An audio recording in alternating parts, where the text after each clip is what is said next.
or 2 for a duration of not more than 2 hours, or such a further time as the Speaker may, in such a case, determine. Lastly, in such a other manner and order as the Speaker shall, in each case, determine. Honourable members, at this point,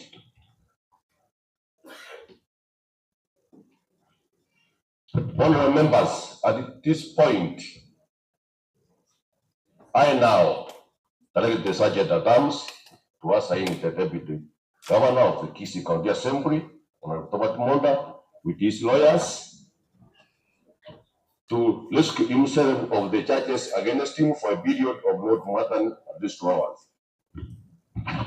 Kisii County Government. So, Sergeant at Arms just assigned the Deputy Governor and his lawyers to come here make these submissions.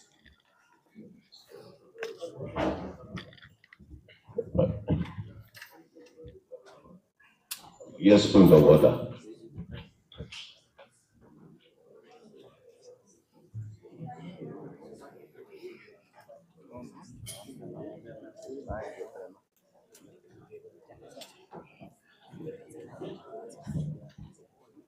Mr. Speaker,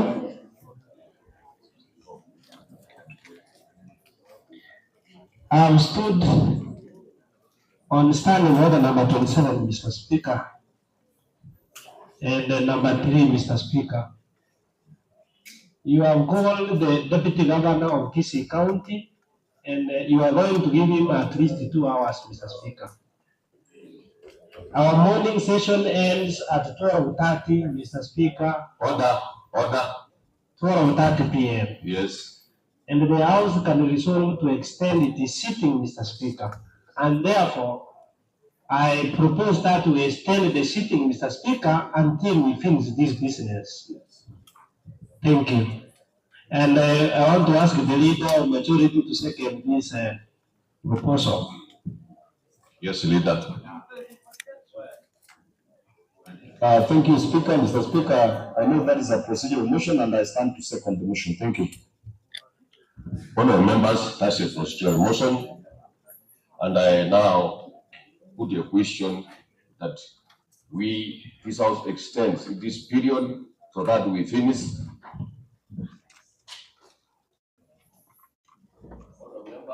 I know this is a procedural motion,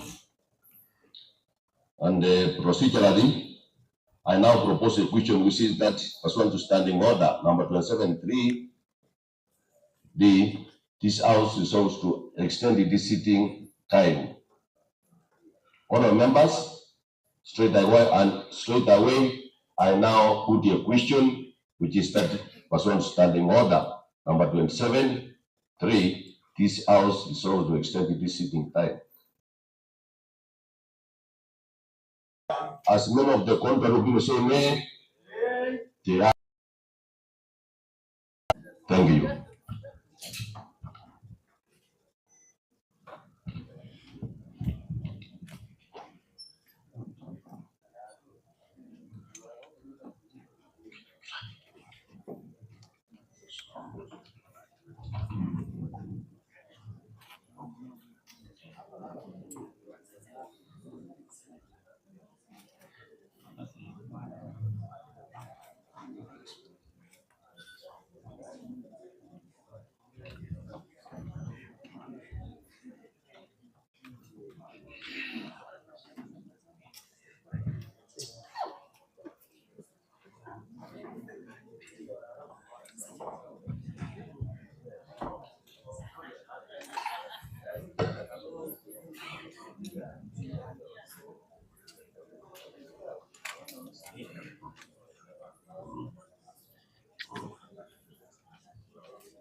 Order.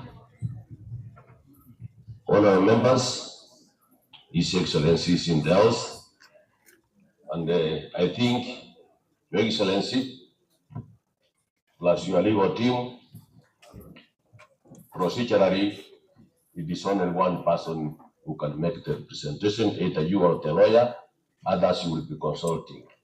I think you have honest yourself, so it is your time, Your Excellency. However, I don't know.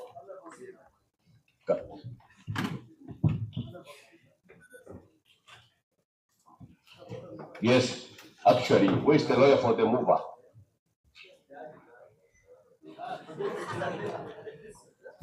The lawyer of the mover, you can also come in. Honorable boss, if you want to be the speaker, you can come here. Because we want to be orderly, honorable members. We have done it very well since morning, and it is time for the governor, the deputy governor to be heard, and let us hear the deputy governor in silence. No, at this time, it is time for the deputy governor to make his representation.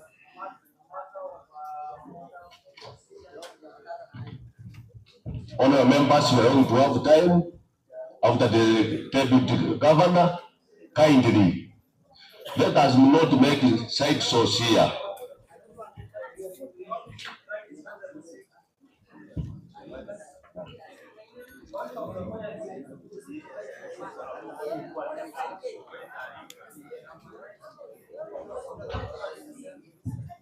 Order.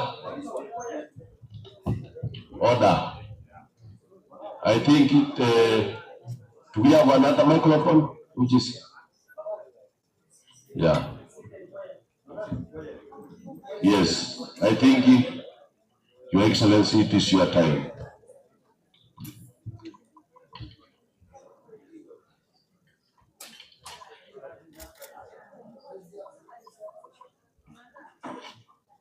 Where's the other legal team? Have they come in? Proceed, Your Excellency.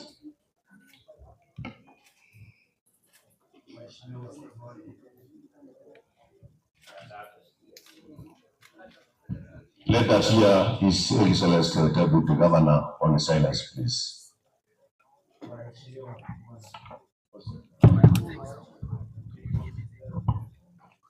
Good morning, Waheshimiwa. We feel privileged to have been invited to make our explanations and representations on the allegations. We very much invite the position taken by a number of you that you are waiting to hear from the governor, and you are keeping an open mind to determine whether or not the allegations are well founded. It is our conviction that at the end of our presentation, you will be surprised that indeed the allegations are unfounded. We propose to use our 2 hours to this effect. I will have my colleague, probably I should do the introduction first. Of course, you know your governor, the deputy governor, Dr. Monda. I am with my colleague lawyer, Mr. Ochoki, and my name is Katwa Kigen. The first about 10 minutes we will spend with Mr. Ochoki raising a few legal issues. Thereafter, I intend to take Dr. Monda through the evidence in response to the 5 issues raised. 1, whether he received a bribe. 2, whether he gave out a bribe. 3, whether he addressed county resources, in that order. Thank you very much, and I will now ask Mr. Ochoki to make his part of the presentation. Honorable Speaker, for purposes of record, my name is Wilkins Ochoki. I'm part of the team representing the Deputy Governor. We appreciate that under Article 181 of the Constitution, Section 33 of the County Government Act, this House, alongside the standing orders, this House has the power to either impeach the Governor or the Deputy Governor. Honorable Speaker, allow me kindly address you on a few issues that arise out of the motion that is in the House. The first issue, Honorable Speaker, is the fact that the Honorable Deputy Governor is dealing with 2 motions. And I'll appreciate that I believe Honorable Ishmael and Honorable Lilian Gore did raise those issues, but let them come from the Deputy Speaker, Honorable Deputy Governor, Honorable Speaker, you will notice that there's a notice of motion in the House that is titled 13th of February 2022, which is titled Proposed Removal from Office by Impeachment of the Deputy Governor of Kisii County.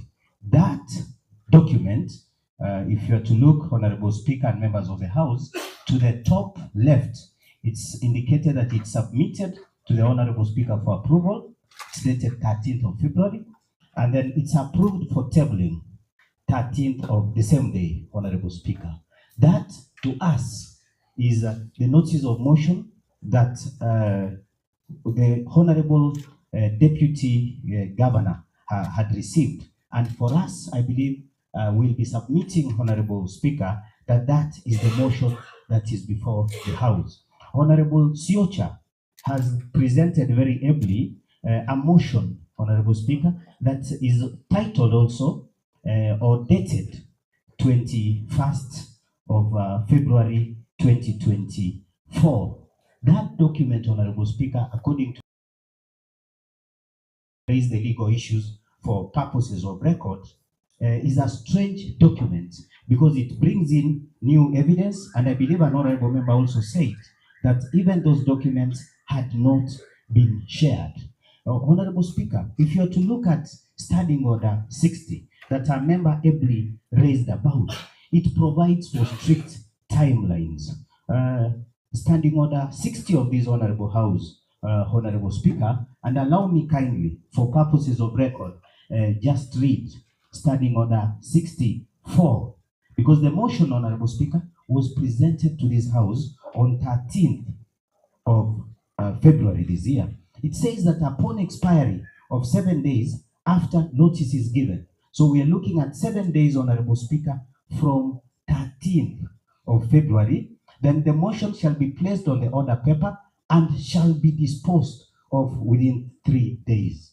So we are looking, Honorable Speaker, at this matter having been deliberated and dealt with within a period of 10 days after the 13th of October. So the Honorable 13th of February, Honorable Speaker, the Honorable Deputy Governor humbly submits that this motion, as brought and presented before the Honorable members, is out of time and should therefore not be deliberated upon. Honorable Speaker, you've said that this is a House of Rules and Procedure, and I believe you'll give direction, possibly before the Honorable Deputy Governor proceeds, on whether we are still on time, considering that the notice of motion was initially presented on 13th of February. And further, Honorable Speaker, you will notice that that initial notice of motion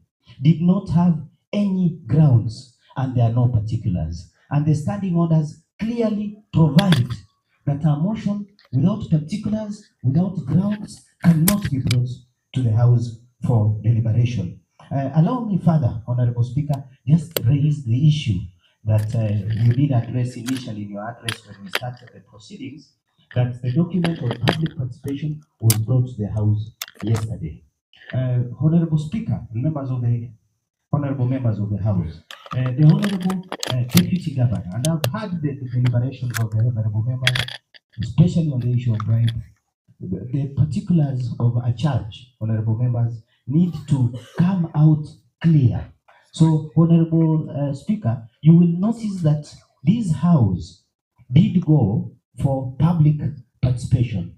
As we stand here as counsel of the Deputy Governor and himself, he does not know of the contents of that report that was submitted to this House yesterday.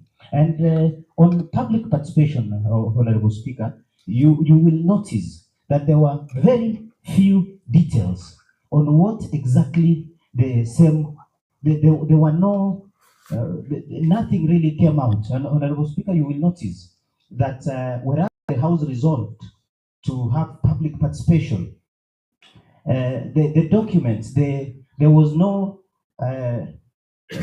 clear places designated, though it was in the notice designated no questions for public participation were formulated, and the means for collecting the views. So that to some extent, the deputy governor will be prejudiced if we are to proceed as we are, because this is a case that was presented by Honorable Siocha, and it's now mutating. That for the interest of fair, for justice, that it's important that the deputy governor gets to get the details of the public participation. Finally, if I'm to spend a minute, Honorable Speaker, and the issue was raised about a committee, because now the whole House is deliberating. Allow me, Honorable Speaker, just refer you to Standing Order 63(2), which provides for the right to be heard of a person such as the Deputy Governor, who's before you today. And it says, and it reads, let me just go through for purposes of record. Standing Order 63(2) provides that the person being removed from office shall be availed with the report of the select committee, together with any evidence adduced. What, Honorable Speaker, according to our understanding, Standing Order 63(2) provides is that this House ought to have gone and had the Deputy Governor in a committee, then presented that report. So that our Honorable Speaker, as because the Honorable Deputy Governor has come in honor of the invitation to defend himself for purposes of record, so that we do not embarrass ourselves, and this House does not go or is ashamed for purposes of not following due process. We kindly request for your directions on those three issues. Thank you very much, Honorable Speaker. Thank you, Council. First, the operations of this House is governed by the rules of this House or the Standing Order, and it is on the discretion of this House to decide whether it is a select committee or a committee of all. And that's what I said when I started at the committee of all. True, so it is properly in the light committee of the whole of the House. Two, the learned friends, you know very well that the Constitution or another law is superior than our standing orders. So in the first case, our Constitution allows that we do public participation whenever we do some of our activities as the Assembly, especially on this issue of the removal of the Deputy Governor. We must do public participation, and we give him fair hearing. And you know, you are in the legal fraternity. This is not the first instance in the Republic of Kenya for the removal of the governor or the removal of the deputy governor. All of these requirements, you can refer to those cases because you are the learned friends who can tell us, because they have been referred and they have been done. And at one point, a case for the removal of the governor has been struck out because there was no public participation and fair hearing. So this House, this honorable House,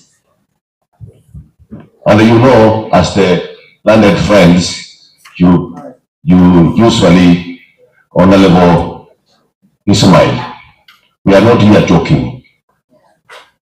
We are not here joking.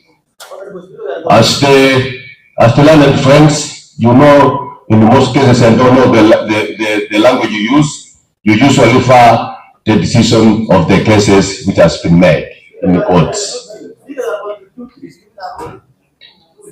Ismail, order. So, Honorable, my learned friend Wakili, I think it is time. I am a lawyer also, you don't know. I am a lawyer, I am a CPK, I am a doctor, I am PhD, I have all these things. So, when I am with the accountants, they address me as CPK. CPA. When I am with lawyers, they address me as learned friends. So don't worry, I know what I'm doing. So I think Wakili, the motion is proper. Let the deputy governor proceed. Thank you. Thank you, Mr. Speaker. We are presenting our written defense. One of our lawyers who was kept out has a copy here. If you could, as it's coming, Mr. Speaker, I just wanted your confirmation and the assurance that as we proceed, not having served us with public participation report under both the standing order number 63.3 and 63.2, you do not intend to make it part of the proceedings for the impeachment of the deputy governor, in the face of the fact that we have not seen it and cannot comment on it. And I have particular reference to the provisions of 63.2, which says you should give us a report from the select committee. And if your intention is that the full house is the select committee, if we could have a copy of that report. Number two is that you should give us any other evidence, notes, or papers. May we know if there are any documents you intend to give us as we present our defense, or otherwise if we intend to exclude them entirely. I can see the clerk is consulting with you. I am referring to standing order number 62.2 and 62.3 on the report of public participation, on the report of the relevant committee as stated in the standing orders, on any other evidence, notes, or papers. That the only thing we are dealing with is the bare notice of 13th of February and 21st of February, and the impeachment of the governor, deputy governor, will not be informed by anything outside and beyond those two documents.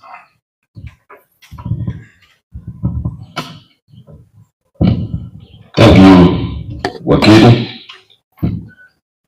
As I said, we did public participation and all the documents were tabled yesterday. If you need them, you will be served. And for record purposes, and you will see, Wakili, you can appreciate that this is the first county assembly which is doing, and we are going to be on record because we are, all of us were in the news. I mean, all medias are here. We are the first assembly which is going to give one of us a fair hearing. But nevertheless, before I conclude, I give 1 minute to the lawyer of the mover. Just 1 minute.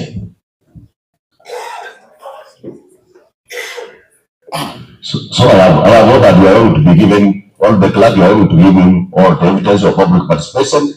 That is in order. They are within their rights that you reserved. Just a moment, Wakili. Yeah? So you are going to be served with whatever document you need. But as the house of the own, that is the decision of the assembly, and it's not here alone. It is in the national government. It is in the whole world. So, if you so wish, I can confirm that we sat and deliberated as your. Yes, and they take a look at all of the deliberations. The answers are there. All documents are there. Yes, Wakil, just for 1 minute. Honorable Speaker, members of the County Assembly of Kisii, my name is Ndego Njiru. I am assisted by Mr. Ndego Mwangi.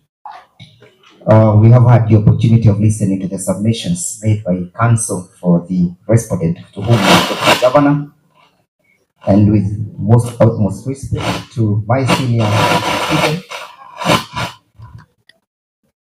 permit me, Mr. Speaker, sir, to inform my senior and counsel, Mr. Kigen, that the motion that is before this assembly is a motion that has been tabled pursuant to standing order number 60 of the Kisii County Standing Orders, and that standing order number 62, therefore, will not be the appropriate order for purposes of these proceedings.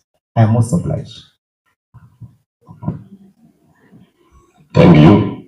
I think, Wakili, this standing of ours, they are very clear because the standing order 60 and 61 states clearly the removal of the governor and the deputy governor.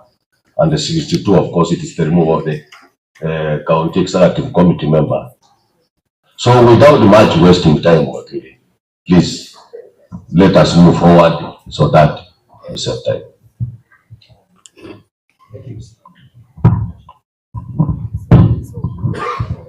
Thank you, Mr. Speaker. I will in that case proceed. I trust, first of all, what my colleague said, that 62 doesn't apply. I agree with him and I did not refer to 62. Number two, Mr. Speaker, 63.2 says you should give us at least 3 days notice of the material you intend us to respond to. I don't know if you are saying you're giving us today public participation report. Are we to count the 3 days before we come to respond to you from today, or do you still want us to respond, notwithstanding that you didn't give us? And lastly, Mr. Speaker, you emphasized on how you are a lawyer and you are CPA. I pray that you jealously protect your space as a speaker and do not delegate it to Mr. Ndegwa. Mr. Ndegwa has no audience. The law provides for only advocates for the accused. Thank you. I think, Wakili, I know I am the speaker and I have not delegated and I will not delegate my duties to anybody. But by and large, honorable members, I know Wakili Kigen knows very well that here we are not even close examining. It is only that the requirement in the constitution that we do some of these activities. And if you so wish, as I have said, that any report you need, you will be handed over for your consumption. Because at the end of the day, Wakili, at the end of the day, although we are the assembly, we are not like national parliament. I mean the Senate. Yeah. So for your own consumption, because some of these things, the deputy governor is one of us, the members are making decisions at the end of the day. If they make a decision to send him to the Senate, then you will need those documents at the Senate. And I know, Wakili, you know that. Kindly, let us proceed. Thank you very much. I will lead the deputy governor in his defense. Thank you. Now, so, could you introduce yourself, please? Mr. Speaker, honorable members, my name is the Honorable Dr. Robert Monda. I'm sure you've known this, and I am the Deputy Governor of Kisii County for this government. Thank you. Now, could you confirm that you have filed an affidavit and supporting material in your defense? Yes, Mr. Speaker, I have filed an affidavit supporting my defense to this House. And it is the affidavit sworn on the 28th of February 2024, and you want to rely on it in your defense? True, that is the position, Mr. Speaker. Thank you. Now, I'd like you to look at your report, and I would like to take you to paragraph 6. Could you confirm that your understanding of the case brought against you is that number 1, you received a bribe from Dennis Misati?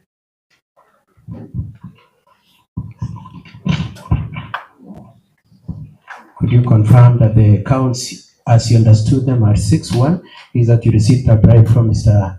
Dennis Misati? I've seen this allegation, Mr. Speaker, that Mr. Dennis Misati gave me a bribe of, at one instance, it is indicated 799,000. Another, it is 800,000. And Okay, this allegation we is will come to the details of that, but let's just run through them. The first one is that you received a bribe from Dennis Misati. You can see that? No, I'm saying you can see that is the charges against you. Yes, that's Number two is that you gave out a bribe to one Lucy Kwahito. Yes, that's the another allegation. Yes. Number three, Mr. Dennis Misati. I'm accused for threatening Mr. Dennis Misati. Number four is misusing the county staff. I am accused for misusing county staff. And lastly, that you caused the arrest of your brother, Mr. Matundura. Yes, I'm accused. Do you accept any of the charges? Do you accept any of these charges? No, I do not. Okay, I would like us to start then. We have 2 hours. I would like us to go to the issue of the bribe from Dennis Misati.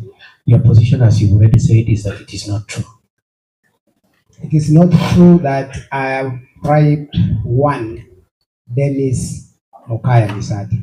But that you received a bribe from Dennis. I've not received any bribe from Dennis Mokaya Misati. Okay. Did you receive any money from Dennis Misati? Let's start with that. There's an NPESA statement that has been here, that has been produced. You had quite a number of the honorable members making the point that indeed it seems some money came to you. Let's start there. Is it true that some money came to you from the Mr. Speaker? True, Mr. Speaker. Mr. Speaker, I heard very well what my senior learned friend, Mr. Kigen, indicated. And it is true, the law presupposes that the person who is due for removal, be it the deputy governor or the governor, shall be heard. In my interpretation of the word shall be heard means that in such an instance where the defense chooses to examine the deputy governor in chief, then it is always the law of evidence and the rules of evidence that the county assembly then must be granted an opportunity to cross-examine the witness. Or else, Mr. Speaker, we need a determination as to what amounts to be a right to be heard, number one, what amounts to a hearing, and in what form and nature and manner shall the deputy governor be heard. Is the council then allowed to examine him in chief? I'm also obliged. Mr. Speaker, may I know first of all whether my colleague has any audience? And after you've made that determination, I pray that you restore our 15 minutes that he has taken.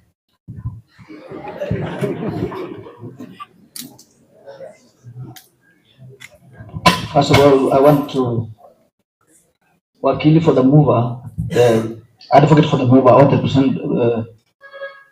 person representing the mover. You have to give the side of the defendant 2 hours uninterrupted. So in case you have any other issue that you want to raise concerning the presentation, you can do so at the end of the presentation. He has only taken 2 minutes, so we'll refund them to you. Thank you.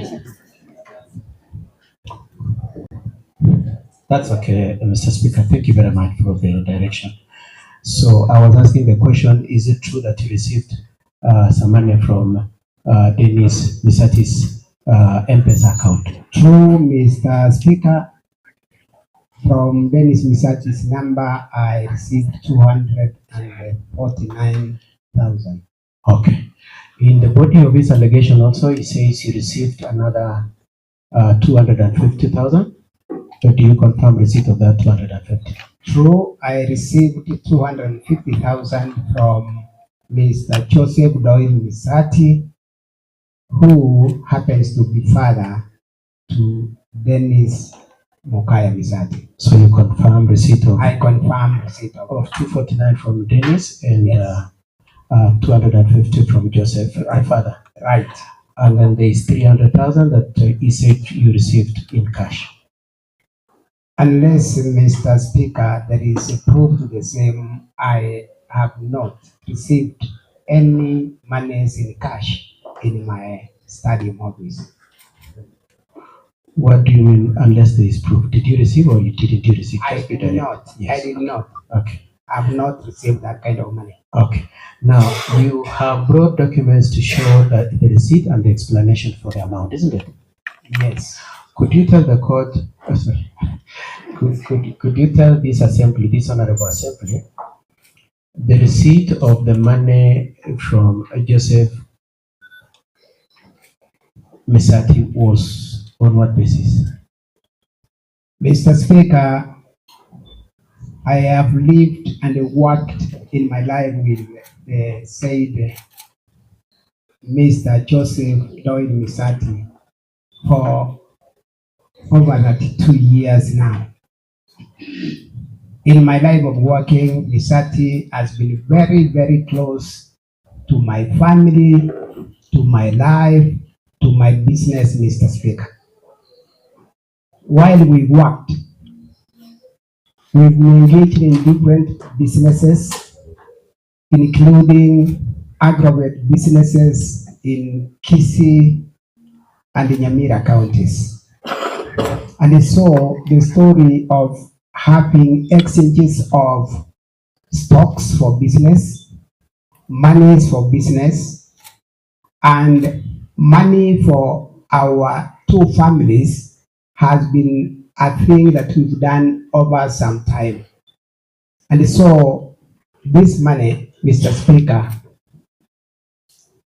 after the elections of 2022, Mr. Misati needed some money from me as a friend and a colleague of over 32 years, which, like we had done before, I happened to have some spare money in the house after the elections. I handed over the 500,000 to Mr. Joseph Misati. Thank you very much. So you gave him in what form? I gave him 500,000 Okay. in cash. And you said it was after what event? It was After the general elections of 2022.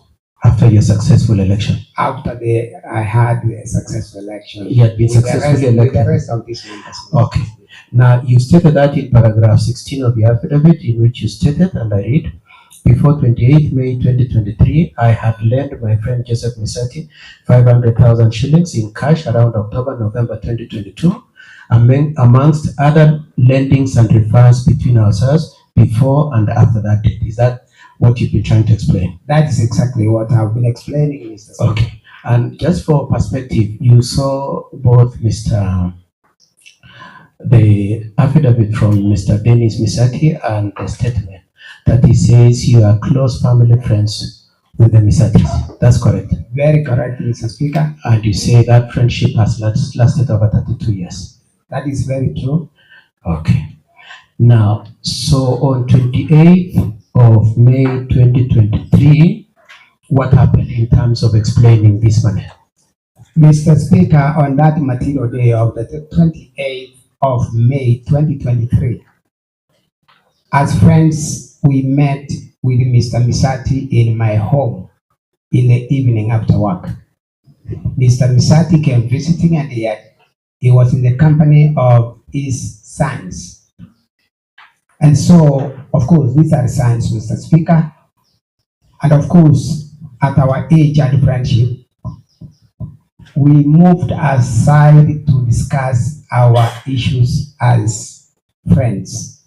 We left the sons taking tea and relaxing in a different house, and we were in another house sitting, the two of us.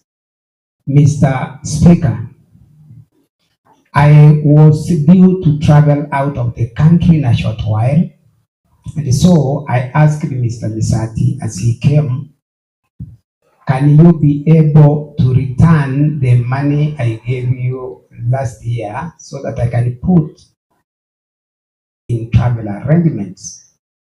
Mr. Speaker, when they came, this is what we were discussing with Mr. Misati on our side, and Mr. Misati confirmed that he is able to raise money from his own account that they signed together with his wife Anne, and then he asked his wife to remit the 250,000 to the son when he transferred what he had in his phone to my number, and hence the 250,000 from Mr. Joseph Misati himself and the same Misati, because we were not in the same conversation with the son, had his instructions to his wife and his son.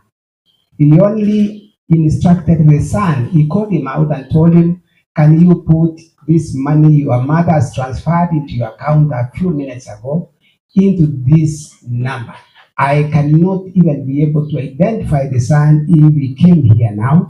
I do not know what Misati told his son and his wife. All I know, Misati gave instructions to the son, put this money together. And my addition, if you allow, the son deals in the allegations as presented by Ms. Sioja or Honorable Sioja.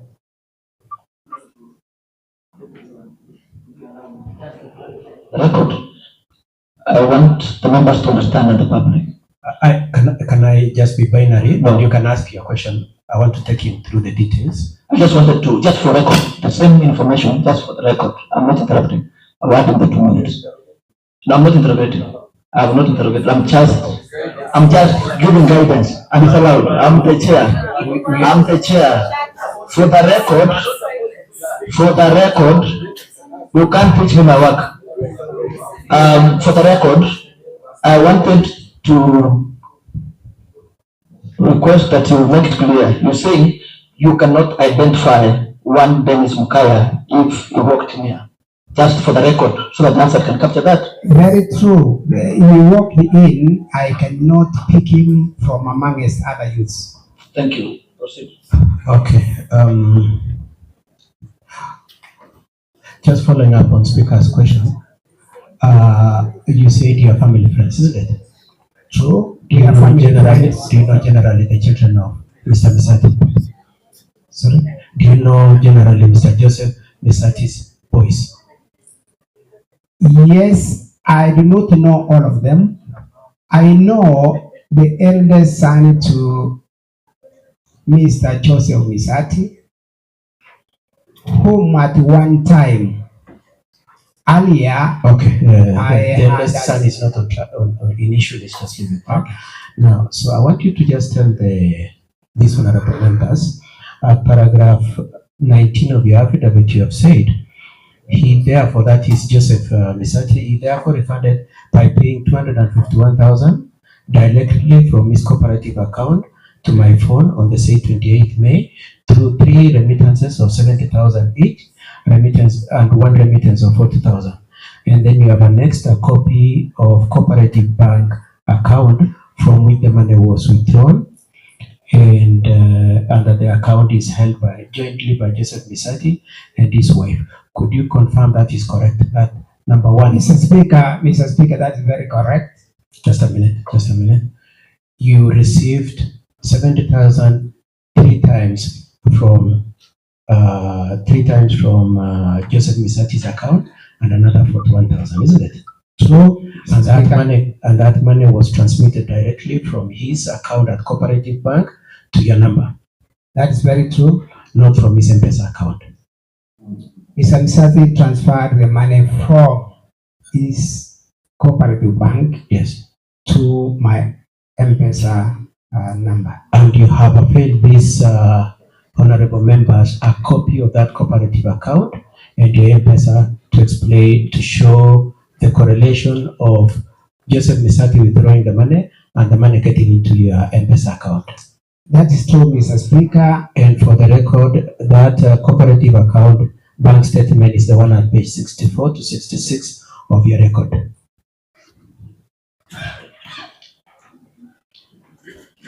Yes, Mr. Speaker, that is true. 64 going forward to 66. To 66. And your own and your own M-Pesa statement into which the money was remitted is page 67 to 74. 67 to 74. Mr. Speaker, that is true. And again, another statement at page 105 to 108.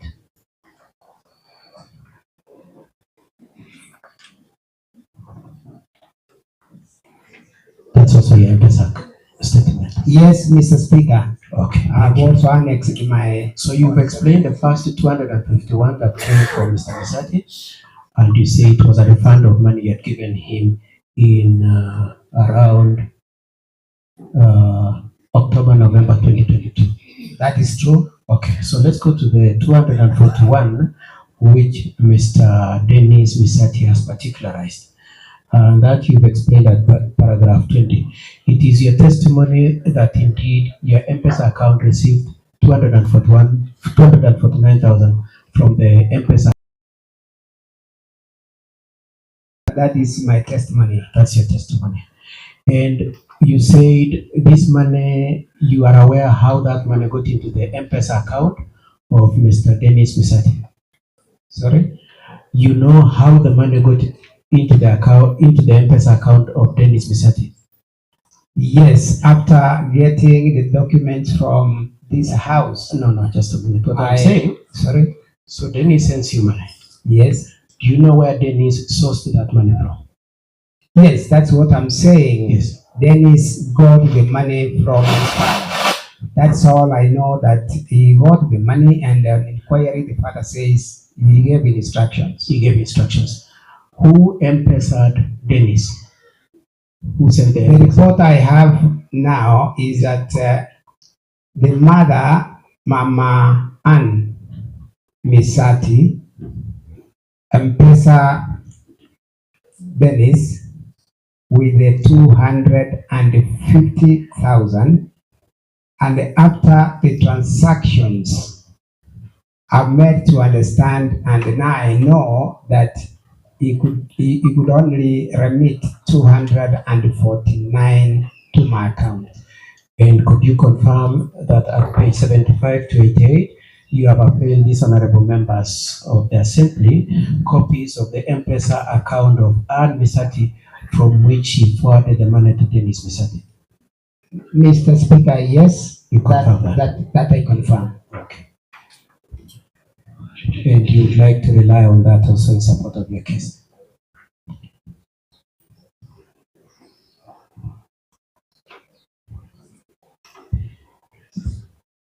So you confirm that that money came from Ann Misati, the mother, to Dennis, and then Dennis forwarded them to you, and you recall the father telling them to do it like that?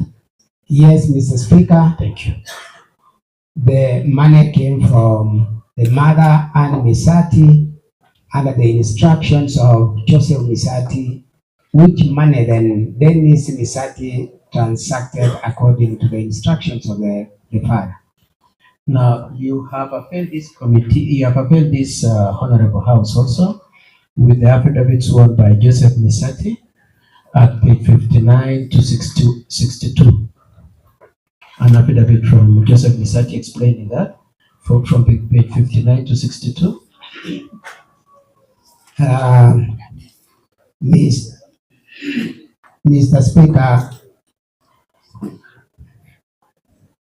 Mr. Speaker, the affidavit on page 59 has been sworn by Ann Misati, and okay, let me just ask you the question differently, Mr. Dr. Monda.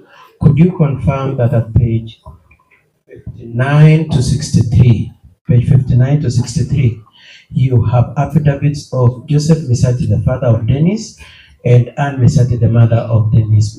Mr. Speaker, that is true. I have those affidavits from the two parents, Ann Misati and Joseph Misati. And both of them have sworn the affidavits of the 28th of February 2024.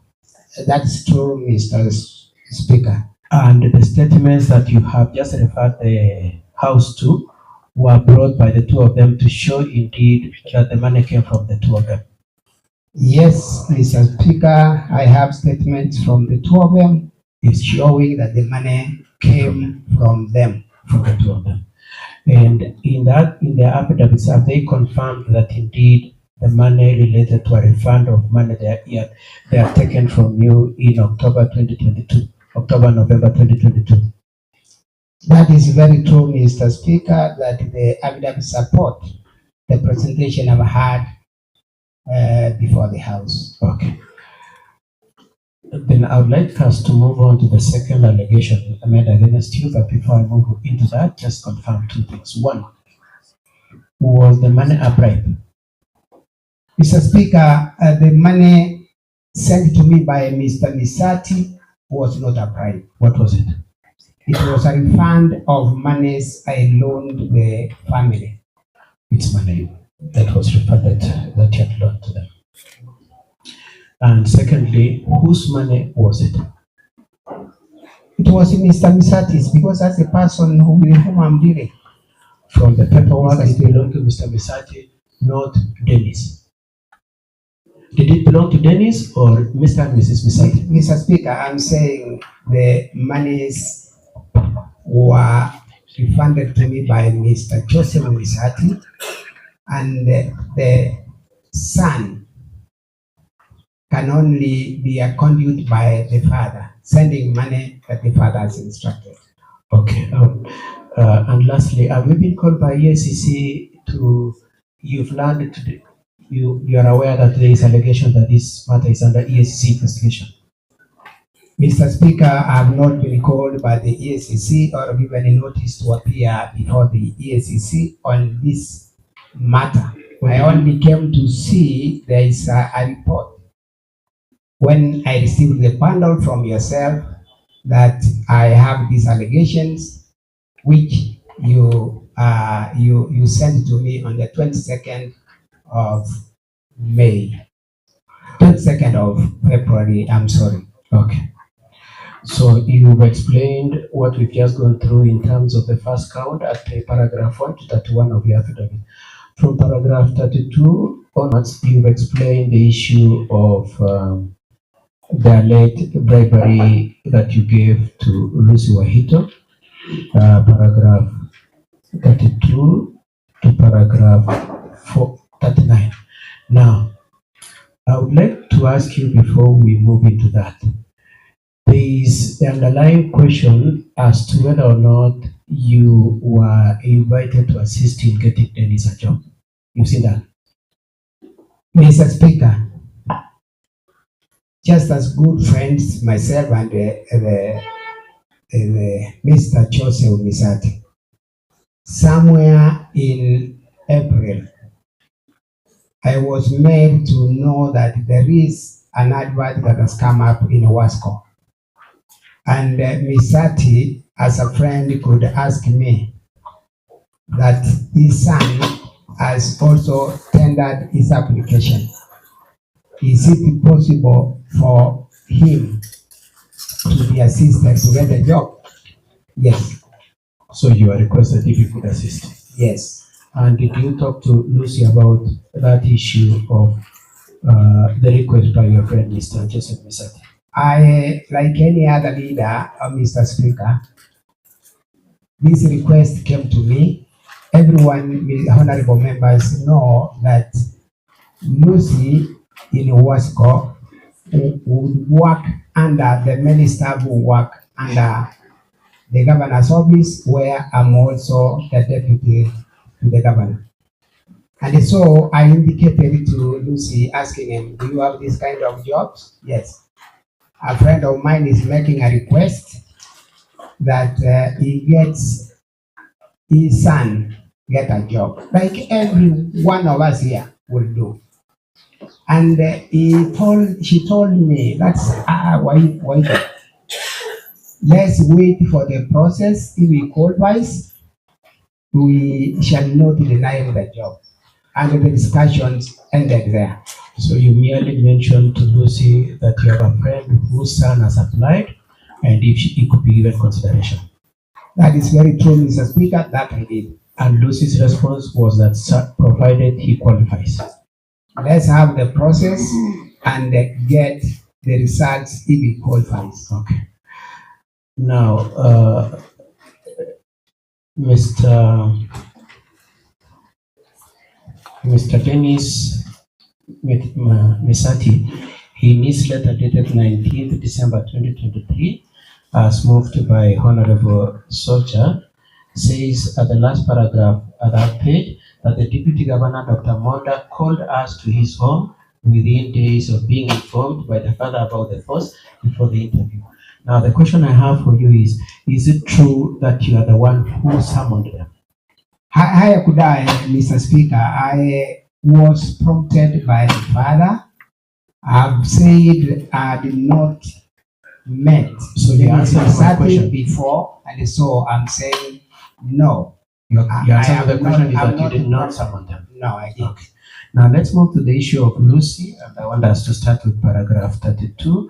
Did you give Lucy a bribe? No, Mr. Speaker, I didn't give Lucy a bribe. Could you explain what happened? How did you, or rather, let's just remitted 100,000 to the account of Lucy? Mr. Speaker, on the 23rd, yes. The 28th, my account, M-Pesa account, remitted 100,000 to Lucy Wahido, which I will explain. Now, could you just go straight to explaining how did that happen, and was it for men to bribe her to give Dennis a job? Mr. Speaker, on that evening, I had to pay a debt of transport I'd used to ferry some building material to my home to one Gladys Aminga, who does transport business. And so I was due to give her 100,000. And as I did this, erroneously, I picked the wrong number and sent the 100,000. Then I slept without knowing that the recipient is a different person. The next morning, Mr. Speaker, before I could do my breakfast, I realized Lucy is calling me, and he has asked me, Your Excellency, you have sent me 100,000. What is the money for? I then looked at my number and told her, I'm sorry, this money was meant for a different person, Gladys Aminga. Then she would tell me, I'm traveling for a meeting in Nairobi at the airport. Is it possible for you to reverse this money? Because it was an error for the money to go to her. I told her I'll try. I've never reversed money on M-Pesa. And so she was traveling. What happened is she went. As I attempted, I didn't succeed. I told her when I came that please send back the money because I'm unable to reverse. The technology of reversing money is, even all of us here, you can make mistakes, the honorable members. Do I continue? Yes. So your position on Lucy's situation.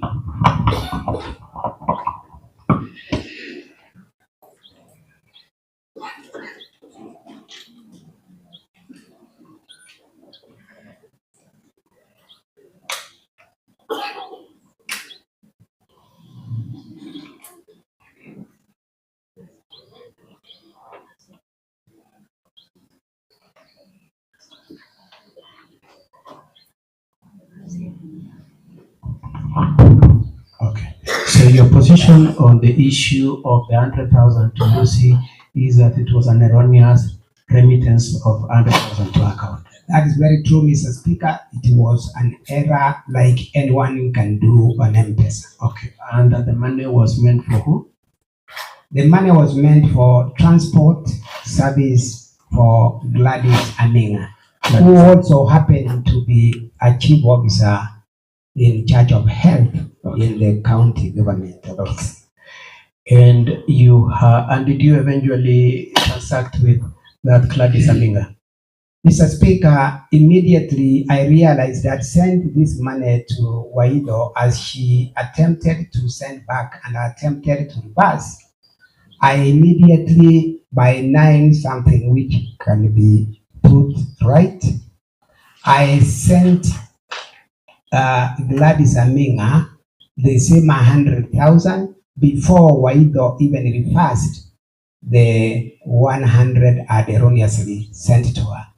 So in proof of the fact that it was a mistake to have sent to Lucy, you were constrained to send the 100,000 to Gladys Aminga when you realized it had gone to the wrong person. Yes, Mr. Speaker, at the same sitting in my dining for breakfast, the same time Gladys Lucy Waido rang and he told me of the error. Yes. I immediately sent the money to Gladys. Okay. And in paragraph 35, you've shown how you sent to Gladys Aminga 100,000 on 28th of May, 40,000 on 31st May, and 65,000 on 23rd May on the transport function that you've just been telling the honorable members. Yes, Mr. Speaker, I wish to confirm that the 100,000 to Gladys Aminga was not the only amount I was to send her, so that the next installment after the installment of the 29th, which is 100,000, the next installment on the 31st, the next day, was 40,000, and finally, I did another installment on the 24th of June of 65,000 to conclude the transaction and the contract I gave Gladys Aminga. Okay. And you have produced the same M-Pesa statements that we just went through, being your M-Pesa statements at page 105 to 108 and 89 to 104. Mr. Speaker, true, I have annexed my statement for my M-Pesa to show the same transaction for Lucy Waido and Gladys Aminga. And that covers the transfer to Gladys Aminga, the transfer to Lucy Waido, and the sending back of the same amount on the 30th of May.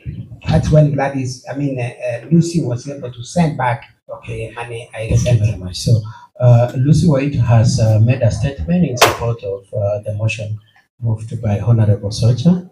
And you produced that statement, page 27. You've looked at that statement, isn't it? That's from Lucy. Yes.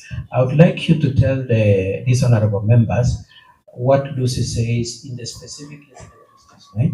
In the specific incident of the conversation about the 100,000. I would like you to read paragraph 3 of her statement at page 27, the second page of her statement. Mr. Speaker, on the morning, that is Lucy saying, yes. She says, on the morning of the 29th May 2023, I called the deputy governor and asked him what the money was for, and that I've said, and he kept quiet. That's according to Lucy. So Lucy says that when she asked you what the money for, what did you do? According to her statement, I kept quiet. She does not say you said it is a bribe to please give a job to Dennis, does she? No, she does not. And is it true you kept quiet? No, I have already said, Mr. Speaker, that when she asked me, I told her that's an error. The money was meant for Gladys Aminga. And so that is the conversation now ensuing that you send back. She said you can reverse because I'm on transit. And finally, she did. You already said that. And so your position is that the money to Lucy was a mistake, and you told her that it was a mistake, and you requested her to reverse, and it was reversed. True. Okay, let's move on to the next allegation, that you threatened Dennis Misadi. You are aware of that allegation? Mr. Speaker, I have not threatened Mr. Misati Dennis. I'm already in the record that I cannot identify Dennis Misati even if he stepped into this house. Okay. Now, he's very specific as to the immediate event and situation that resulted in your threat. He says that he told his father and told you that he wants to report you. You've seen that allegation? I've seen that allegation, Mr. In response, you threatened him. Yes. Now, my question is, do you remember him telling you and his father, Joseph Misati, that I intend to take action against you?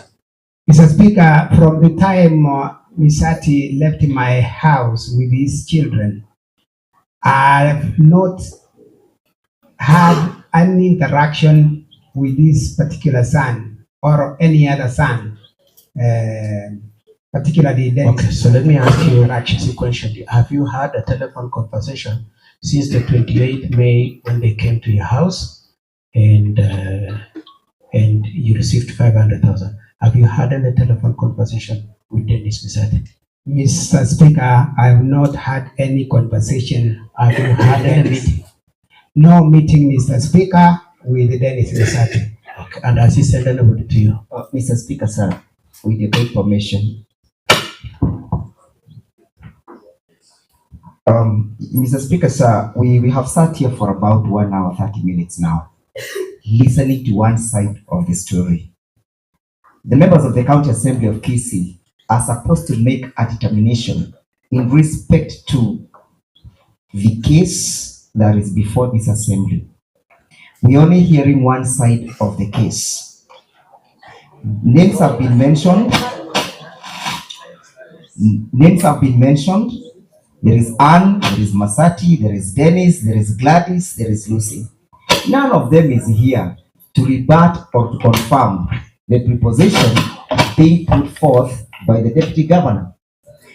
At the fullness of time, what will happen is that this will cause serious prejudice, because the Deputy Governor, according to my understanding of what the law says, was supposed to present his defense. But we have now gone into the details of examination in chief. We will then be asking, and this might complicate, that all the individuals who have been mentioned be presented before this assembly for purposes of cross-examination, so that when the members of the County Assembly makes a determination, they will do a balanced one. I'm most obliged. Mr. Speaker, may I ask you? The alternative, Mr. Speaker, it will be extract of the record of this House. Mr. I Speaker, think that is the way the Deputy Governor decided to make his submission. Let him finish his submission, because we have given him time. So let him finish his time with his submission, then we will make a decision. Because that's the I'm well guided. Thank you. Proceed. Thank you very much, Mr. Speaker. And probably the next time he stands, may he introduce himself as to which ward in Kisii County is representing Mr. Speaker. Now, Dr. Monda, if you could start, we proceed. The next, so your position on the allegation of threat, count number 3, is that you've never threatened him. Mr. Speaker, and I want to be on record on this. All these honorable members know that I'm not the type who will be threatening anyone, and so I did not threaten one. Dennis. Okay, is that? We move on to the next. Order, members. Order. I'm just wondering whether honorable members have decided to abandon the motion. There's a lot of talk. That's why I'm going them to be order. Proceed. Yes. The next issue is that you use the county staff for personal use at your family farm, your dairy, your well, and your borehole. You see that? Mr. Speaker, you see the allegation? I saw the allegation. Yes. Yes. Is it true that you have misused the county staff for these purposes? Mr. Speaker, for the sake of record, I will request your chair for clarity, to have the House visit my home, look at where my dairy cattle are kept, where the well mentioned in this allegation has been done recently, and also where the farm is, where I'm using the county staff. Also, you can be able to identify which is this old house, my father's old house that county staff live in my compound. Mr. Speaker, let me lead you so that we cover it properly. So let's start with the issue of the family farm. You have a family farm here in Kisii County, isn't it? I have a family, my family compound in Kisii. I do not have a farm. I've not done a single inch of a farm in my property. Just a minute. Whose property is it? The land belongs to my father. It belongs to your father. Until now. Do you have any other farm in Kisii? No. You have no other farm? I have farms elsewhere, not here. Okay. Now, do you do any cultivation or agriculture on your farm, on the land that your father has assigned you? And it's on that, Mr. Speaker, I'm asking you create a team even in that public participation. Yes. I'm sure the Speaker will do that as we wait for the Speaker to do that. To see that I do not own an inch of a farm.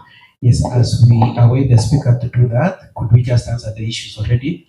So the first question is, do you do any farming or agriculture? We're giving directed the Deputy Governor to answer the question straight, because it is straightforward question. Yes, thank you. Thank you very much. Just answer the way I'm asking you.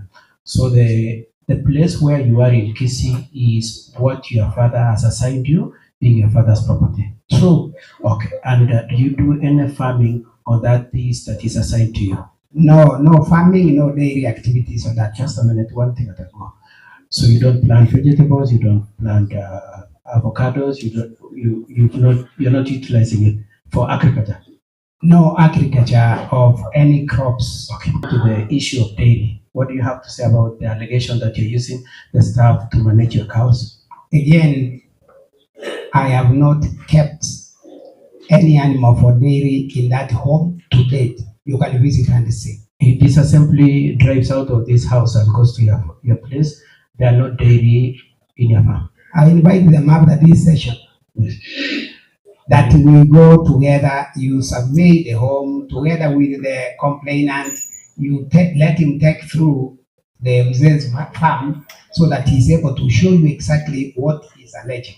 So there's no dairy? No dairy. When did you last have dairy farming at your farm? Some time back, many years back, into early 20s. When I joined politics, I'd quit any dairy activities. So the time by the time time 2007, when I became member of parliament for Nyaribari Church.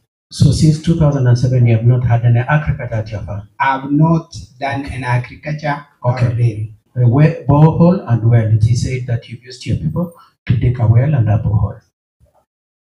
Mr. Speaker, I have a borehole that I did in the early 20s after my mother died. I lived in the home. And I will also invite the house to come and be shown by the complainant where that new borehole has been done. Because it doesn't exist, I've not done a borehole. So since you became deputy governor, you've not dug a borehole? No borehole, Mr. Speaker. And in your affidavit, you say the borehole compound was dug in the year 2003. Do you maintain that position? Indeed, it's not a borehole, it's a well. House the county staff in the house that belongs to your father so that you can be exploiting them. What do you have to say about that? Mr. Speaker, with your permission, I do not house county staff in my father's house. My father has no house in the section of our land which belonged to my mother. And nobody crosses over to where my father is with my stepmother in a different section of our land. So how do I keep workers from the county in a house that is not in existence? My mother's house was demolished long ago. So and I invite you to come and be shown the old house belonging to my father that the county staff live in by the complainant.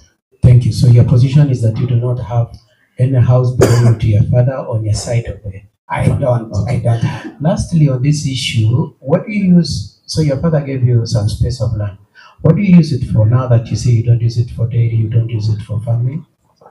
I have 2 sections on the land that is under my use. One where I have my residency, my house, Yes. and of course, the accompanying structures. 2, the lower portion of the land where I have planted trees, which I did early before I even became an MP. In your affidavit, you said you planted the trees in the year 2007. Is that correct? Yes. Okay. So, and you host people as a politician, you host people in your company. True. If the speaker were to allow, a number of these MCAs may have visited you and can confirm that, isn't it? Sorry? I'm saying, if the speaker were to allow, a number of these honorable MCAs can confirm that they have been to your farm and what you're describing is correct. Very true, and I welcome them again to go. Okay. Now, so the last allegation against you is that you caused the arrest of your. Did you want to say anything else about the farm and the use of staff? Mr. Speaker, the only thing I wanted to add here for record is that the complainant is not a member of staff of Kisii County. I will request that from your chair and honorable members, you get to know who are these county staff whom I'm misusing, and have they done any affidavit or made a statement or made a complaint to the supervisors other than myself, because I'm not hearing myself. The governor is there. There are officers who are supervising the officers who are delegated or sent to the residences. So as we wait for that to happen, have you seen any affidavit from any staff member of Kisii County saying that I was assigned to serve the deputy governor and is misusing me to milk his cows? Mr. Speaker, I say no, because they can't keep cows that I don't have. They can't cultivate what I don't own. Yes. So where are they? I do not also know if I have that staff sent to me for misuse. Lastly, the only people, Mr. Speaker, who come to my home are enforcement officers, an average of 4, who do security business in the night and in the morning or in the day. The others are personal staff provided for by or in the SRC. So the county, apart from the 4 enforcement officers, you have staff assigned to you by the county under the SRC? Yes, who are on contract just like me. Yes. As personal staff. How many are they? There are 6. Has any of them complained to you or to anybody, to the best of your knowledge? Mr. Speaker, if they did, then they should have also complained to the head of public service, but none of them has complained about being misused. Okay. I want us to move on that allegation being that you had your brother arrested. And the first question I want to ask you is, do you know a gentleman by the name Mr. Matundura, and how do you know him? Through Reuben Orangi Matundura Monda is my brother. In his affidavit, he claims I am number 4 in the family, I'm number 3. Number 2, he claims he's my my immediate follower. It's not, he's my second follower. And so, he is my brother. He is your brother? Yes. Is it true he was arrested? True, he was arrested. Could you tell me? Under my instigation, under my instructions. That I want to make it clear. Which question are you answering now? He was arrested, isn't it? He did. He was arrested. Who arrested him? Mr. Speaker, it is the police who arrested my brother. And how did they arrest him? They arrested him because he had trespassed into making a thing out of my trees and making it look like he is okay, free. so he cut your trees. Yes. He cut your trees and you are unhappy. Yes. Then what happened? I reported to the police. You reported to the police. Because even Mr. Speaker, I turned around and picked the panga and cut him like other people do. Would that be more law than what I did? Okay, just answer my questions. So he cut your trees, you went and reported to the police. I reported to the police at the And then what happened? And then what happened? The police moved in, found my brother cutting the trees, making timber, and they picked him from the tree chamber. So Your Excellency, did you report him or you issued instructions? Issuing instructions and reporting him. Yes. I reported him to have trespassed into my section of the reported him. Yes. Do you have powers to instruct before anybody's arrested? No. How can I? So you see the carelessness of answering a question you haven't been asked.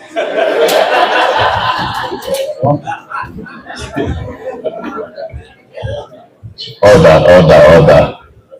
So what you are telling these honorable members is that you took a report like anybody else saying somebody is cutting my trees. True. And the police had the choice of whether or not to arrest him, isn't it? True. And did they arrest him? Yes, they did. They arrested him. Were you part of the people arresting him? I only took them there to show them whom I'm accusing. Okay. You took them to identify. True. It is said that you summoned a contingent of over 20 people from the county to assist in the arrest. Did anything like that happen? Mr. Speaker, Keumbu is the headquarters of Nyaribari Charges Sub-County. Just answer my question directly. Did you have a contingent of... Deputy Governor, answer the question, dear Felix. Yes or no? It's not a big deal. Did you mobilize a contingent of over 20 people to guard? No, I did not. You did not? Yes. The arrest was done entirely by the police. True. Thank you very much. Now, and so the question is whether the trees belongs to you or to your brother, Mr. Matundura, isn't it? Yes. That question of who is the owner of the trees is it an issue that is being considered? Sorry? So Mr. Matundura in his complaint says the trees belong to me. You are here saying they belong to you, isn't it? Yes. Have the two of you gone anywhere for the determination of who is the owner of those trees? That my father is aware that I've asked the same, that the land be divided and given titles according. Let me ask you differently. Yes, Monda. Is it true that you raised the question of investigation and determination of the ownership of the trees to the police? No. The police are not investigating who is the owner of the trees? The police, I reported to the police, I own the trees. Yes. And are they investigating it? Is it an issue which is going on? Yes, because after arresting him, yes, I've not got a feedback on the same. And in the statements he has made, he says he's on bail. Yes, it's on bail, and we are called to court. Okay. If these honorable members wanted to determine whether or not you are guilty of having him arrested, are they in a position to determine who is the owner of the trees? To the best of your knowledge? Yes, they will. Okay. Now, and you have availed the material to show that indeed the trees belong to you. Yes. And in your bundle at page 118 to 121, I would like you to see page 118 to 120, 118 to 120.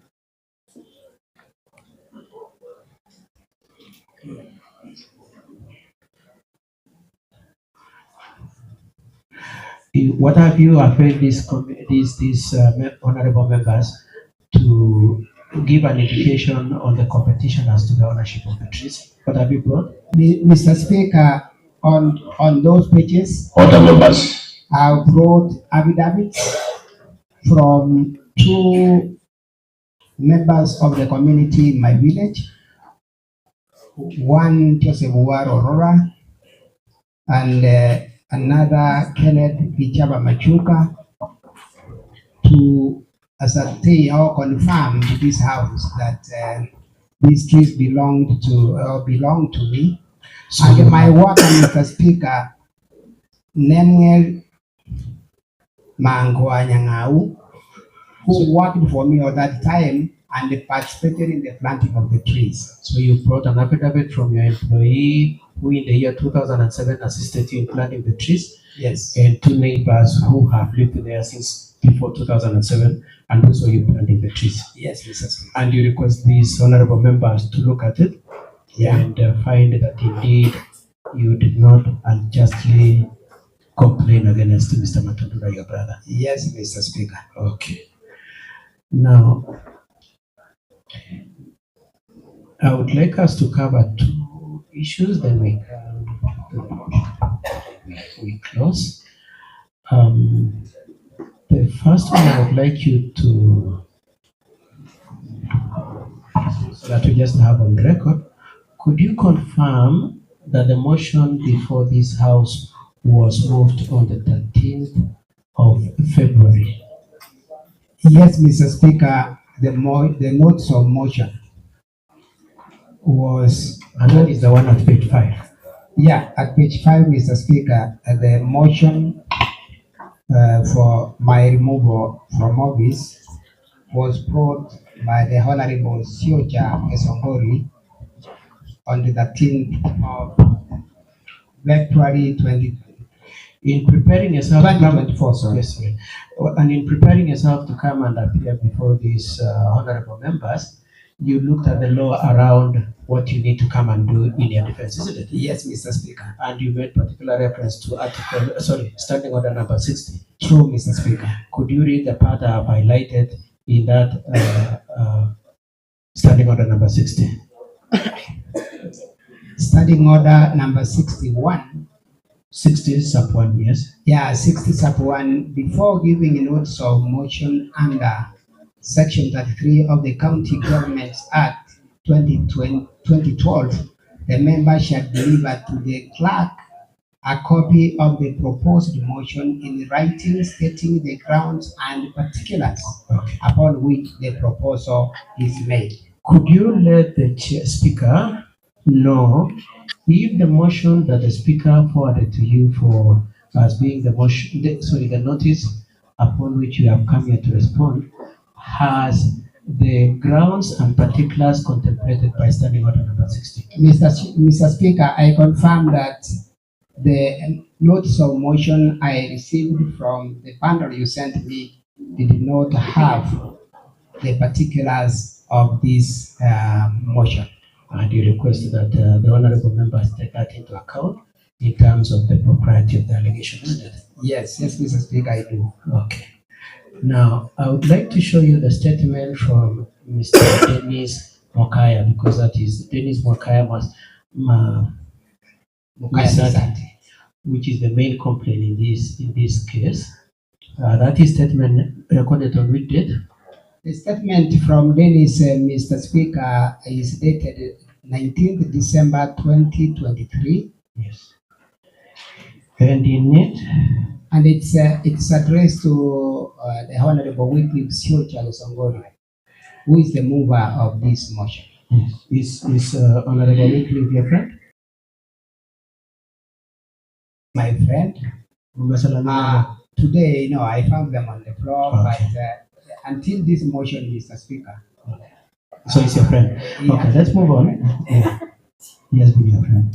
Now, in page 2 of Mr. Misati's statement of 19th of December 2003, at page 2, item, he has enclosed advertisement for the job, his application for the job, email from Kwaso inviting him to attend the interview, and then there's a statement for the month of May 2023 showing transactions of 249,000. Can you see that?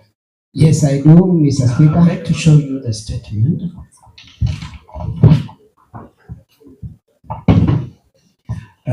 Is it true that you have, the speaker sent you the statement? As part of the bundle he was giving you, the speaker, when he was inviting you to come and defend yourself? Yeah, the statement. Yes.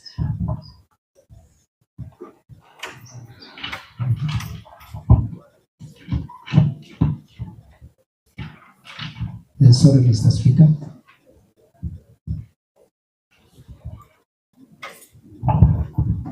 We will come back to that issue. Yeah, we got it.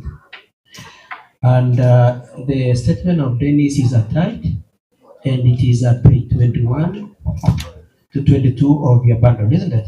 Yes, Mr. Speaker. Now, could you tell the court what is the date of the request for that statement? Mr. Speaker, the statement according to Order, the let him M-Pesa, proceed. Let him proceed, Honorable Peter. Order. the statement is dated 29th January 2024. 29th January 2024. So as at 19th December 2023, when he's saying he's enclosing, did he have that statement? Mr. Speaker, no. He did not. And as Mr. Honorable Soldier explained how these documents are collected when he was moving the motion against you, has he explained how a document which is post-dated the letter came into being? He has not explained. He has not explained. Yes, Mr. Now, the other thing I want you to look at is the last paragraph in page 1 of the statement. It says, can I read or you want to read? Of Dennis Mokaya's statement? Yeah, Yes, I can read. Yes.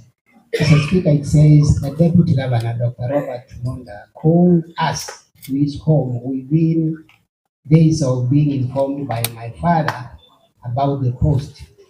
And before the interview was carried out, he had a brief meeting over the matter whereby he told us that the job is guaranteed, but we have to pay something to the managing director in order for the board members to help us out.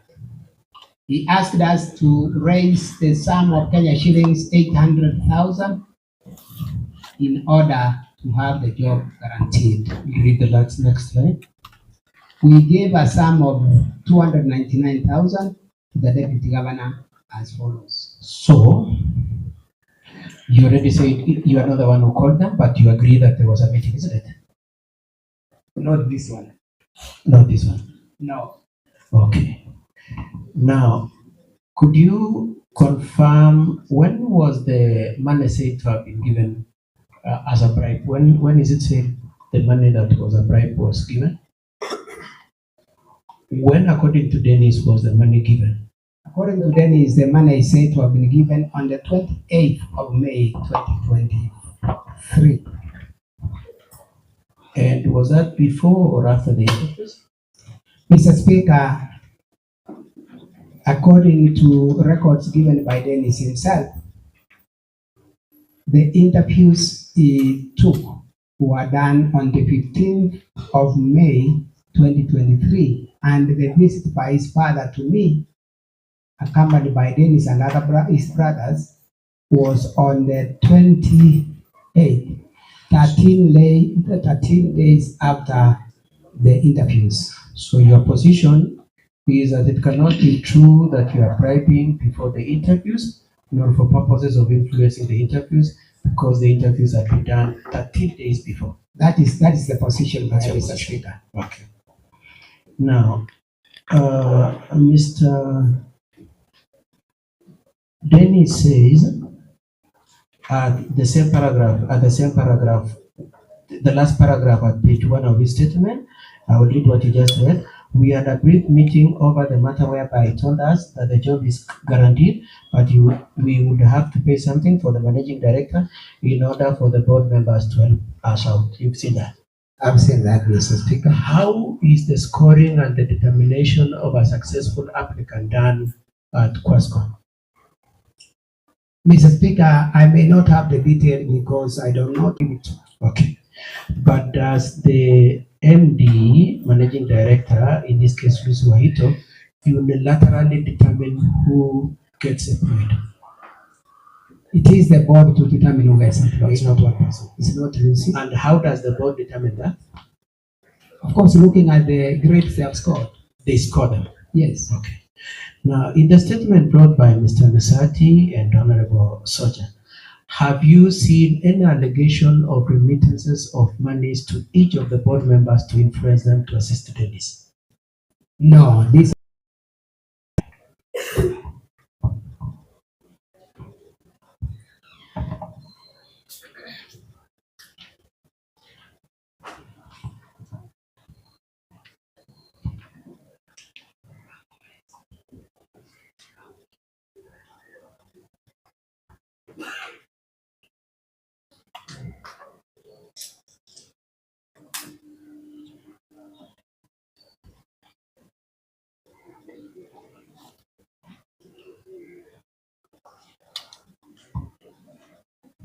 Okay, so before I hand you off, before I give you free rein to say what you want to say, I just want to say you are aware that public participation was done. Yes, I'm aware that there was an arrangement to do public participation on Monday. And the notice was made on the 22nd of February. That is true, Mr. Speaker. And asked for public participation 4 days thereafter on the 26th. True, Mr. Speaker. Okay. Did you have a chance to participate in the public participation? No, Mr. Speaker. I was away in Nairobi. Yes. I heard about it, that there was that kind of exercise to be carried out. And have you received any report for purposes of defending yourself from the public participation? No, Mr. Speaker, I have not. Okay, so you don't know what it is there, and you cannot respond to it. Yes. Okay. However, it is true that you received one complaint, report sent to the county clerk raising complaints against you and supporting this motion, isn't it? Yes, Mr. Speaker, that happened. I received that kind of Yes. complaint. Served on you directly. Yes. Okay. And that is at page 56 to 58 of your bundle. Yes, Mr. Speaker. Could you tell the court, could you tell that this assembly, it is a report made on which date? The report was made on the 26th of February 2024, Mr. Speaker. And it is made by who? It is made by Benson Nyagaka. Benson Nyagaka Masario. And could you read just paragraph A of what he says he wants you to come and tell this assembly? Mr. Speaker, a complaint I received from Nyagaka. I just want you to read paragraph A. He's asking the Honorable Speaker, just read and Mr. Clerk, I beg to give notice of the following grounds in the support of the motion notified and tabled on the 13th February 2024 and substantively moved on the 21st of February 2024, and then failed for the public participation through a notice inviting public for public participation published in newspaper on 22nd February 2024. Okay. And you have responded to also those concerns that Benson has raised. Mr. Speaker, I have responded to those concerns and in our bundle of documents that we shall table. And we shall table, or we have already tabled, Mr. Yeah, we have already tabled it. Yes. Speaker, I beg your pardon. And you would like, and that one you've responded to at paragraph 49 to 65 of your affidavit. Sorry, 49 to 64 of your affidavit. Yes, Mr. Speaker. And you'd like to rely on what you've written there without necessarily going back through what you've explained. That is very true, Mr. Speaker. Okay. With that, then, did you want to?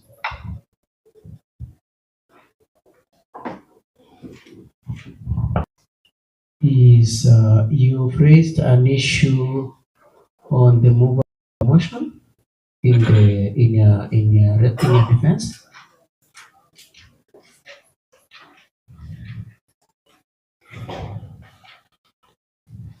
Is it true you've raised an issue? Mr. Speaker, yes, I've raised an issue about the move of the motion associated with the complaint that he has brought to the House. Who is he that you're referring to? Mr. Speaker, the move of the motion is the Honorable Wycliffe Sucha. And what is your position about his moving the motion? Mr. Speaker, my position is that about the same time in May, Mr. Speaker, May 2023. Just a minute, Your Excellency. Has the motion been moved in good faith for purposes of enforcing law, order, and integrity, or it has been motivated by ulterior motives? Mr. Speaker, that is exactly my position, that the mover has had over time development of bad blood between me and himself, on the grounds that I want to put before this House, Mr. Speaker. And so it was moved in bad faith. And what is that you're saying progressively became bad faith? Mr. Speaker, the move of the motion in the said month made a series of requests for favors in terms of cash from me. Mr. Speaker, Order. Yes, okay. No, just no order. You are not the speaker. Just one. Yes. Yes, for a moment. Yeah.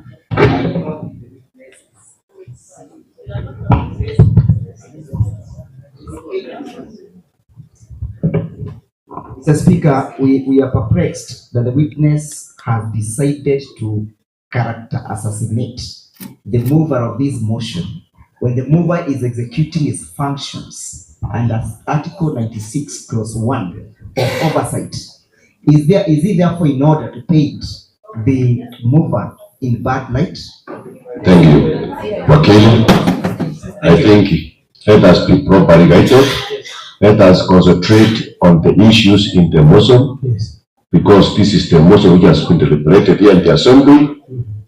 And you know, if the deputy governor and the mover, they have their own personal issues, you know, let me, honorable members, honorable Mokaya, honorable members, because it is true, as Wakil has said, that let us not go to personal issues, because it is not, it is order, honorable order. Let us not go to personal issues. Wakili, proceed. It is wrong to start mentioning the mover, which is an honorable member in this house. Elected that, yes, order. So, Your Excellency, we went through the statement of Dennis Misati, remember? True. And it is dated 19th December 2023. Yes. It says it is enclosing an M-Pesa statement. Yes. On 19th of December 2023, did that M-Pesa statement exist? No. It came on 27th January. Yes. About a month later, isn't it? That is true. Whose act of bad faith and manufacturing evidence against you is it? Mr. Speaker, I consider that to be from the mover of the motion, nobody else.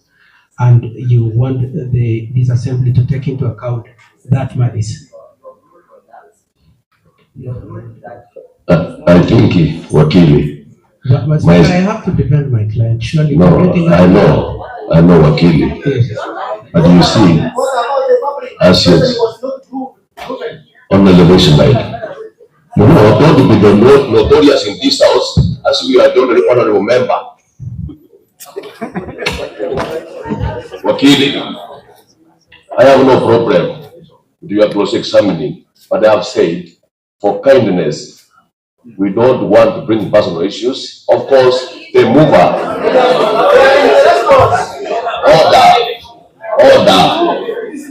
Order. So, personal issues, proceed without the personal issues. So, order, proceed.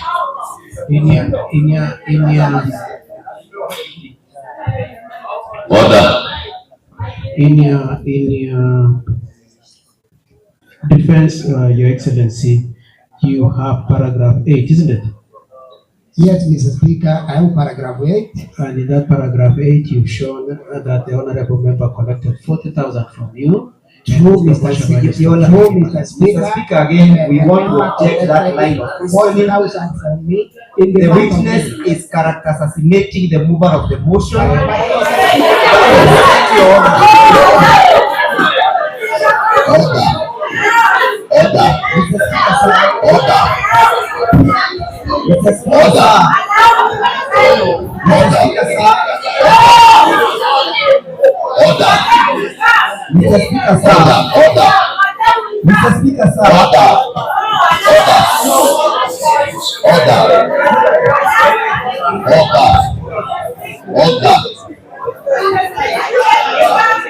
Honorable Mokaya,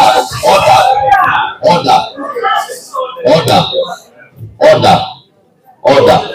Wakili Kigen, order. I am ruling over this.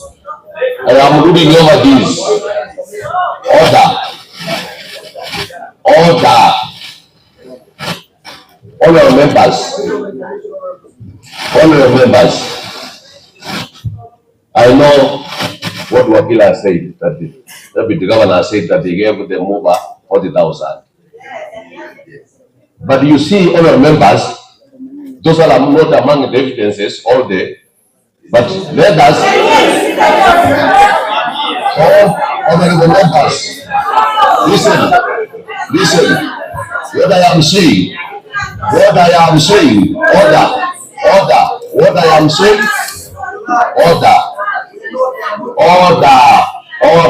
what I am saying, honorable members, let us listen to them. I will give the wakil for the mover 2 minutes. Let's examine about those issues. Yeah. Yes, I will give you minutes to ask those kind of. I'm not guided, Mr. Speaker. I'm just seeking your guidance. Honorable Manyele. Yes. Mr. Speaker, sir. Yes. These are rules of evidence. Mr. Speaker, Order. Speaking in place of Order.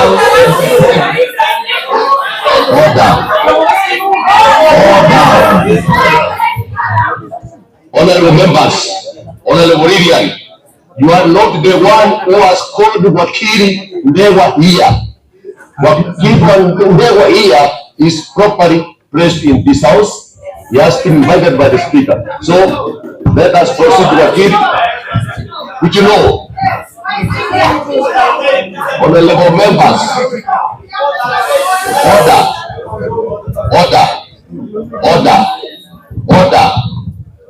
Mr. Speaker, I would like you to rule on this issue. Order. The lawyer for the mover is likely placed here. Honorable Lilian. Honorable members, when I stand and I repeat, and in the morning I let use the standing orders. So, honorable members, Wakil proceed. Wakil, at the right time, I am giving you some few minutes to close examine the deputy governor for a few minutes. Wakil, for a few minutes, your time is almost getting over. I have 45 minutes, Mr. Speaker, some of which both you and Mr. Debo have taken away from me, Mr. Speaker.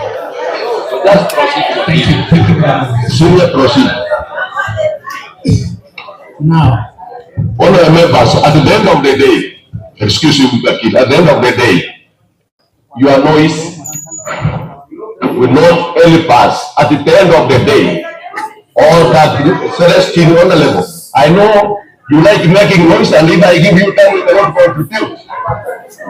I know. Honorable member, leader, honorable member, yes, honorable Richmond, get seated. Honorable Richmond, get seated.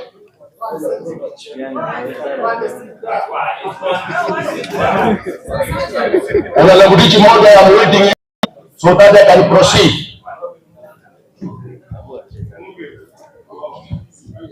Honorable members, let me tell you that by you shouting is not assisting the deputy governor. Let him make his case, and as honorable members, if we feel his explanation is proper, then we do away or we vote and make a decision. But by you are shouting, you are not assisting the deputy governor. Kindly proceed with Wakili. thank you very much, Mr. Speaker. We really appreciate that the ruling you've made. Your Excellency, at paragraph 8, you said you have been giving money to the honorable member up to a certain point you stopped. Yes, Mr. Speaker.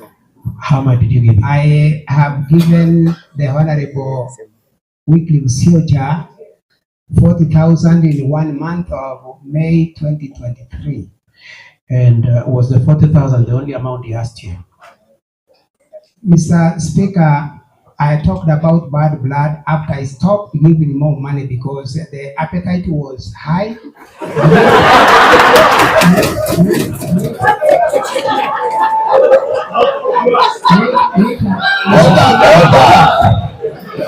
Honorable members,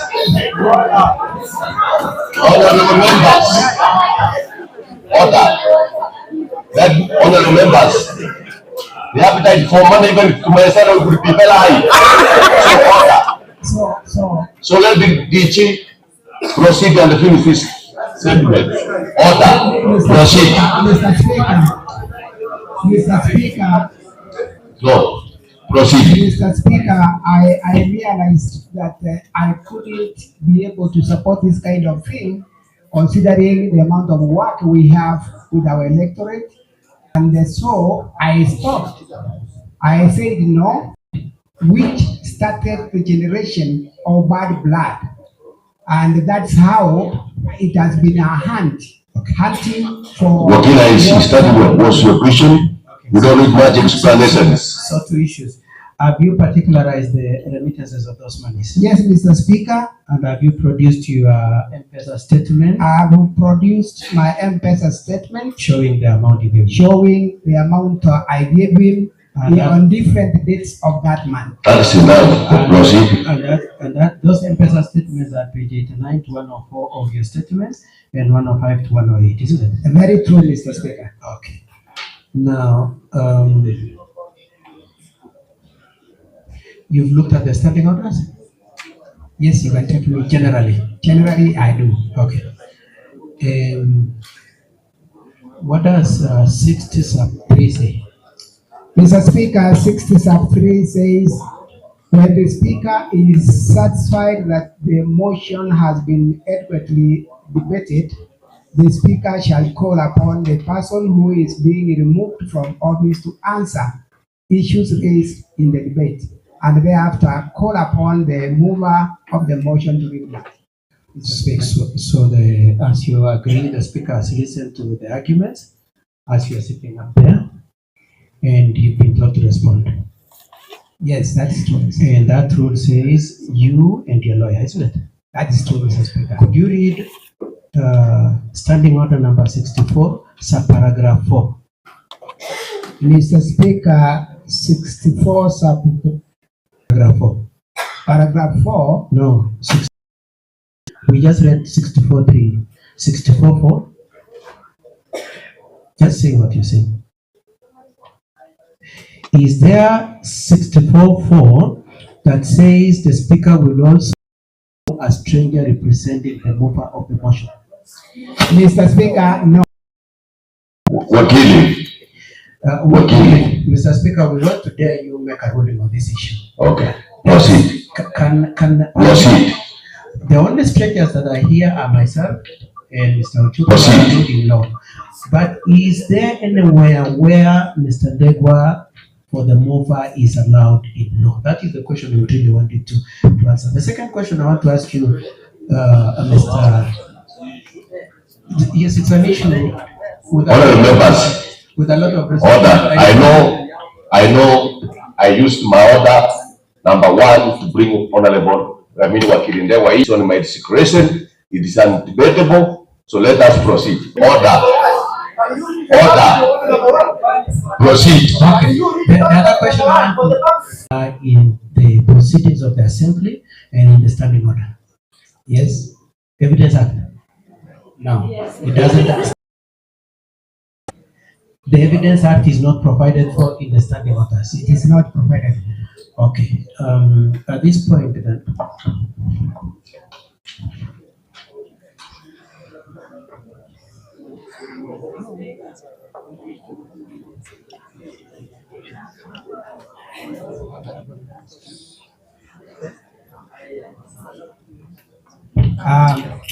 Yes. Mr. Speaker. Mr. Speaker, at this point then, with our 45 minutes, which we will donate back to the Assembly, Mr.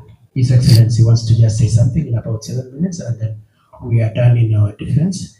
And then I will make very brief submissions and then do okay, that despite my frantic efforts to get supplied with the for the same from your good office, Mr. Speaker, but so far till today, I've not got supplied with the list of honorable members of this assembly who have appended their signatures in support of the notice of motion and the motion. Mr. Speaker, also I've requested for the answered for the 13th of February, when the notice of motion was brought to this house. And also I have requested for on the 22nd, Mr. Speaker, on the 21st, which to date, those three documents to date, I do not have, and therefore the evidence I'll bring here and my discussions will depend on the few documents that I have and not the full list of documents that are supposed to be here, Mr. Speaker. I wanted that in record. Okay, and the letter you wrote to the Speaker for the documents is the one you have. The letter asking for the documents is the one you have put in your bundle, page 55. Sorry, Mr. Speaker, to conclude on that statement, I found it necessary that on the 26th, on Monday, I had to do a letter requesting your office to give me these documents so that my evidence can be conclusive. And your letter is the one which is at page 55 of your bundle? Yes, my letter is page 55. And it is addressed to who? It's addressed to the clerk of the Kisii County Assembly. And your position is that you've responded to what you are given, and you are otherwise unaware of anything else that may have come from the public participation and other events. True, that is the position, Mr. Speaker. I want to confirm that I've this far, until today as I stand here, not received those three documents, nor a copy of the report emanating from the public participation exercise that was conducted by this House, Mr. Speaker. Okay.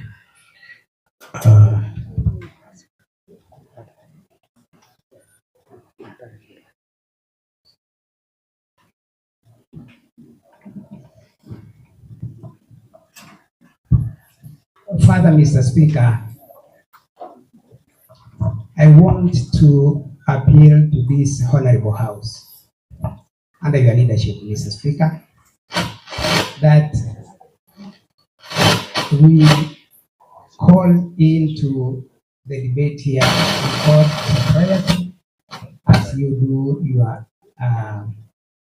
your constitutional mandate, and you look at this matter as your independent minds will lead you. Of course, I do not want to imagine that the political, Mr. Speaker, the political environment in the Kisii will crop into this kind of debate, so that it is an independent view of the arbiter who is this House. Will be that you have also your constitutional right, which you will exercise and come to a determination of what has transpired to have me brought before you with the accusations that you have, Mr. Speaker. And, Your Excellency, you have been accused or on your standing as a church elder, your conviction, the concerns about the propriety of your standing as a church elder. Mr. Speaker, my greatest trouble at my age, and this a label of this magnitude, a Christian in my background from the time my mother took me to church 65 years ago, that you have had being talked about many things about 65 years. That refers to me that you will be poisoning, you will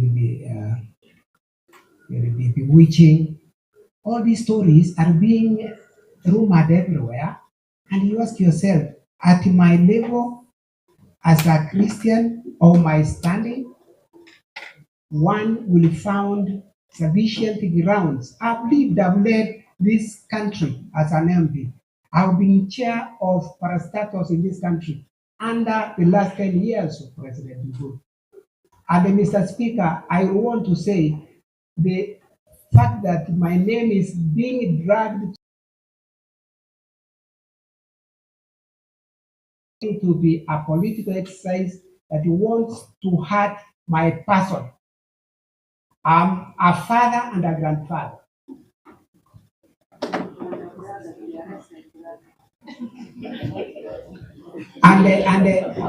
Order.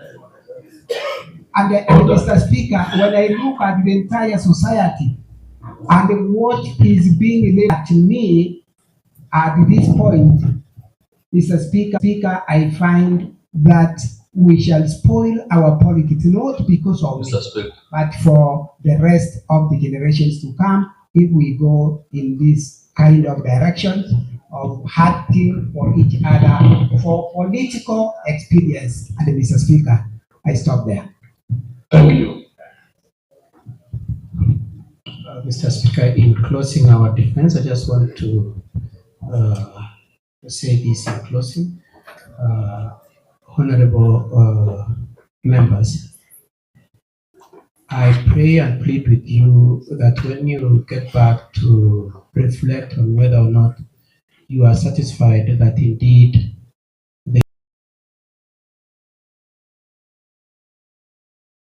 you do remember that, number one, both charges relate to family issues. The first one relating to Misati is a question of a family relationship between Dr. Monda and Mr. Misati for the last 32 years.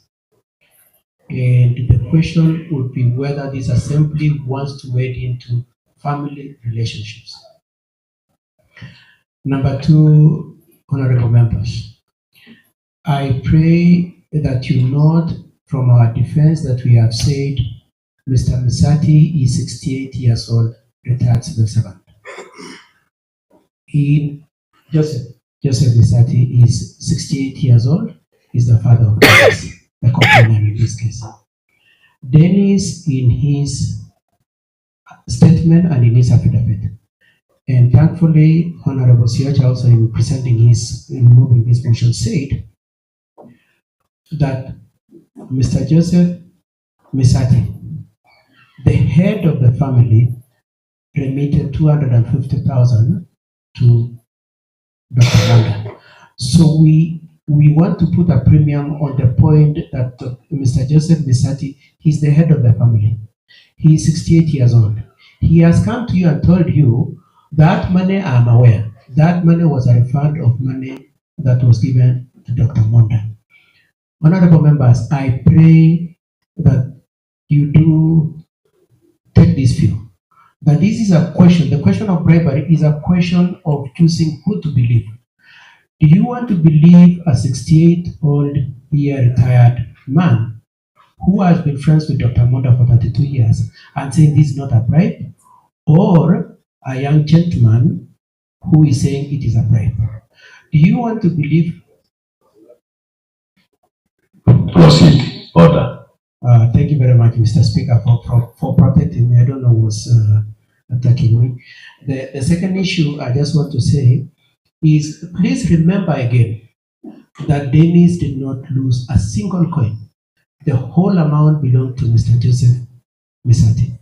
If there were to be anybody complaining that my money has been taken away, that there has been bribery, it should be Joseph Misati saying, I have lost either 500,000 or 799,000 or 800,000. Mr. Misati has not made a complaint, both Mr. Misati and Mrs. Misati. On the other issue of Mr. Matundura, we plead with you, please. We are aware that the mother of Mr. Matundura and Mr. Monda passed on, but the father is still there.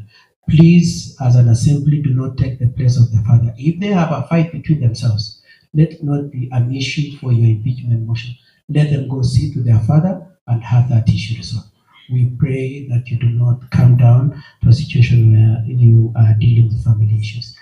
Lastly, we have been made aware that the issue of Mr. Matundura's brother is in the hands of the police. And the question there will be whether or not the trees belong to Mr. Matundura or Dr. Monda. That decide. And to the extent to which you cannot decide, you cannot determine that indeed Mr. Matundura, Dr. Monda has exceeded or has committed an excess. And so we would pray that if you really must consider this thing, and we have said you shouldn't, but if you really must, please, let's wait for the police report which will say Dr. Monda exceeded his scope of duty or abused his office, and then we now come with a report from the designated authority that investigates. And the same applies to the issue of bribery. Let the EACC investigate, let them determine whether the amount was a refund or was a bribe. But before that, I submit a be premature for this assembly to take the view that they are persuaded of the argument one way or the other. With that, Honorable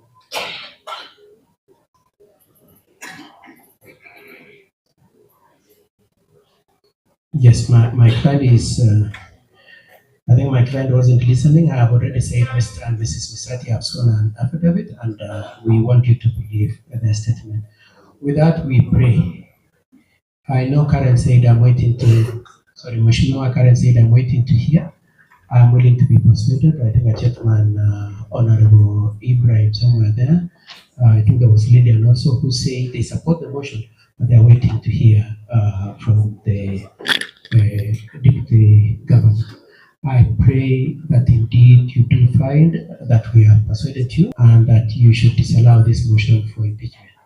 However, if you think there's any grain in it, please, thank you for being patient with us, and thank you for the hope in the thought that you will pass. Thank you very much. Thank you. For the sake of clarity, we cannot conversant with our standing orders, and you cannot be a master in one day. And for those honorable members who are doubting it, standing order number 1 states very well that in all cases where matters are not expressly provided for by these standing orders or by other orders of the county assembly, any procedural question shall be decided by the speaker. And it was further said, the decision made in paragraph 1 shall be based on the Constitution of Kenya, statutes law, and the usage forms, customs, and all procedures. So, when I make a ruling as the speaker on matters which are not provided in the standing orders, I am making them within the law and the powers of the speaker. But still, yet more informed that this honorable house, under the Constitution, Article 195, and I will read so that you may understand why I made a ruling to invite Wakili Ndewa for the mover. It says, the county assembly or any of the committees has powers to summon any person to appear before it for the purpose of giving evidence or providing information. For the purpose of clause 1, an assembly has the same powers as High Court. Honorable Member of the High Court, I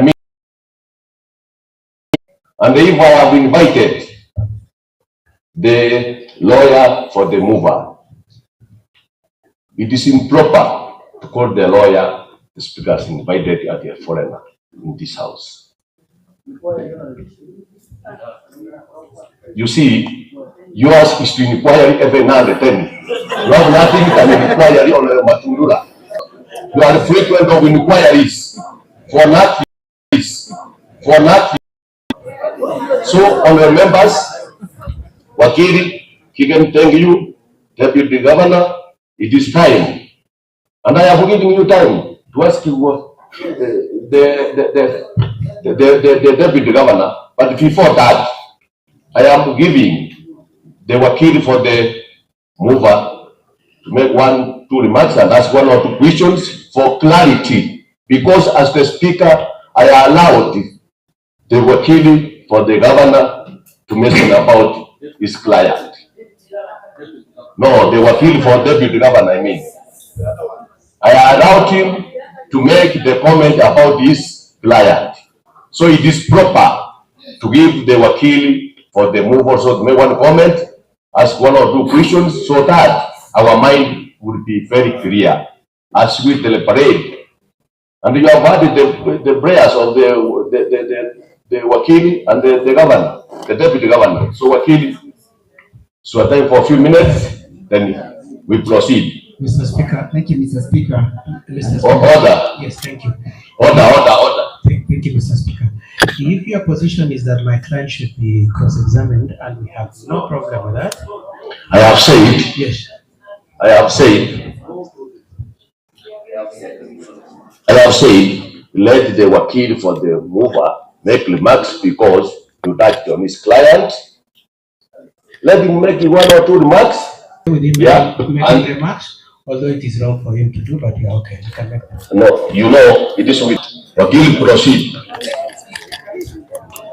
Order. Of course, I know, other members, let us be fair to one another. Of course, we know that if at the assembly, and the lawyers, they know, the assembly, we are not allowed to close examine. It is in the Senate.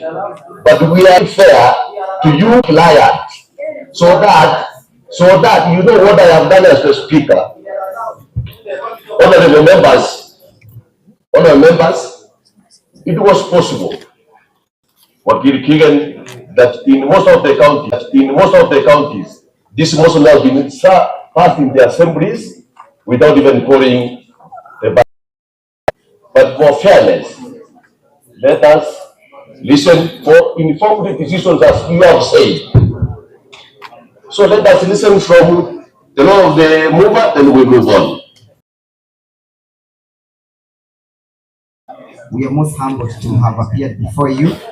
Indeed, your ruling is quite clear, and I'm surprised that my senior Kato Kigen is misreading the import of Standing Order number 63, which provides when the Constitution, any other written law, or the standing orders. Permit me to address my senior that any other written law includes Section 145 of the Evidence Act, which gives equality of arms, that upon examination in chief, there shall be cross-examination. It is therefore callous for my senior to attempt to defend his client from dismantling the fictitious evidence that he has brought before this assembly. In doing that, Mr. Speaker, sir, I'll just do a few questions, then I'll invite Mr. Mwangi to conclude. But as I conclude, Mr. Katwa Kigen has appealed to your emotions. He has told you to choose to whom to believe. Do you believe a 68 years old man who has been working in public service, now retired and enjoying his benefits? Or do you believe a 36 years old man, a man who is struggling to bring up a family, a man who is destitute, a man who is hopeless, a Kenyan who is desperate, and a Kenyan who is jobless? Do you want to believe that that 6 years old man who did not only vote for Deputy Governor Monda, but also Mr. Monda followed up for a bribe to get him a job. Whom do you believe? Choose who to believe. On my position, I choose to believe the 36 years old man. And that is why we are calling upon, that's why we are calling upon this assembly to go through the evidence of Deputy Governor Monda with a surgeon's precision. If you apply the surgeon precision test, you realize that whatever he has submitted is fictitious, is vexatious, is falsehood, and is only meant to get him away from the accountability of this house. This house is being called upon this afternoon to hold Mr. Monda to account. And there is no one who is above the law. Not me, Ndegwa, not this house, not Mr. Monda. Nobody is above the law. We are all under the armpits of the law. And for that reason, Mr. Monda will therefore put these several questions to you. Mr. Monda, how long have you known Mr. Monda? Mr. Honorable Monda, Mr. Honorable Deputy Governor, His Excellency Monda, may I kindly address you?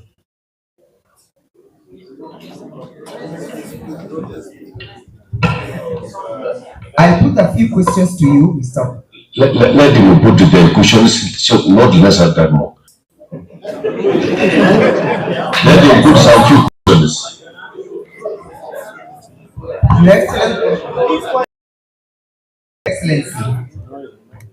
Your Excellency, Dr. Monda, do you know one Dennis? You may choose to answer, you may remain silent. You don't know, Mr. Speaker. Have you changed your mind? No, let him put, we are saying very clearly, order.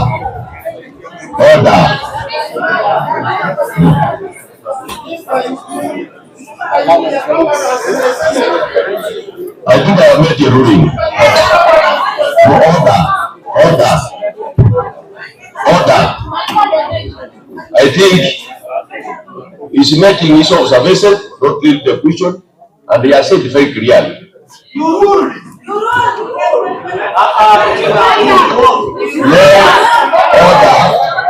Order. You see, all the members, let us start adding orders. Order. Wakili, make your observations, then we proceed. Honorable Ismail, you are not demanding the voices you are alone here. Please, be orderly. Order. Go proceed. Order. The Deputy Governor, the observations and your remarks, then the assembly will make the decision. Yes. Thank you, Mr. Speaker. Proceed. Mr. Speaker, sir, at page 8 of the reply affidavit, Mr. Monda had this to say: I am availed up to 4 county officers, enforcement officers to the crowd director to show that these individuals are clearly assigned to him. In answer to that, he has only referred to the SRC directives, which he has not annexed. Mr. Monda has not responded to the 20 county enforcement officers whom he deployed during the time of the arrest of his brother. Mr. Monda has, Mr. Honorable Deputy Governor, His Excellency Monda, has at paragraph 33 of his affidavit indicated that the 100,000 shillings was a mere error. To answer to that, you might want to ask yourself, what is the correlations between the time all these monies were sent? The first bunch of 150,000 shillings was sent at 20:33 p.m. The 47,000 shillings was sent at 20:37 p.m. The 50,000 shillings was sent at 20:43 p.m. The 100,000 shillings was sent to Lucy at 21:24 p.m. What is the correlation? What is the coincidence? Why the coincidence? The question that then arises, why were all these money sent before the interview? Noting that the interview was scheduled as indicated by Lucy's statement. Why was it sent immediately after the summoning, immediately after the invitation of the candidates to appear for the interview? You have been told that His Excellency Mr. Monda does not do farming. He will explain to us, government, to cause the arrest of his brother for cutting trees. Is trees farming? As I finish, he has not explained or distanced himself from the allegations that he has deployed, and on that particular day, he deployed 20 of enforcement officers who were under the supervision of the county administrative officer. His Excellency Mr. Monda has said that he reported this matter to the police officers, and that you have been invited by my learned senior Mr. Kigen to look at all this as a family issue, and that the issue should be dealt with by the 93 years old man, their father. Why then did he have to report? Where is the OB for this report? Has his brother been charged to date? You have been invited to look at this issue as an issue of a family issue. Our issue is not the family. The issue is about the abuse of office, the deployment of 20 enforcement officers. So as you debate, honorable members, kindly desist and resist the invitation to look at this as a family issue. Look at it as an issue of abuse of office. Finally, as I invite my learned counsel, Mr. Mwangi, just makes brief observation about this. You have been invited to look at the relationship between His Excellency Mr. Monda and Mr. Misati. He says that he has no relationship with Dennis and he doesn't know Dennis. Why then did he have to receive money from Dennis? Why would he not have received money from his friend for the last 32 years? And where is this friend before this house? You have been invited to look at the issues of 100,000 shillings as money that was erroneously sent and that he made an attempt to reverse.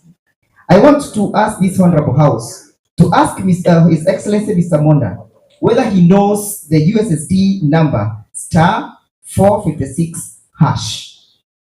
Does he know its purpose? If he ever did any attempt to reverse, has he tabled that evidence before this honorable assembly? Mr. Speaker, sir, allow me to invite Mr. Monda for closure. Just for a few minutes, kindly. Yes, Mr. Speaker, sir, mine is very short. This assembly has been invited to make a resolution as to whether His Excellency, the Deputy Governor, should be removed from office by way of impeachment. In his defense, the Deputy Governor has attached 2 affidavits. One for Joseph Misiati and another one for Anne Misiati, the wife and the husband and the wife. This is to demonstrate where the money was coming from. Unfortunately, very calculatively, he has forgotten to provide an affidavit by one Gladys, the chief officer health, that he claims the 100,000 shillings that was supposed to be sent to Gladys was erroneously sent to Lucy. This is to hide behind the transaction that was sent to Gladys, so that he just supposes the 100,000 shillings that was sent to Lucy. Ask yourself, on 28th of May 2023, at 9:24 p.m., money is sent to Lucy, 100,000 shillings, and the Deputy Governor has not even realized that he has sent erroneously 100,000 shillings in this country, 100,000 shillings in this economy. He only realizes the following morning at 9 a.m. after being called by one Lucy that he erroneously sent 100,000 shillings. Honorable members, do not be lied to. will not be cheated. This money was for a purpose. This money was supposed to serve as a bribe, and he's now covering it up by 100,000 shilling sent to Gladys. And there's no affidavit by Gladys confirming the assertion by His Excellency the Deputy Governor that the money was for transport, as he alleges. Most of that. Speaker, sir. Also remember that in his submissions, he mentioned that he solicited this job on behalf of Dennis. He made attempts to go and ask Lucy for a favor. Honorable members, what does the Leadership and Integrity Act say about favorism, about nepotism? What will happen to the other youths who have no capacity to approach a person of the status of the Deputy Governor? Are we taking our children to school in vain? Should we vote for a Deputy Governor and also bribe him to get us a job? Don't also forget that he said he's the custodian of the county of Kisii resources. And that is why he alleges to have been sending facilitation fees to one Gladys. Who gave him that mandate if that is not a confirmation of abuse of office? Most of the Honourable members, at this point, I will allow the Deputy Governor and his team, Wakili and the other Wakili, now to proceed to where they want, so that we proceed with the other business. You are free. You are free that to go up there or to go home. You are free, Wakili Kigen, so that now the assembly will proceed with their business.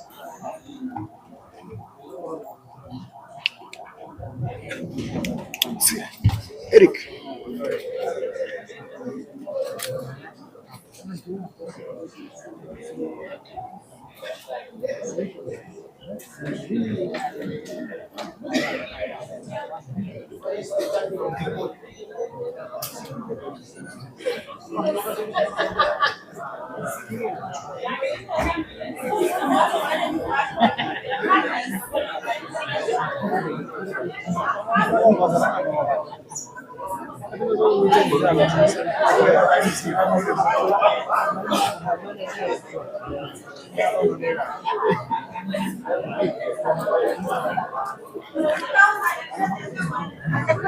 Honourable members, order.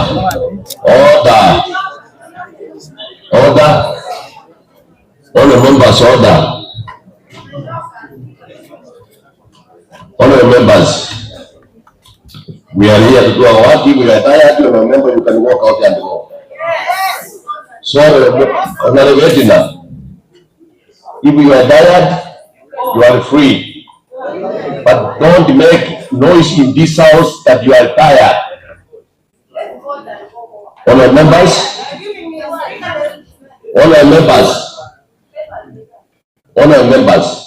I don't want drama here. This is not a school, another school. Allow me at this point, I give a few observations from honourable members when I want to be fair. If there is any, allow me, Honourable Achila, you have not talked for something.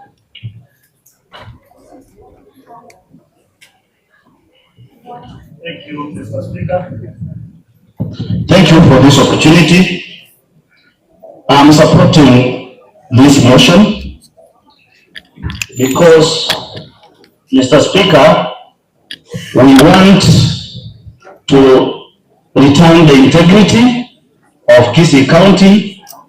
We want to send the Deputy Governor home because he seems to be a serial liar.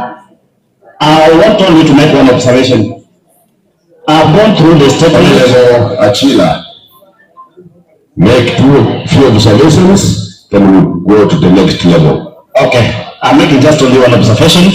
I've seen here, I've gone through the statement from one Lucy Wahito, who is the MD of WASCO, and I've seen the statements clearly on paragraph 5, prior to shortlisting of candidates.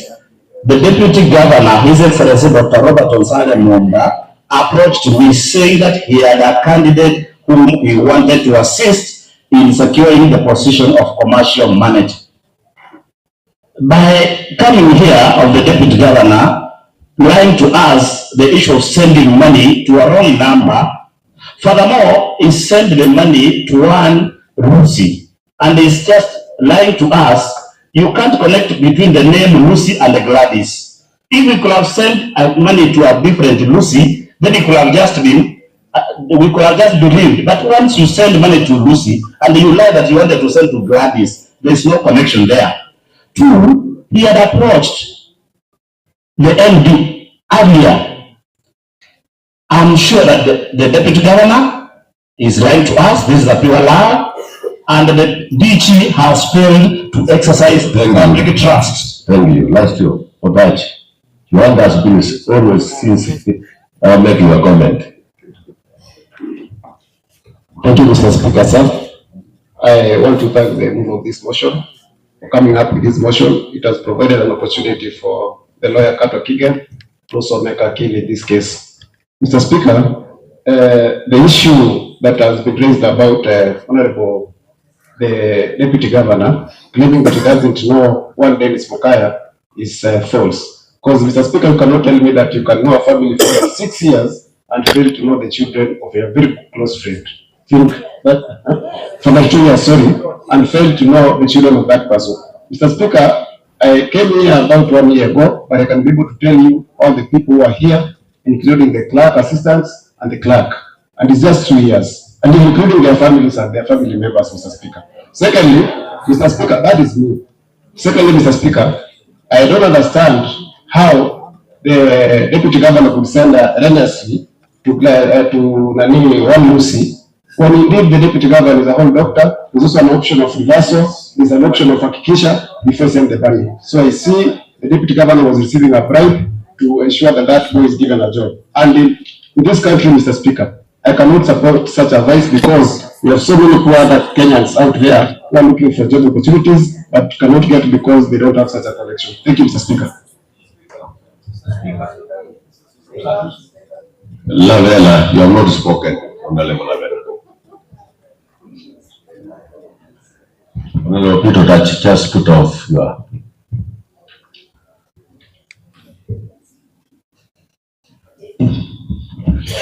Thank you, Mr. Speaker. I also want to raise and support this motion, and I only have a few questions to ask.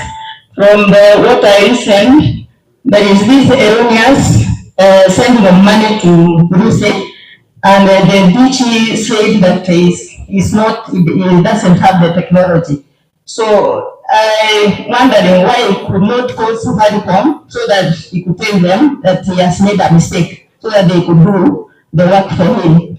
Then number two, he claimed that he gave a loan of 500,000 shillings to Misaki for business.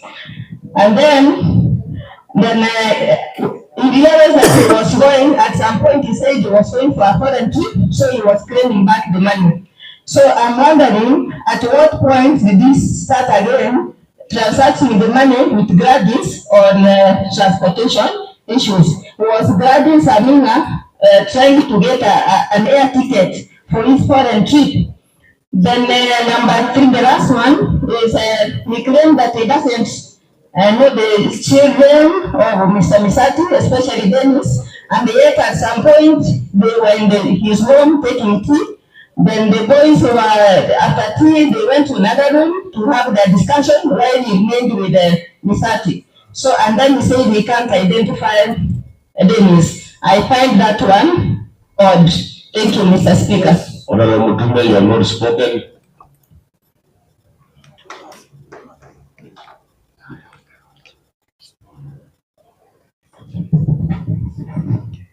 Thank you, Mr. Speaker, for giving me this chance also to comment on this matter that is serious before the floor of this assembly.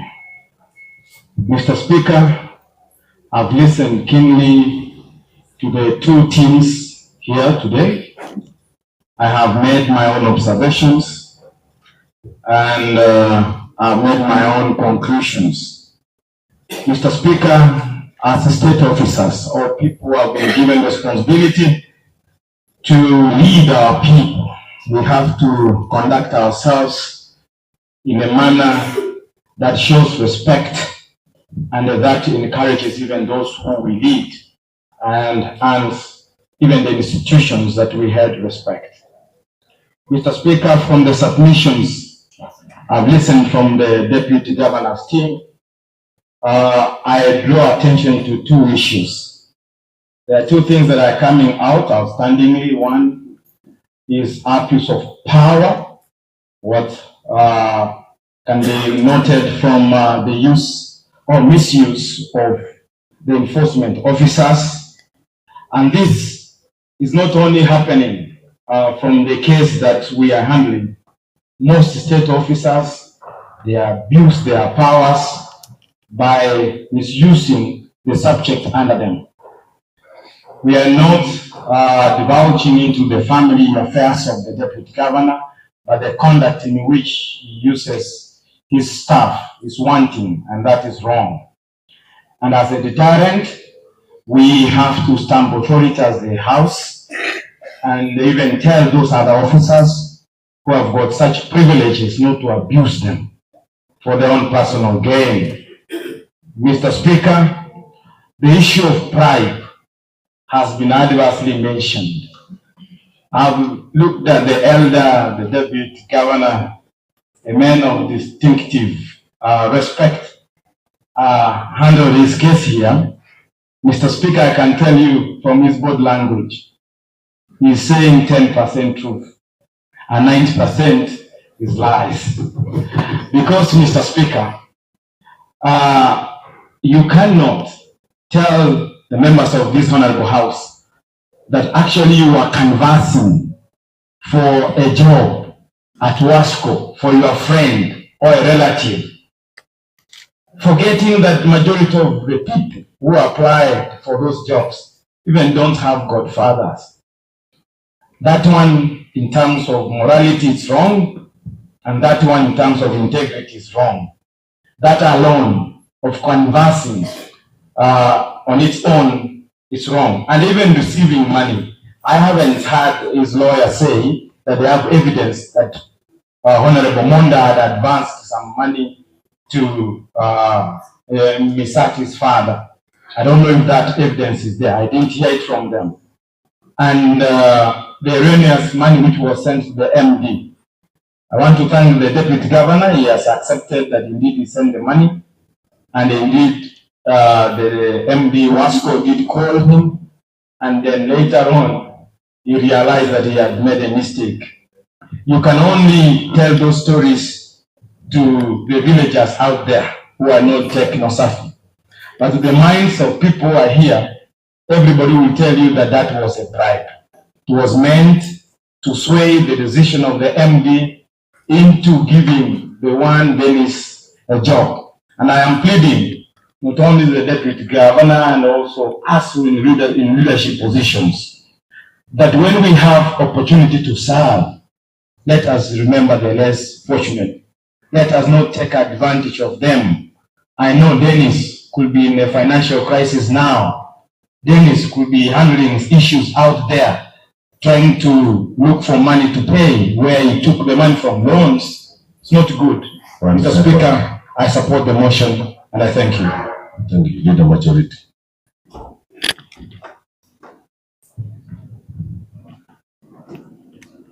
Thank you, Speaker. Mr. Speaker and the honorable members. Today, I decided to take a low profile in this assembly, and I still want to maintain it and ask members that, as Kato Kigen put it, I know many of us, we have already made a decision. Mr. Speaker, we do not want to deliberate into this issue so much. We may be making other people in their hearts feel bad. We have decided whether to vote yes or no. I know members have decided here. I'm only requesting that, Mr. Speaker, you know, when you're waiting for justice so much, you really feel bad in your heart. What is it that is coming? And I know people here have said about Dennis, who has been suffering. Dennis has been suffering now for 9 months without money.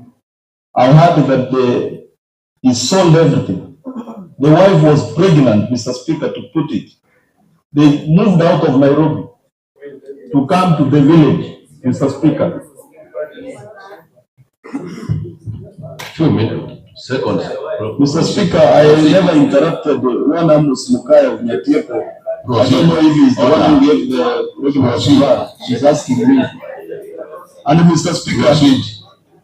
Speaker, to put the records clear here, you know, provocations of members. These people who have been saying here that we do not support the motion are actually the people lying to the deputy governor, and they are the one removing the deputy governor.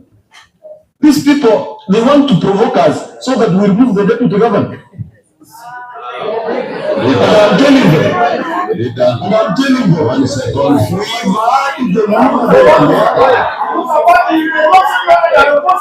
we've had the motion very clear. The deputy governor has presented his case very clear. Mr. Speaker, I'm asking you, give us a chance. We do our democratic right of voting. Yes.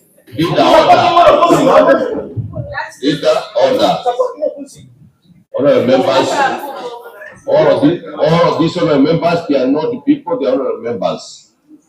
Honorable members, understanding order 64, subsection 3, and I read, when the speaker is satisfied that the motion has been adequately vetted, the speaker shall call upon the person who is being removed from office to answer issues raised in the debate, and thereafter call upon the mover of the motion to reply. I now call the mover of the motion to reply. Proceed.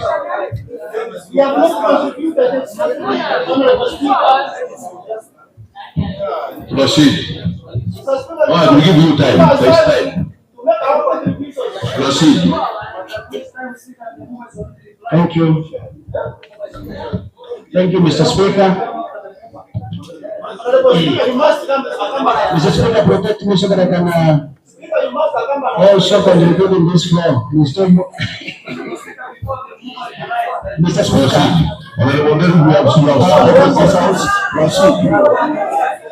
I am giving you 2 minutes, proceed. No.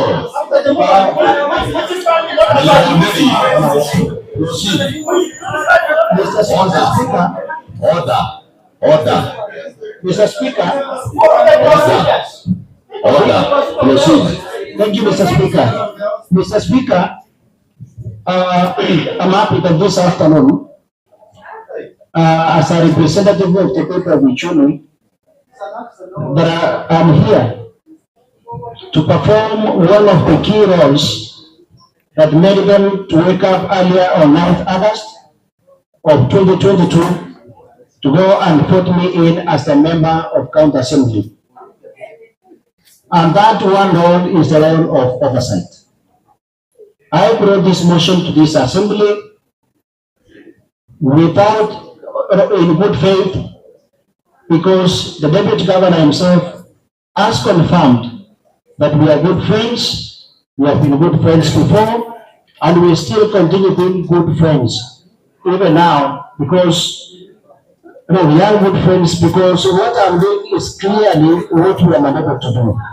Mr. Speaker, there are a few things which I wish to respond on.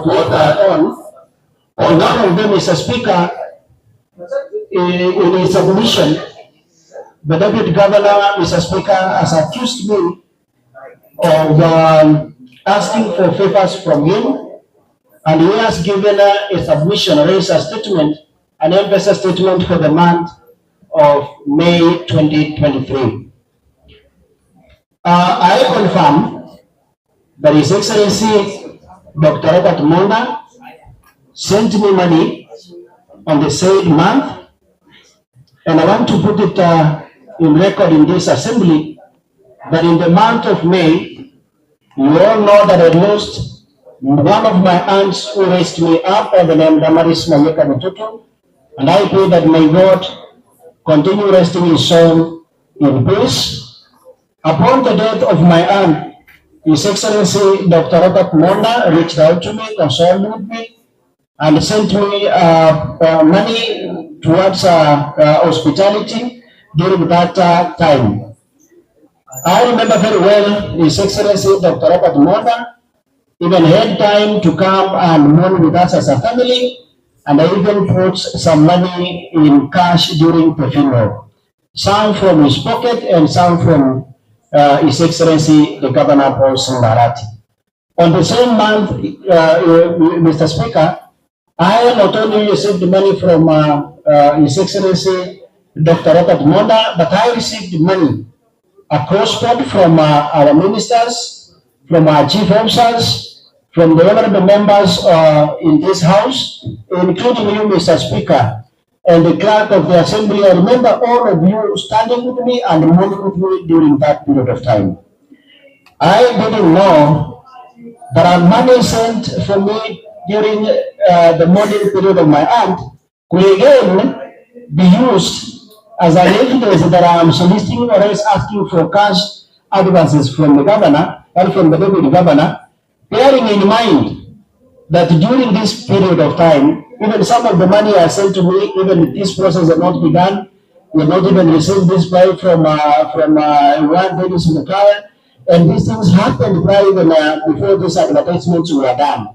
And I want to put it clear in this house, because the intent then was good from the deputy governor, that he had sent money to me to help me mourn and also handle those visitors who could have come to mourn with us as a family. And if the deputy governor feels that that money needs to be returned, I want to put it clear in the assembly that I'm ready to return it, even now in full amount, and with whichever interest that you may wish to request. Mr. Speaker, the acceptance of the deputy governor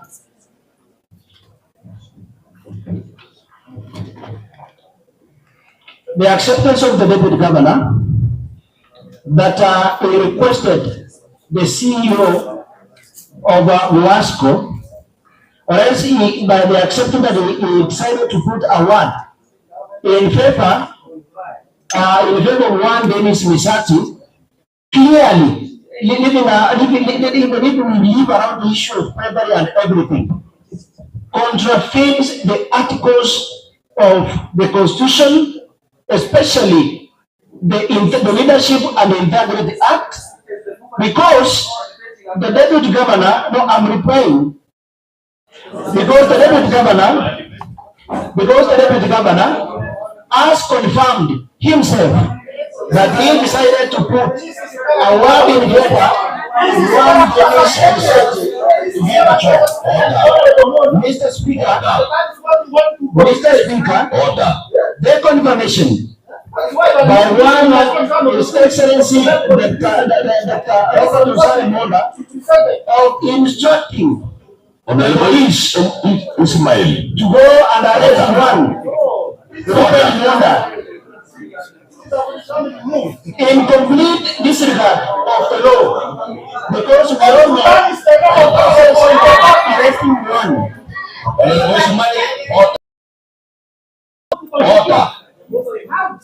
Honorable Ismail, order. Mr. Speaker, Honorable Ismail,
Let me tell you, you are not assisting the deputy governor.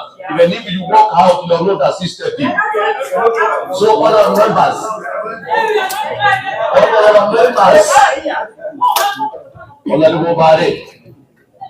you know, there is only vacation. If I do what and you see you are being targeted by the sergeant at time, you will miss 3 consecutive sittings. And I repeat, if you are being targeted by the sergeant at arms, you will miss 3 consecutive sittings. So, honorable members, you are not above the order of Ismail, and you are becoming notorious. And I repeat, you are becoming notorious, honorable Ismail. And I cannot tolerate that. I cannot tolerate that. Honorable members, let us be orderly, because you cannot bring your argument of the primary school kids here in the assembly, because there is no way that every now and then is only one member. Information order, I know for heaven's sake. Honorable members, we are discussing, as I said in the morning, a serious issue touching the family. And let us not bring football match here. We are towards our tail end of seeing that the prayer what Kigan could before this house and the deputy governor, you exercise your powers. By making that it is public and the media to show you that you want to speak, it cannot assist in this event like now. I have given almost every honorable member here. Honorable members, you have contributed.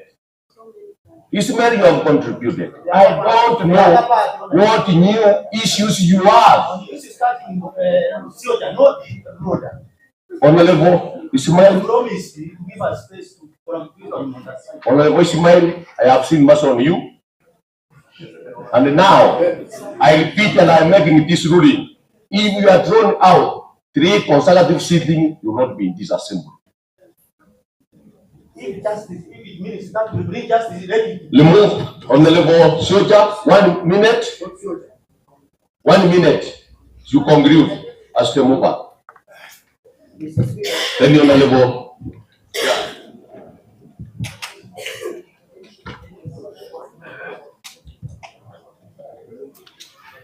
Mr. Speaker, summary. There are some 2-3 things I want to conclude on, and for purposes of record in this house, because the advocate for the Bichi, Achoki, raised a concern on particulars of the notes of motion that I gave and the tabled motion. I want to make it clear that I moved and tabled my motion pursuant to standing orders number 45. So make reference to that. And finally, is it a coincidence that one Usi Waito Wachira, who is the managing director for Wasco, erroneously received a sum of 100 Kenya shillings. At the same time, at that time, that is when the DG had communicated with her and put a word to her to find it favorable for the managing director to consider giving the job to one Dennis Mokaya. And finally, this is not just for Dennis Mokaya. This is just for the many youths, poor youths outside there who lined and fought for us in August 9th of 2022 to come and fight for their welfare.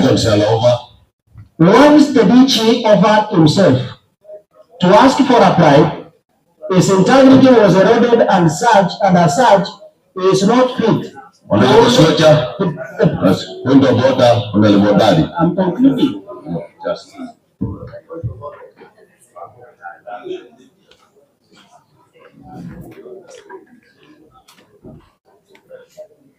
What is happening with that? Check.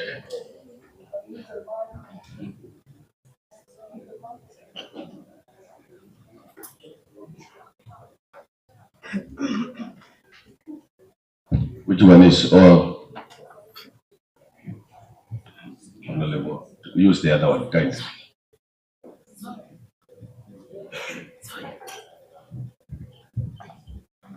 Mr. Speaker, thank you. Of course, I'm standing on standing order number 65, but before I say that, Mr. Speaker, I want to say the mover has said enough. It is for us now to make a decision. Mr. Speaker, standing order number 65-1, Mr. Speaker, and allow me to continue because, Mr. Speaker, we have been persuaded by each side, and now it is time for us to make a decision, Mr. Speaker. Assembly shall be decided by a majority of the members of the County Assembly and the voting, Mr. Speaker. I know a question has been put, Mr. Speaker, in this house now, and it says about now to be decided by a majority, Mr. Speaker. And because both sides are persuaded us, Mr. Speaker, that is the reason why now we want to go for 40, Mr. Speaker, so that it can be decided by a majority. But Mr. Speaker, 68-2 says this: the Speaker shall direct the decision to be taken in every instance where the Constitution lays down that a fixed majority is necessary to decide any question. In this case, Mr. Speaker, and we will read the standing order 59-8, Mr. Speaker, it says about 2/3 of the members present voting are the one who are supposed to decide the majority, Mr. Speaker. Therefore, power 62 that now you division, Mr. Speaker, and the practice majority, which is 2/3. Because secondly, Mr. Speaker, this issue on behalf of the many Kenyans that they represent through their parties. I now second the motion. Provided under the Constitution a question for the question of removal of the Deputy Governor, Honorable Dr. Monda, from office by way of Secret ballot. Secret ballot is in such a secret that the members,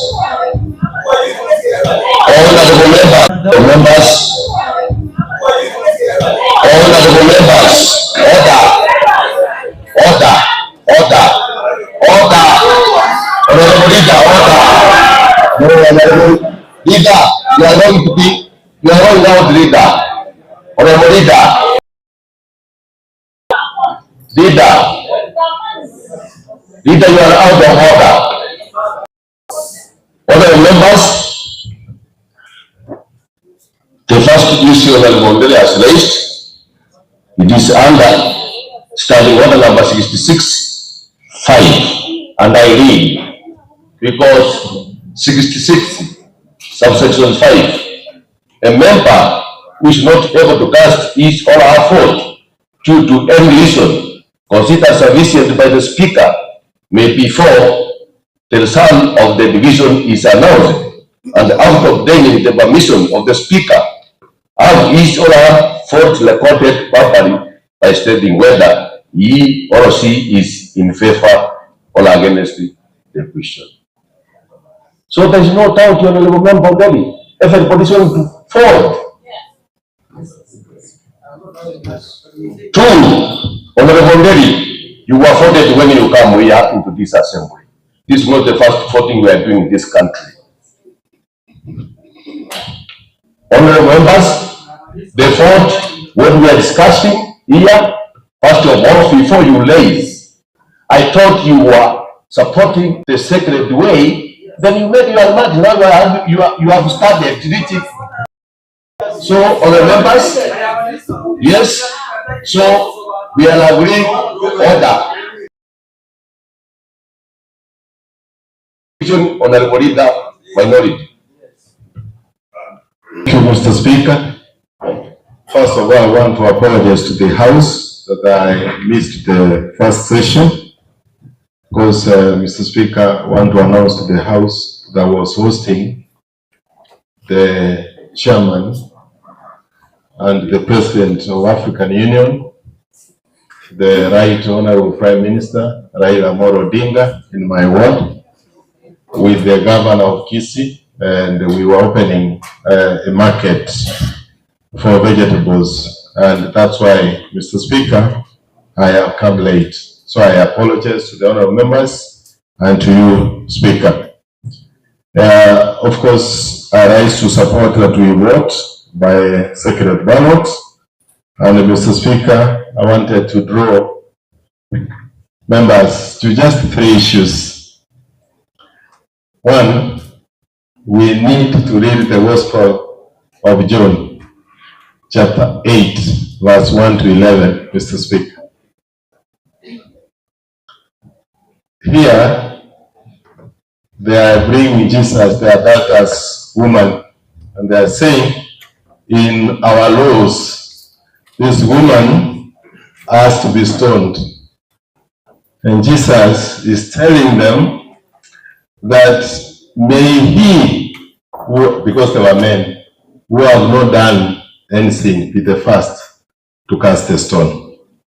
Number 2, Mr. Speaker, I want to say that I've been in this house since 2013, and it's the first time that we are invoking standing order number 60, because, Mr. Speaker, the one we are used to invoking is standing order number 58, which since we came, we have been invoked since 2013, 2017, it's now we have not.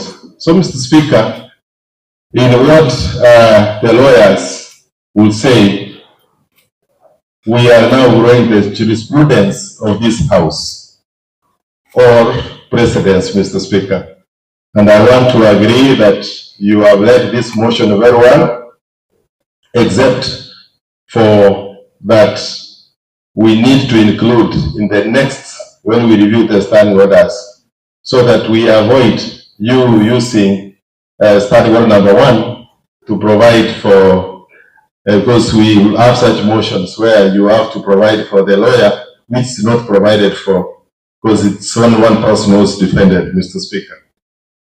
And Mr. Speaker, also, I've listened to both sides.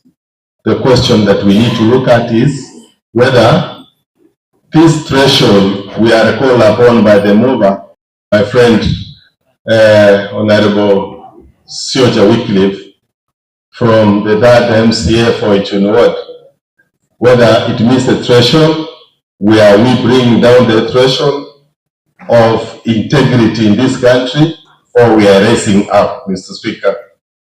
And then, Mr. Speaker, as Katwa Kigan said, we also need to look whether, as honorable members going forward, because issues for family will come in as a threshold of impeachment, not only for the deputy governor, but for subsequent motions that will come. And lastly, Mr. Speaker, the issue of WASCO has been brought here, the CEO and the others. And I think, Mr. Speaker,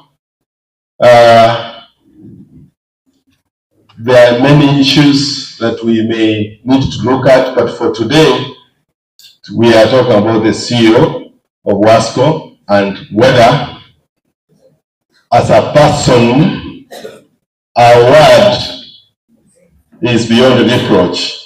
And that's something that we need to look at. And also as a board of WASCO, which, Mr. Speaker, I can tell you confidently that they have dismissed members of the public who deserved, and they have employed staff who are their children.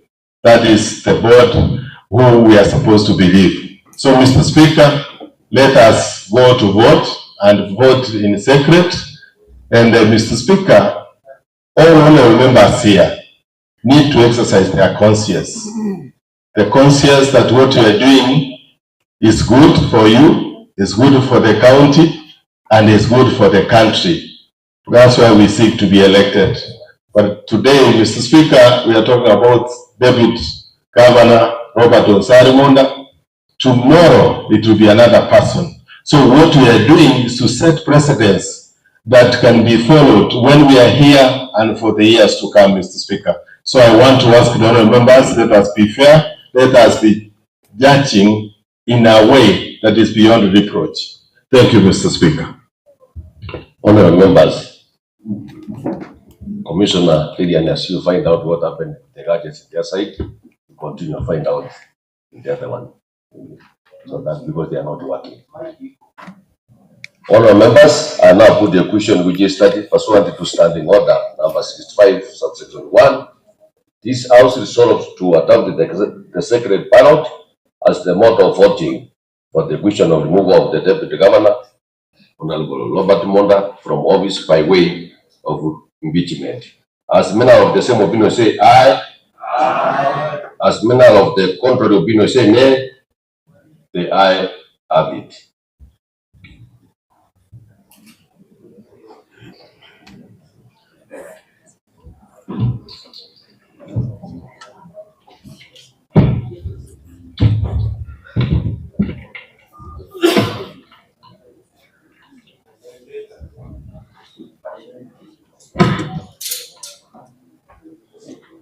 Honourable members, before I put the question, I wish to state the following. Honourable members, standing order 61 states that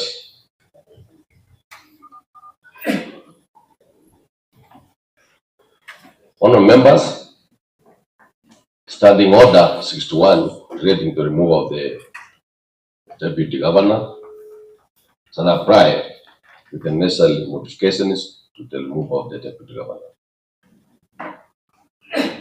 Honourable members, standing order number 60, subsection 7 states that when the motion has been passed by 2/3 of all members of the County Assembly, the Speaker shall inform the Speaker of the Senate of that resolution within 2 days.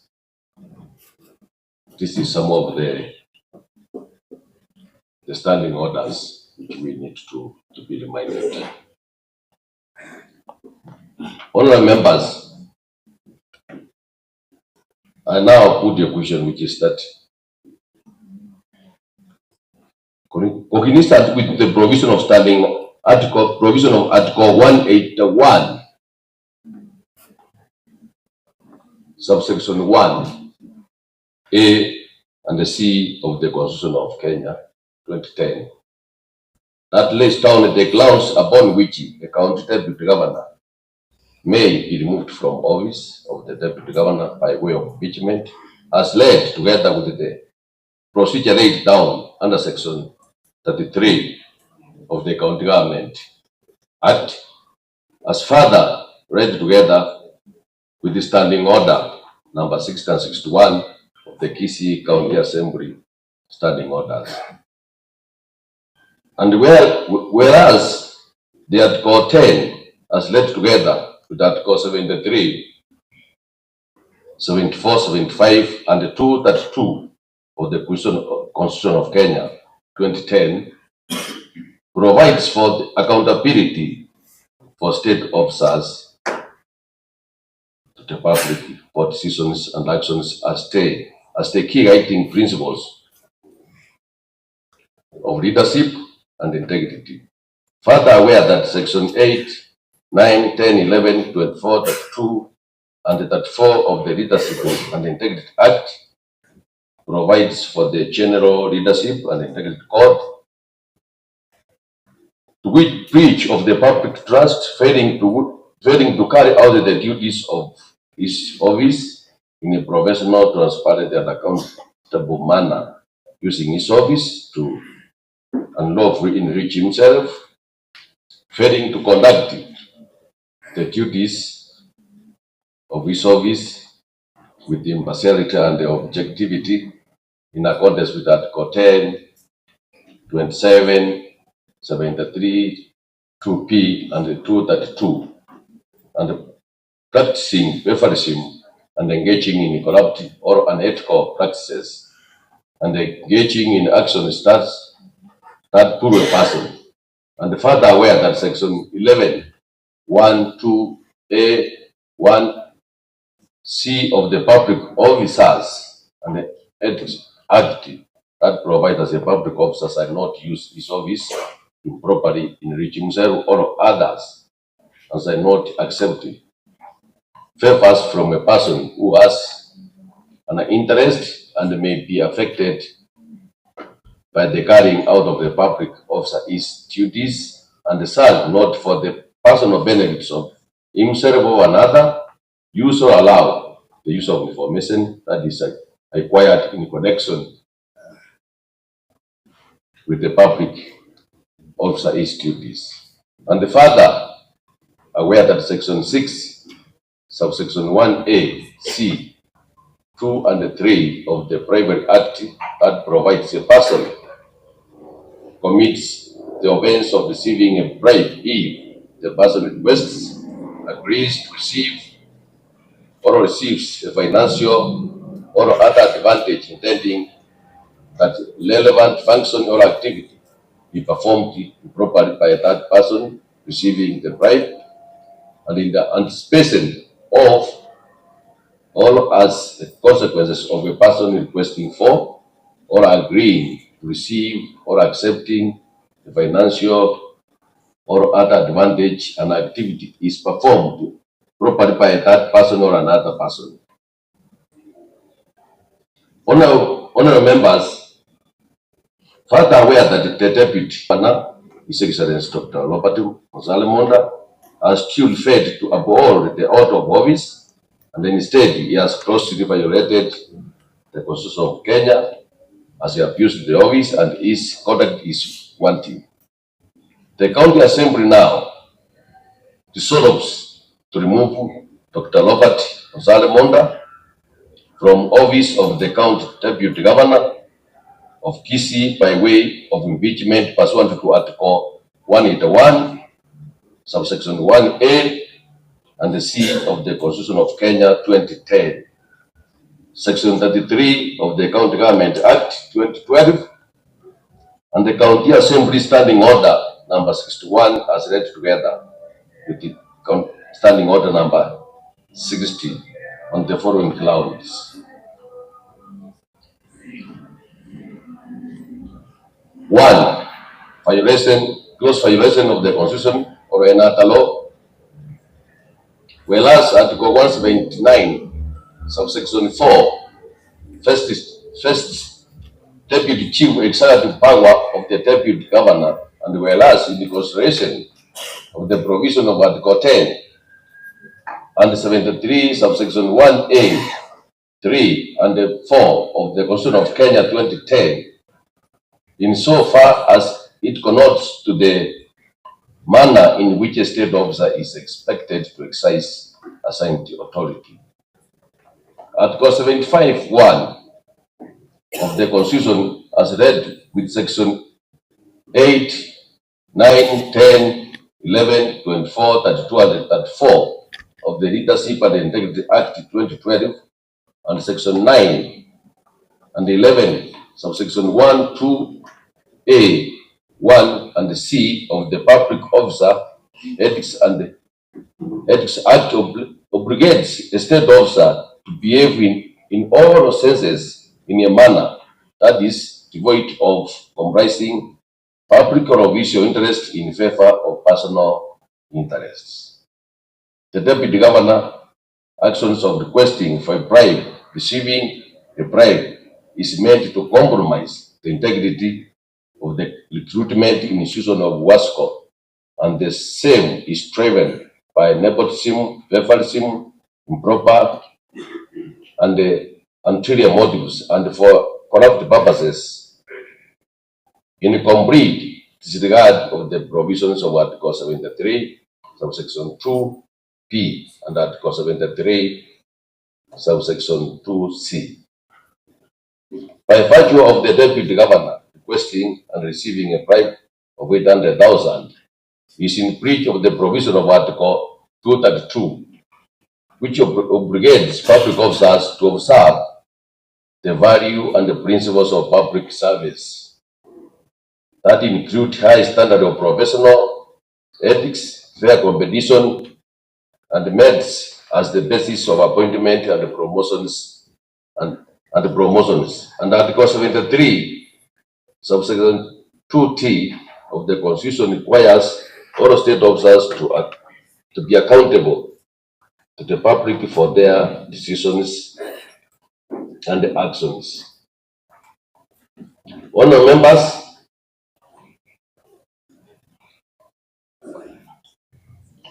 sorry, I was not seeing you, honourable members, just come.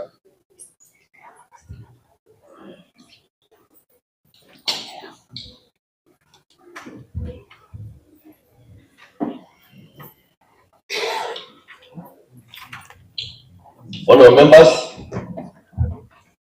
the Deputy Governor, Dr. Robert Monda, violated Article 10, 73, 75, and 232 of the Constitution, which bind state officers while discharging their duties in offices in the earlier. The Kisii Water and Sanitation Company advertised for various position vacancies in April 2023, and the said Deputy Governor alerted Dennis Mokaya, his father, that he could secure his son a job upon paying a bribe of 800,000. Upon which shortlisting and being interviewed for the post, the Deputy Governor used his office to improperly confer a benefit to himself when he solicited a sum of 800,000 from Dennis Mokaya and his family in the presence to secure him a job for the said post of the commercial manager of WASCO, an entity of Kisii County Government. The Deputy Governor received a sum of 799,000 through M-Pesa platform as follows. The first tranche was on 28 May 2023, Kenya shillings 249,000. The second tranche 150, 49,000, and 50,000 by Dennis Mokaya on telephone number 0725 48 7300. To the Deputy Governor is Safaricom line ping 0711 86 0700. The second one was 250 to the Deputy Governor is Safaricom line ping 0711 86 0700, and the last was Kenya shillings 300,000, which was delivered to his office in Kisii Stadium in Kisii. Honourable members, the Deputy Governor, in an attempt to influence the award of a contract of employment to Dennis Mokaya, the Deputy Governor sent via M-Pesa a sum of 100,000 to the Managing Director WASCO in order to influence her to employ the said Dennis Mokaya, which request was not ascended to by the managing director and the money returned via M-Pesa to the deputy governor. Honourable members, while realizing that the deputy chief executive authority vests in the deputy governor, was their need for the deputy governor to increase the funds of the managing director of WASCO to give Dennis Mugaya the said post. It's a posted question. The Dennis Mugaya complained to the county assembly to intervene in this oversight capacity, and the day after registered their complaint and recorded a statement with anti-corruption and submitted, among other documents, the advertisement from WASCO on the vacant post to be filled, the slate of application for the job, the invitation letter from WASCO to attend the interview, and the same PESA statements for the month of May 2023, titling the transfer of 249 to the deputy governor. This huge payment made by Dennis Mugaya and his family never secured the job. On informing the deputy governor that he will be forced to make a formal complaint to anti-corruption on the matter, the letter threatened his life and of his family, consequently forced the former to go into IT. 2. Accusation 2. Abuse of office. The actions of the deputy governor, His Excellency Dr. Monda, of using his office to solicit for Kenya's 800,000, thereby conferring financial benefit on himself and subsequently sending 100,000 to WASCO managing director so as to influence the award of a contract of employment to a preferred interviewee. He has abused the office of the deputy governor and is in breach of Article 73, 75 of the Constitution of Kenya, Section 8, 9, 10, 11, 13, 24, 32, and 34 of the Leadership and Integrity Act by the Division of Public Trust, failing to carry out the duties of his office in a professional, transparent, and accountable manner, using his office to unlawfully enrich himself, failing to conduct the duties of his office with impartiality and objectivity in accordance to Article 10, 27, 73, subsection 2p and 232, and practicing favoritism and engaging in corrupt and unethical practices and engaging in actions that pull a person.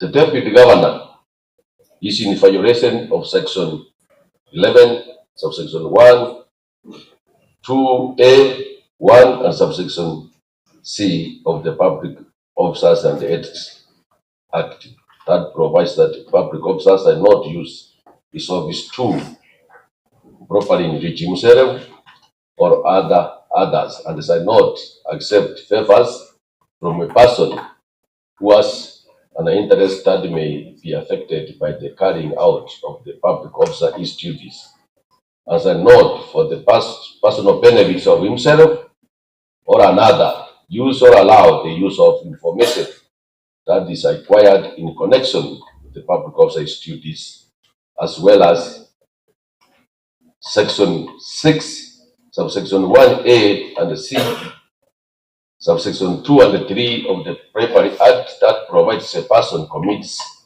offense of receiving a bribe if the person requests, agrees to receive, or receives a financial or other advantage intending that relevant function or activity be performed improperly by that person receiving the bribe, and in anticipation of or as a consequence of a person requesting for, agreeing to receive, or accepting a financial or other advantage, an activity is performed improperly by the person or another person. Honourable members, he literally used the office to intimidate and cower his family into waiting, fearing for their lives, in contravention of Section 34 of the Integrity Act 2012. Honourable members, in furtherance to abuse of office, the Deputy Governor has continuously diverted county enforcement officers from their course of duty to work in his farm, a portion of land allocated to him by his father. Since he came into office, there has been at least 5 officers working in the farm, a clear demonstration that the deputy executive in chief is misusing the staff of the county. Honourable members, on 20th December 2023, the deputy executive in chief deployed a contingent of about 20 county officers under the supervision of the sub-county administrator to arrest his brother, one Ruben Monda, Olang Matundura, for cutting down trees that his brother Ruben Monda had planted. In exercise of his executive powers, the deputy executive in chief ensured his handicapped brother was smuggled in the police vehicle and was concentrated in Keung police station for 3 hours without an occurrence book or booking. At 18:30 hours, the OCS denied the city Ruben Monda Olang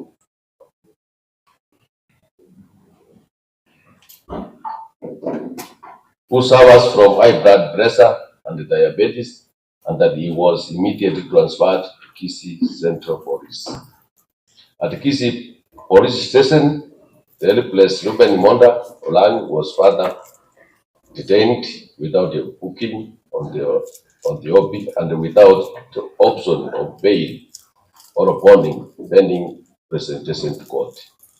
At one point, the secret Mondolang had to be last to Kisii Teaching and Referral Hospital for an urgent medical interventions. However, on reaching the hospital, Ruben Mondolang was never attended to by any doctors, as the OCS Kisii Central Police Station received instructions to immediately take him back to the police station. With these conditions now deteriorating, Ruben Monda Olang was spent back to the police station until 0020 hours, where he was issued with a gas bill of 30,000. The medical condition of the old man deteriorated to the extent that he was hospitalized in hospital for about 3 weeks, and since then he had been injected with insulin condition that was not there before. Ground 3, gross misconduct. The deputy governor interfered with the appointment of the vacant person of the commercial manager of the Wasco by attempting to bribe the managing director, Ms. Lucy Waito, the sum of 100,000. This was in the month of May 2023. This act contravened Article 25 of the Constitution. The deputy governor, his engagement and all complicit behavior boils down to gross misconduct and gross abuse of office. Ground 4, claims under national law. The action of the deputy governor, His Excellency Dr. Monda, of using his office to solicit Kenya's things 800,000, thereby conferring financial benefit on himself and the subsequent sending 100,000 to what's called managing director so as to influence the award of a contract of employment to preferred candidate is in violation of Section 6, subsection 1A, C, 2, and subsection 3 of the Bribe Act that provides a person commits the offense of receiving a bribe if the person requests, agrees to receive, or receives a financial or other advantage intending that a relevant function or activity be performed properly by that person receiving deprived and in anticipation of all as a consequence of a person requesting for or agreeing to receive or accepting financial or other advantage in activity is performed improperly by that person or another. Honourable members, at this point, we shall now proceed to the ballot to vote on the question of removal from office of the Deputy Governor of Kisii County Government, Honourable Robert Monda, by way of impeachment. Honourable members, I now direct that the ballot box empty and unlocked be displayed to the assembly. Clerk, you do that.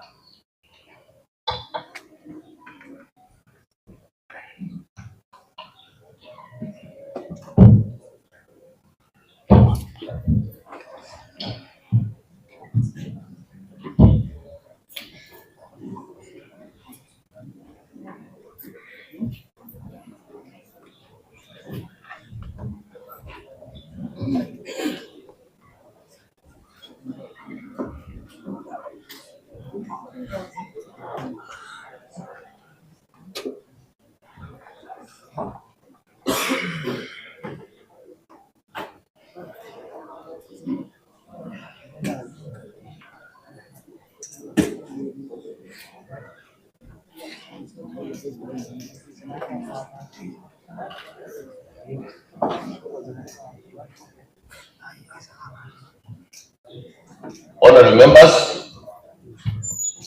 I now elect any honourable member who is outside to come inside. All honourable members, Sergeant Dadam, tell honourable members to come and outside, just for 5 minutes.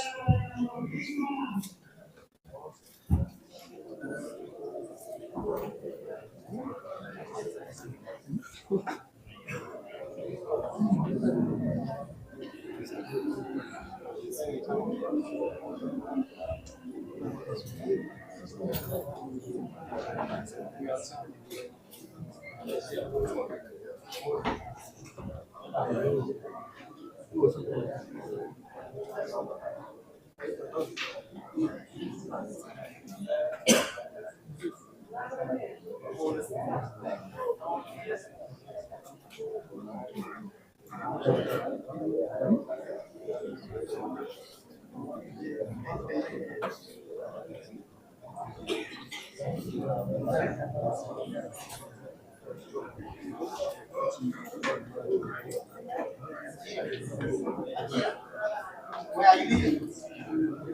Why are you here?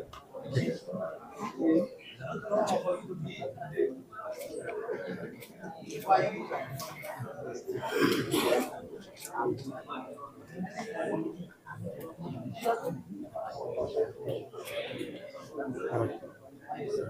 Ready?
Honorable members, order.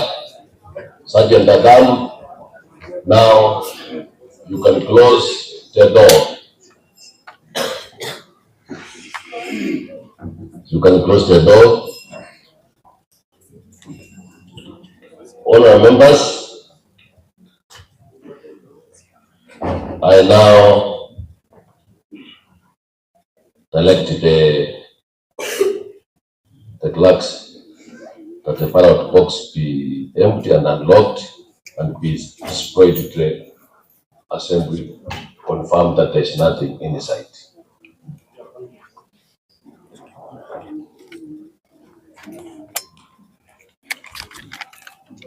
Thank you. Honorable members, I now directed that the ballot box be now locked in the presence and the viewing of the members. Just lock it.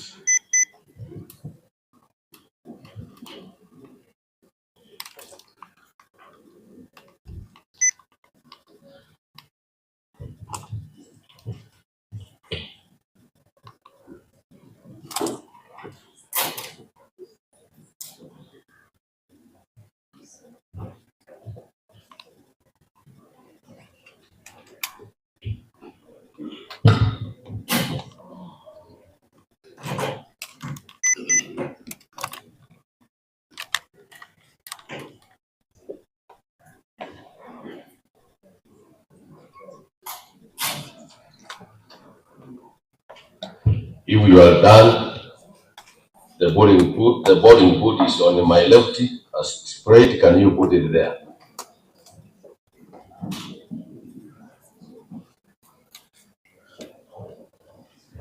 Just put that, yeah.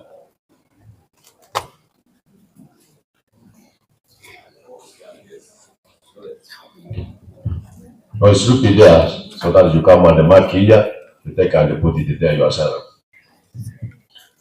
Honorable members, before I move to the next level, if you want the deputy governor to go home, you mark yes. If you want the deputy governor to remain, you mark no. I think that is very clear. Then there is again abstain. If you don't want, it is your decision.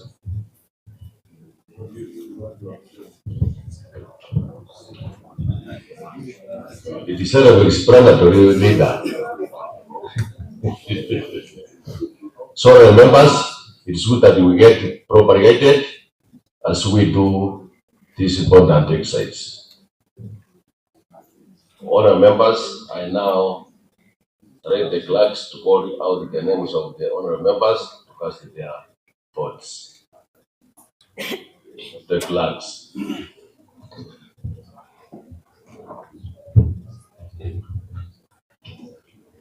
Number 1, Achira Ronald Ngaga.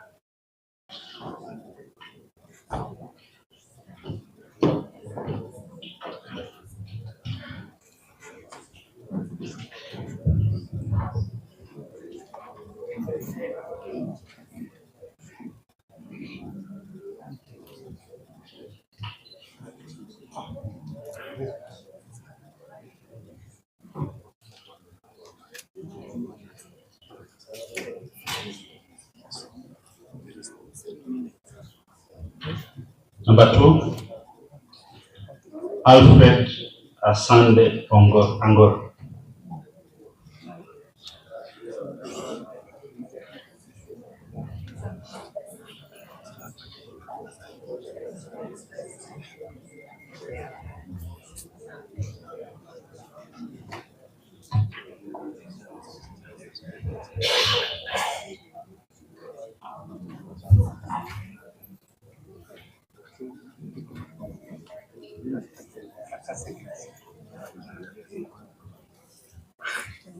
Number 3, Harika Stephen.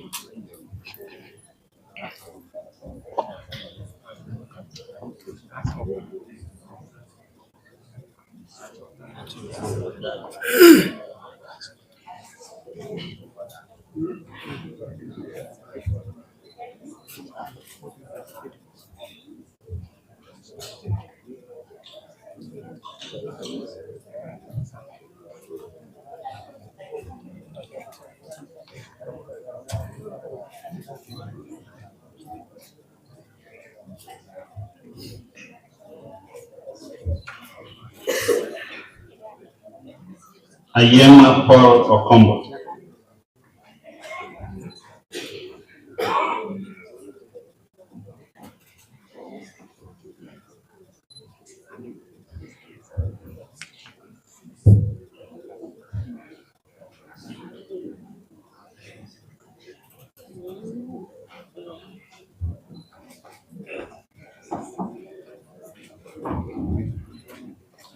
Bagaka Jacob Baronga.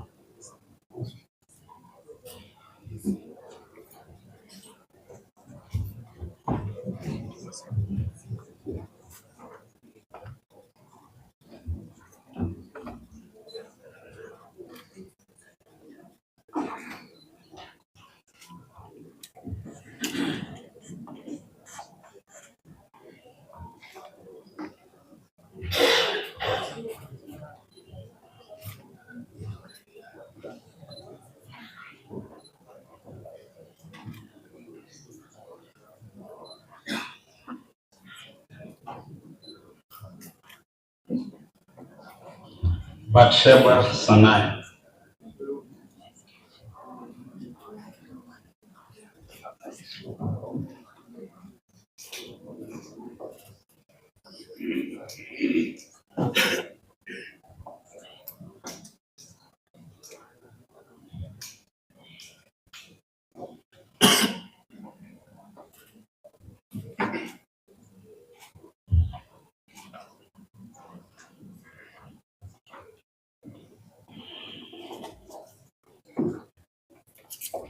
Brenda Kerubo Kengere.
Damaris Nyanchok.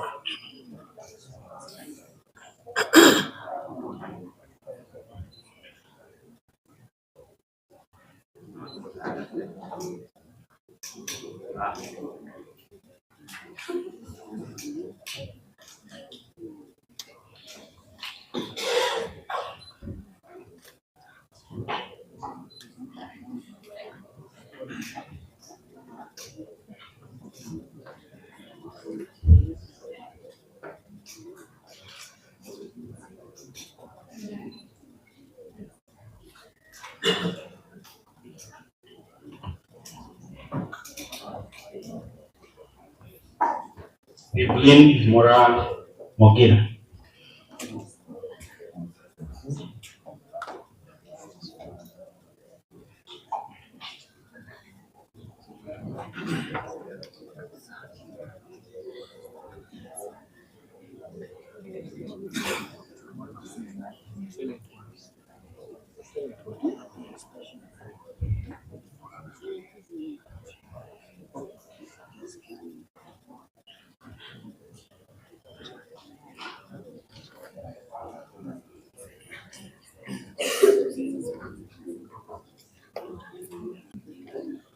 Fatuma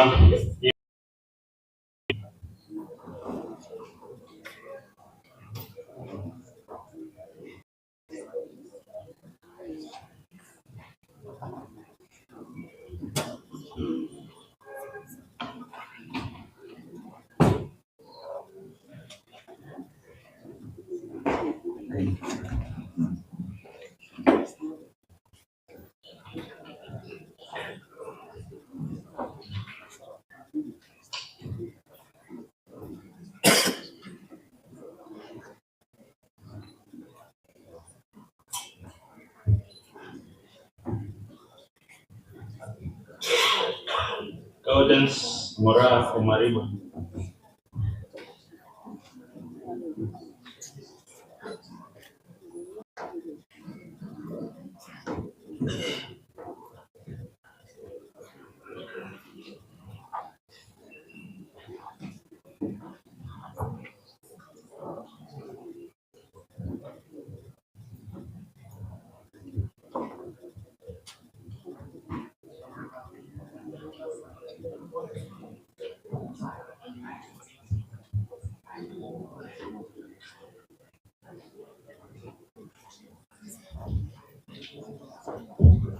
Gaudens Sigara Jonas.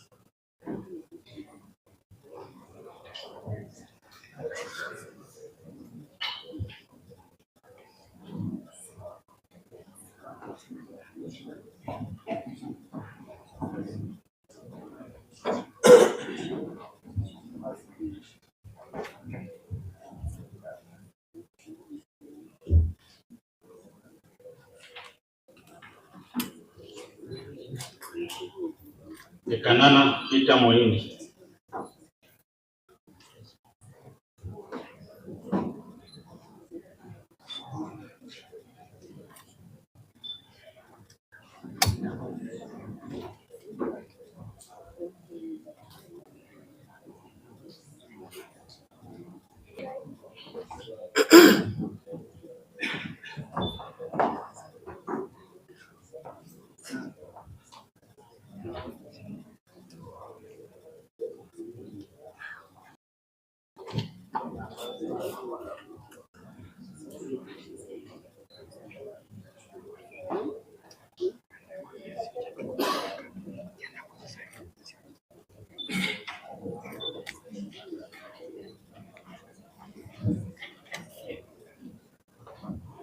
Ichana Portachi Peter.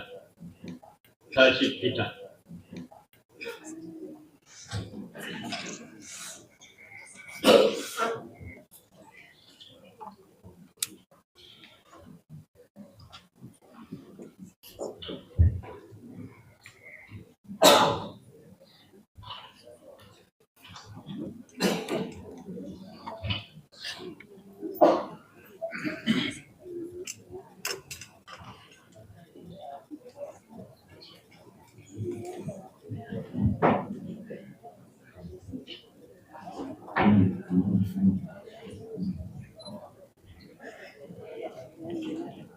Itea Bosgori Brenda.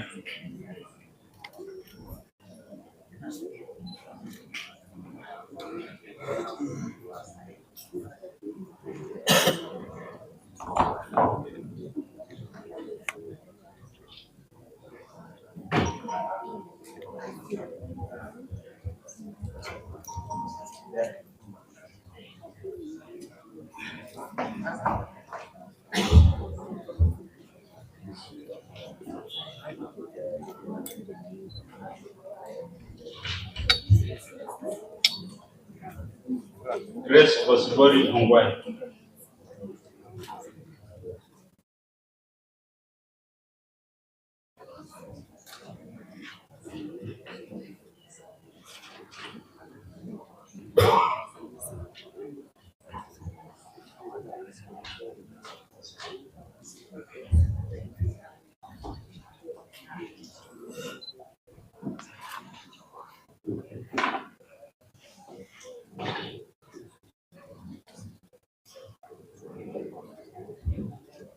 Halima Hussein.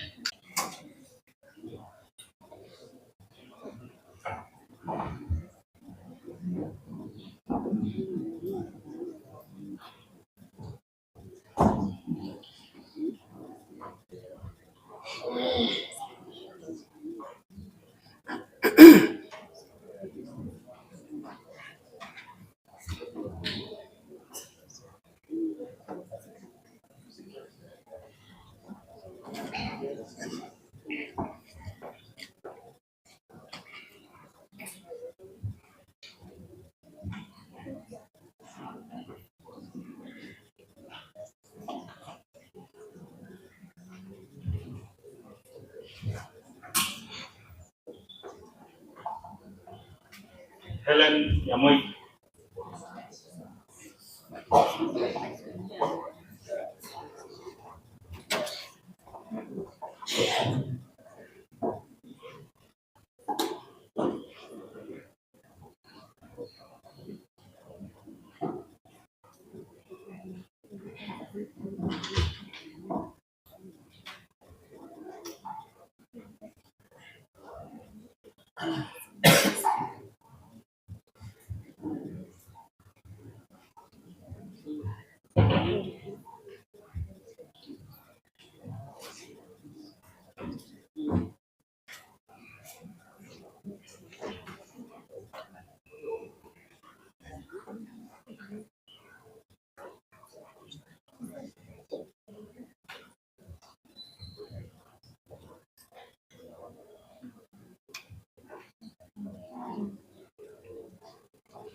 Isabella Nyaboke Edgar.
Karen Nyamoita Maga.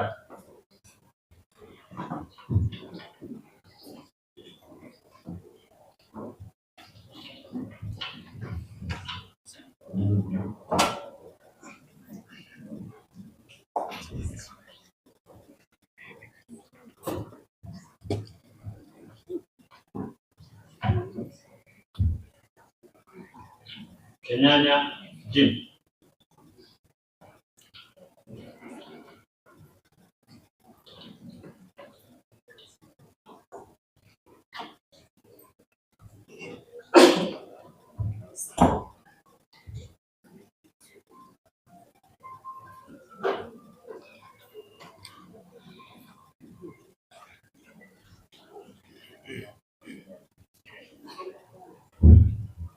Kirake Anthony Mkundi.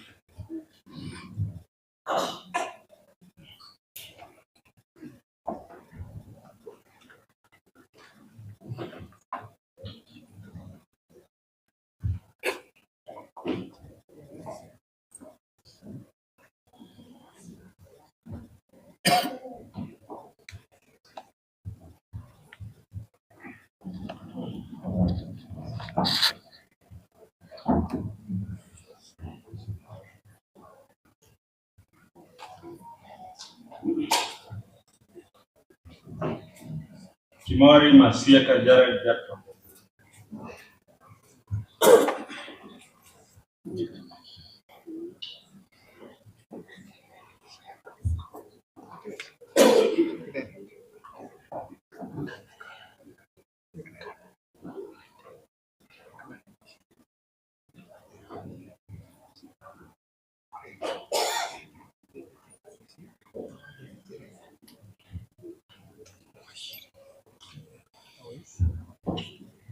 Lilian Nyakerario Omondi.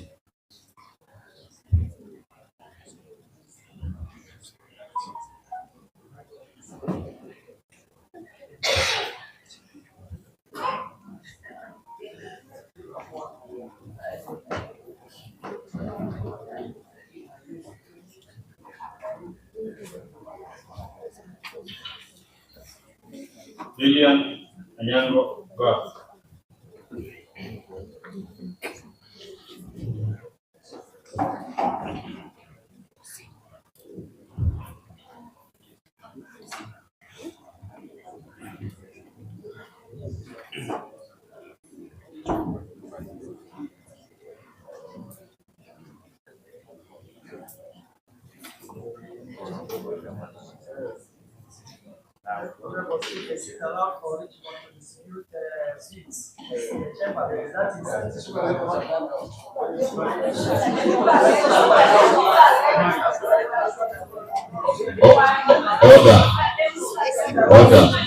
Order, remember, I think almost a doctor who can tell us whether it is in order because sugar levels has gone down.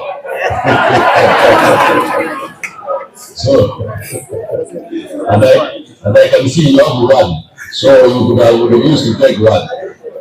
Order. Proceed.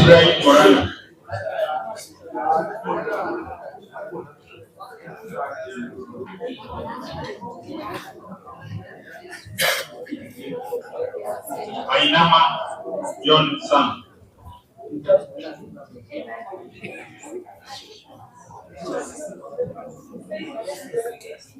Order. In silent, please.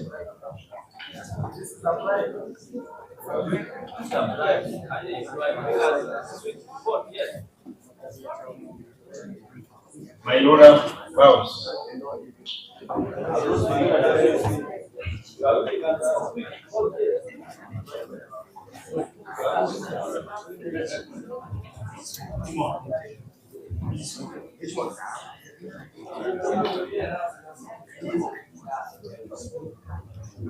Everybody in silence, please.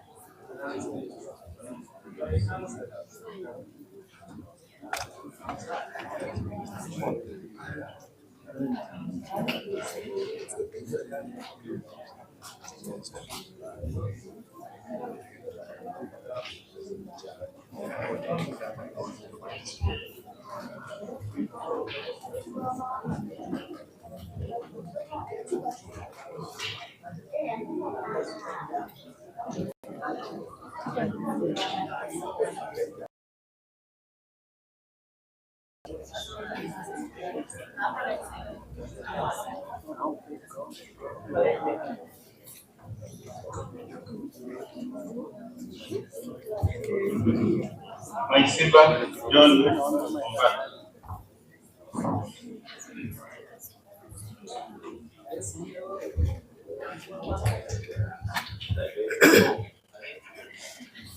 Makori Samuel Mau.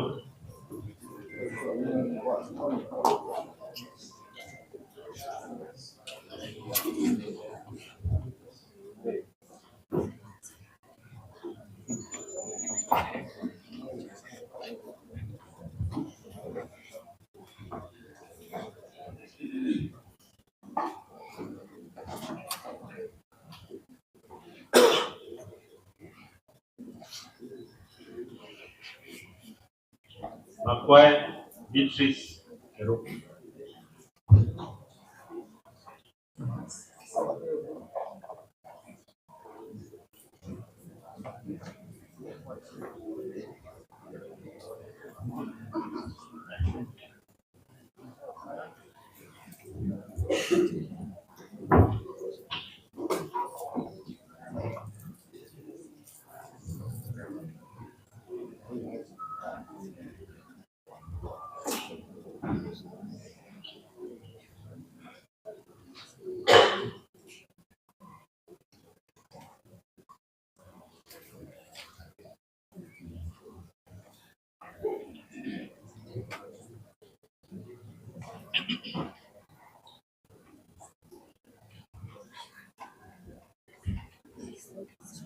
Malaki Mainya Matatu.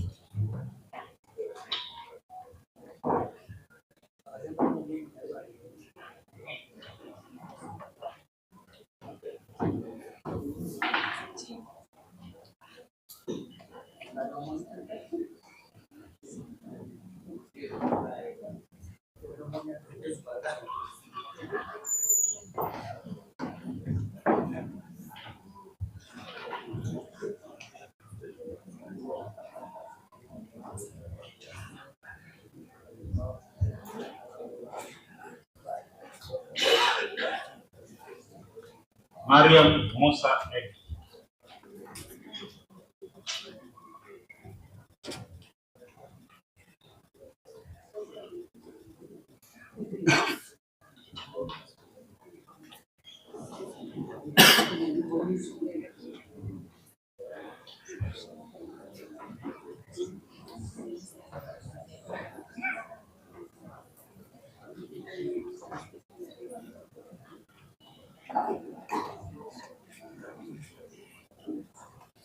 Matundura Ismail Mosif.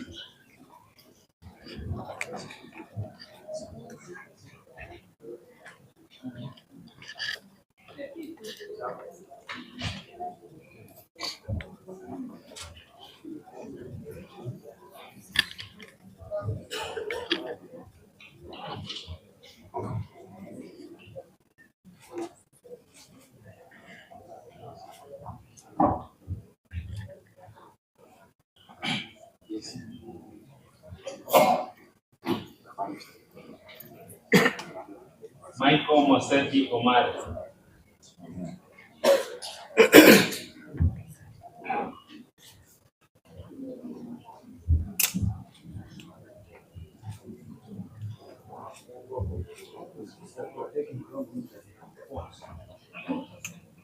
All the members, I think Michael has a problem, so the sergeant at arm you can assist.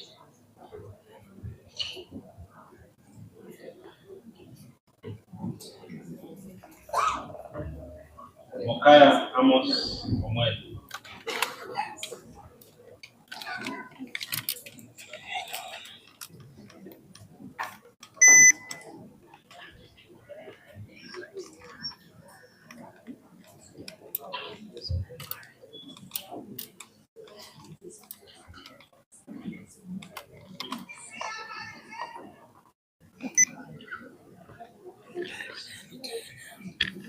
Moraja and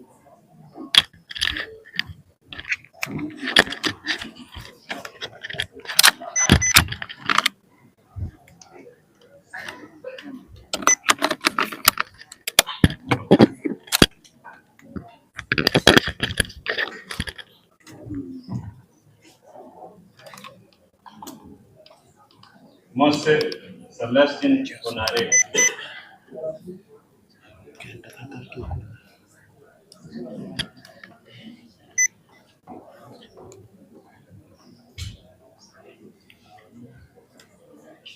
Mose Ibrahim Ongubwe.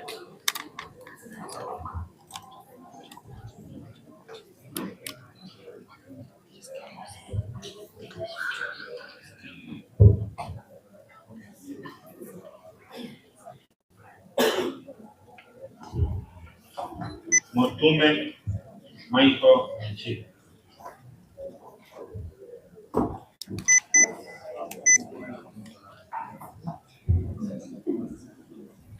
Nyabuto Dolphin Webb.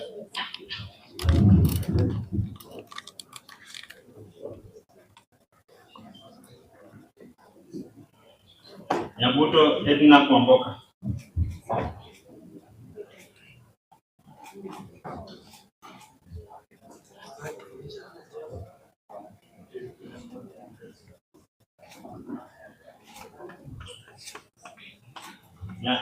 Nyambana Felix Mombati.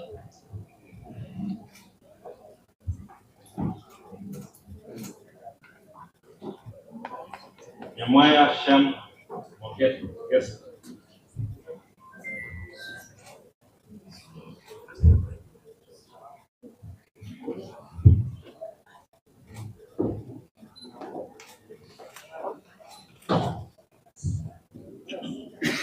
Narama Duke Summer.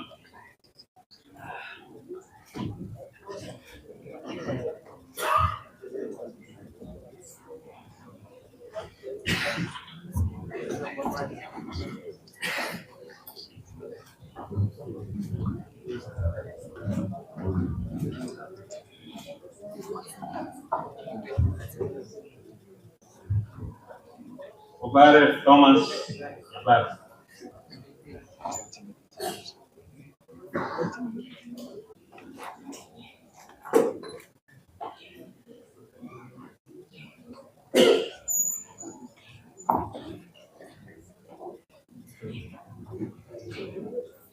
Otwangi Ombachi Dennis.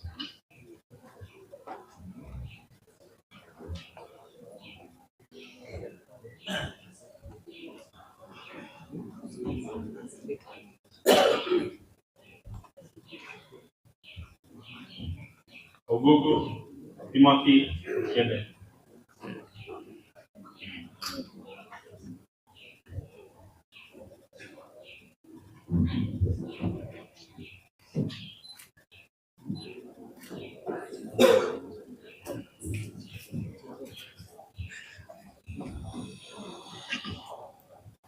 Kerio Peter Mokua.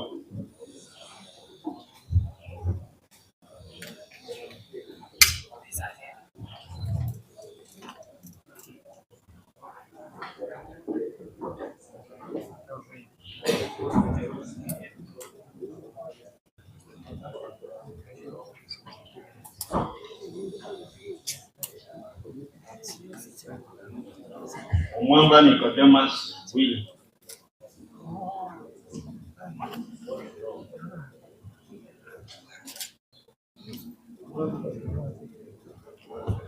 For Honorable Mwamba, I think he has voted. We need two people from both sides to confirm, because he has voted with the clerk, because he's in abroad. So the other side who can come, Ongubo, and the other side leader, so that you confirm, because we don't want two things which is against each other. And the clerk you announce. Sorry?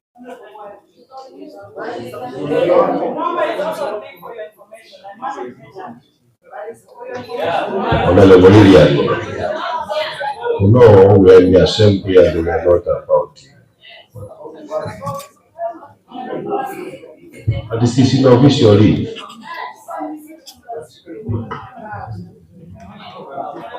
Like you can announce.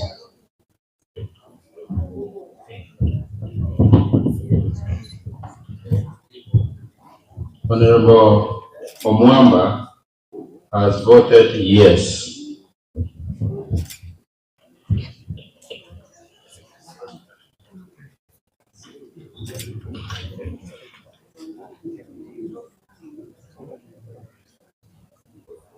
Omwando Victor Mombasa.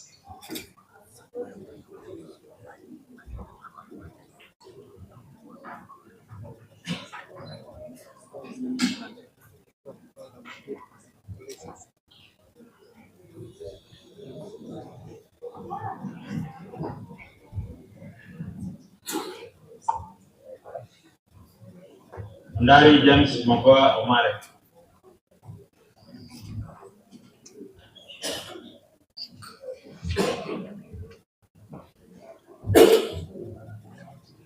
Ndari Joseph Son.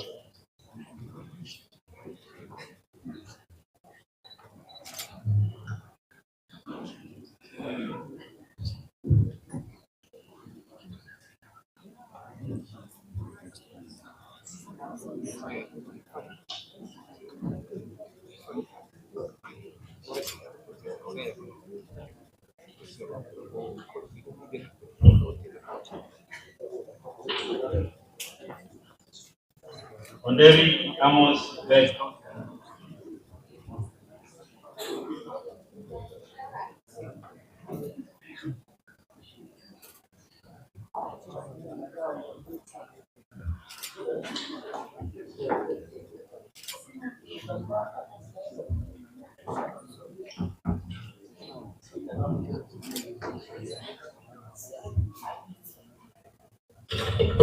Ongeri Jeremiah Obogi.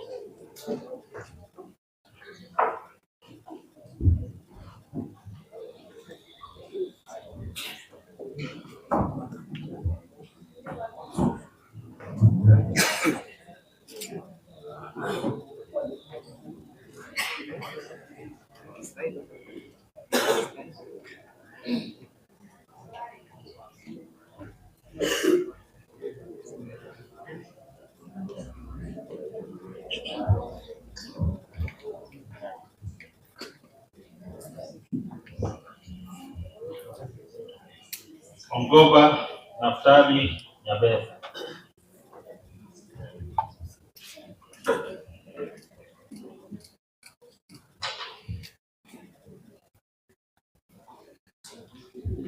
Gonzaga Christopher Ogodi.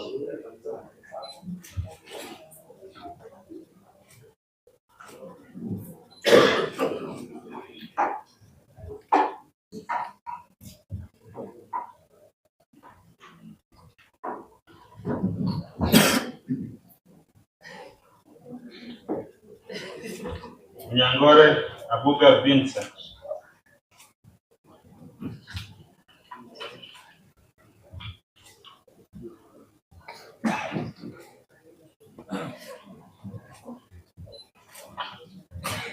Rina Nicholas Anyona.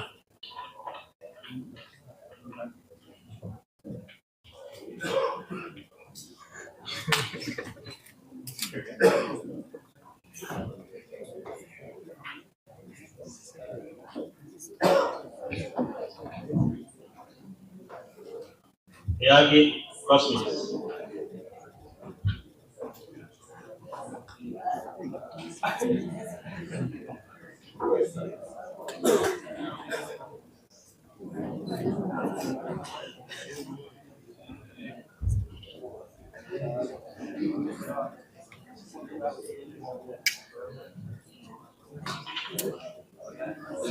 Yari Joseph Rock.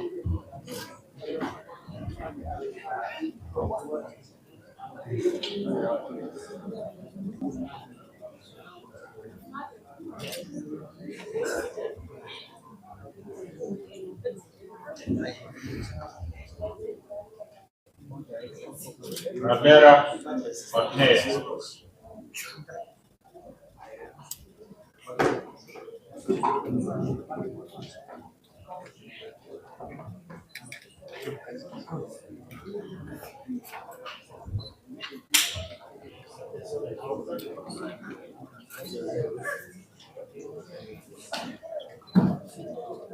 Ayori Manani Richmond.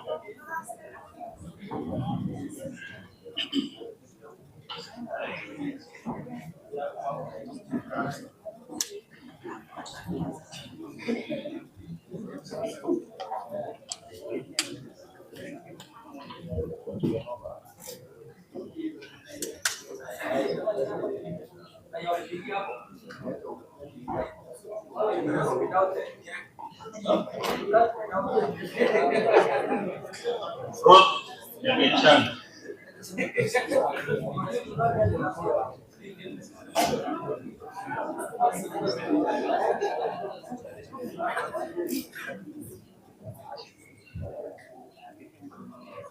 Saisi Nyagaka Anton.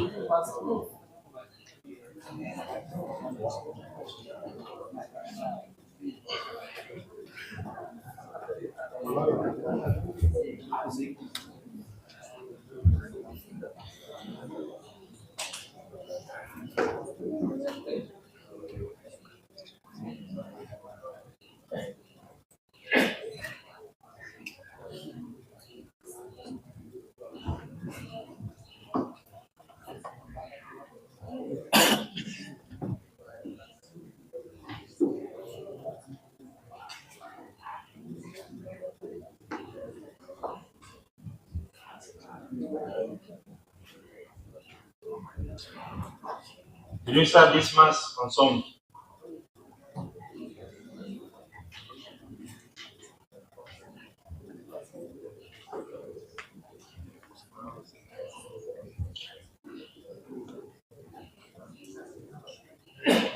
Sergeant Atam, I think you know about his feeling. He's not feeling well.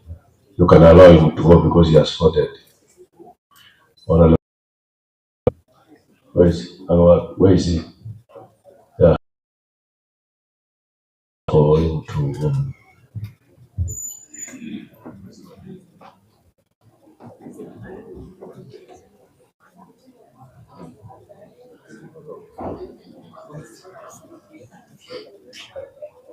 Anis Moran Nyambani.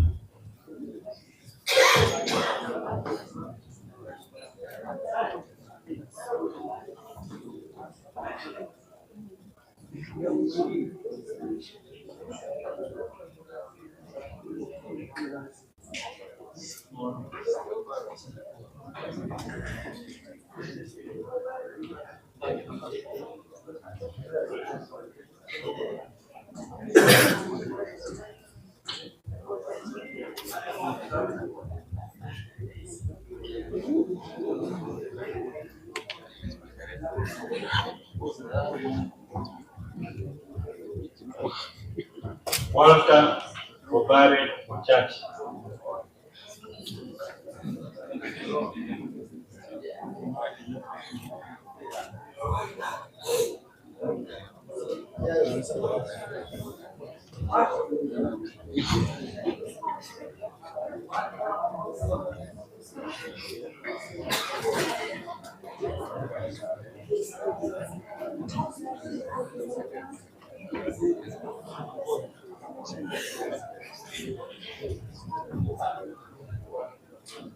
Yoge Wilfred Monyenya.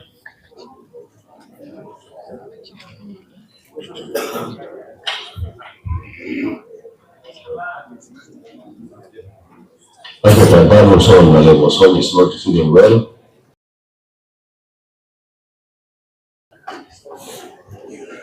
Open for you.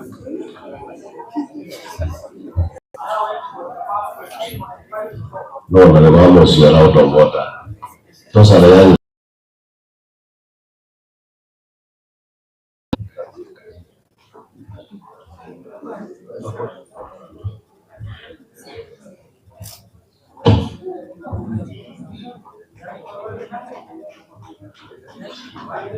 Are you true?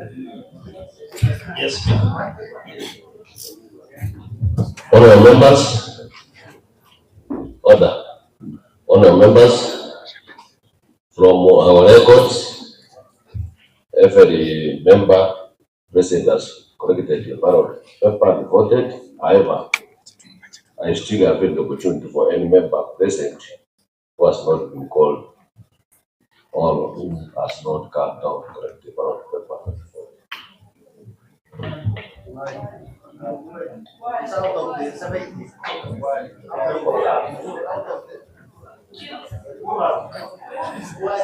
Okay, as well, send a message. Boss, can you show us the message? No, we are sent to. Tell him to send it to the clerk. Thank you for understanding. Order.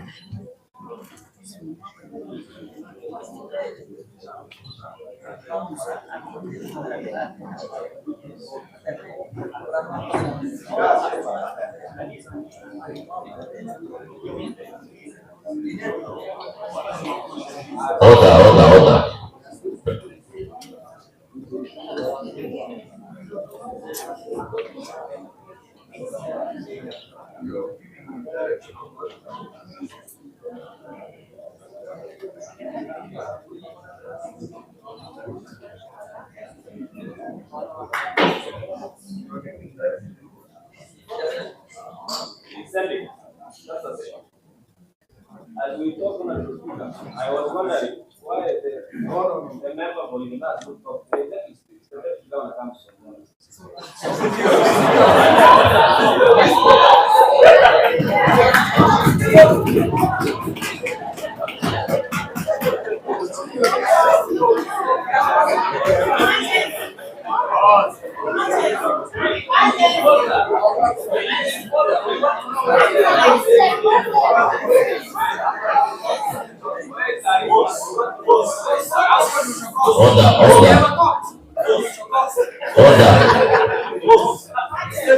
Honorable members, Honorable whoever has spoken, Honorable Nguma and the leader, can you confirm?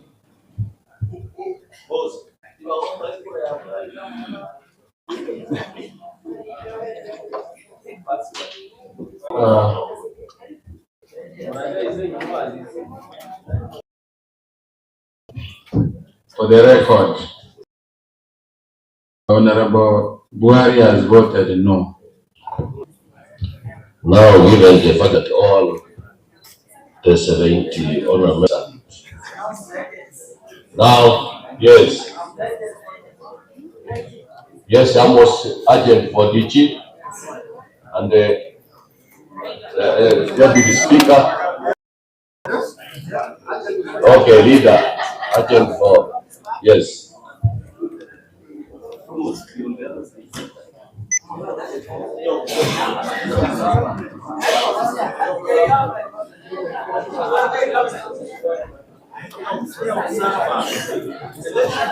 Order. Honorable members, let's get seated so that we can see what is happening. Honorable Richmond, order. Honorable Richmond, get seated, please. Get seated. No, I need everyone urgent. Everyone urgent.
My father's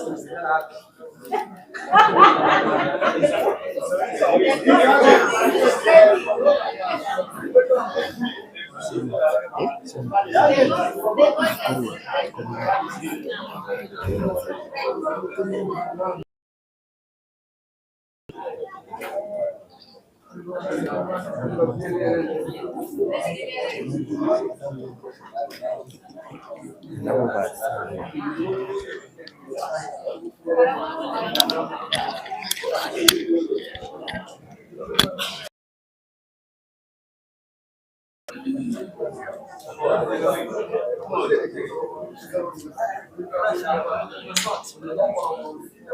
members, order, so that we hear what they are saying. Order. Let every member get seated so that we see what's happening. Yes. Yes. Yes. Yes. No. Yes. No. Yes to so. Yes to so. That is where we have agency. Peace. Ah, no.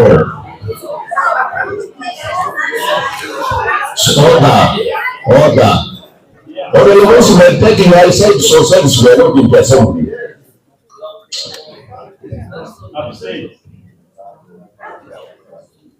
No. No. Yes.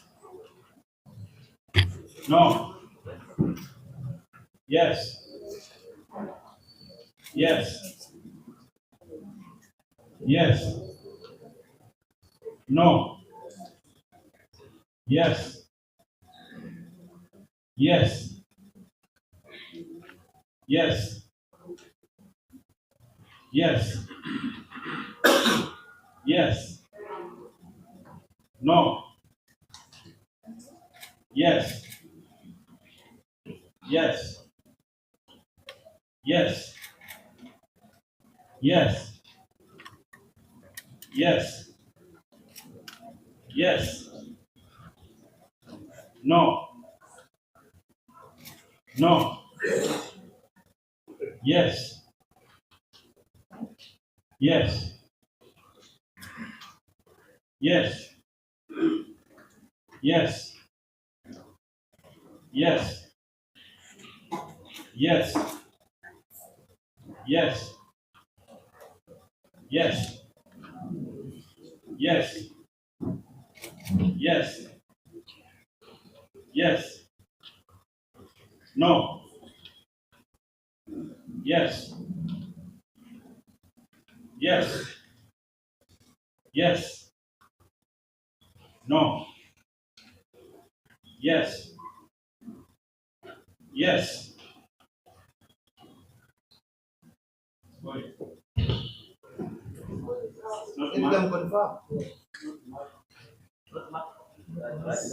Okay. Yes. Yes. Yes. Yes. Yes. Yes. No. Yes. Yes. No. Yes. Yes. Yes. Yes. No.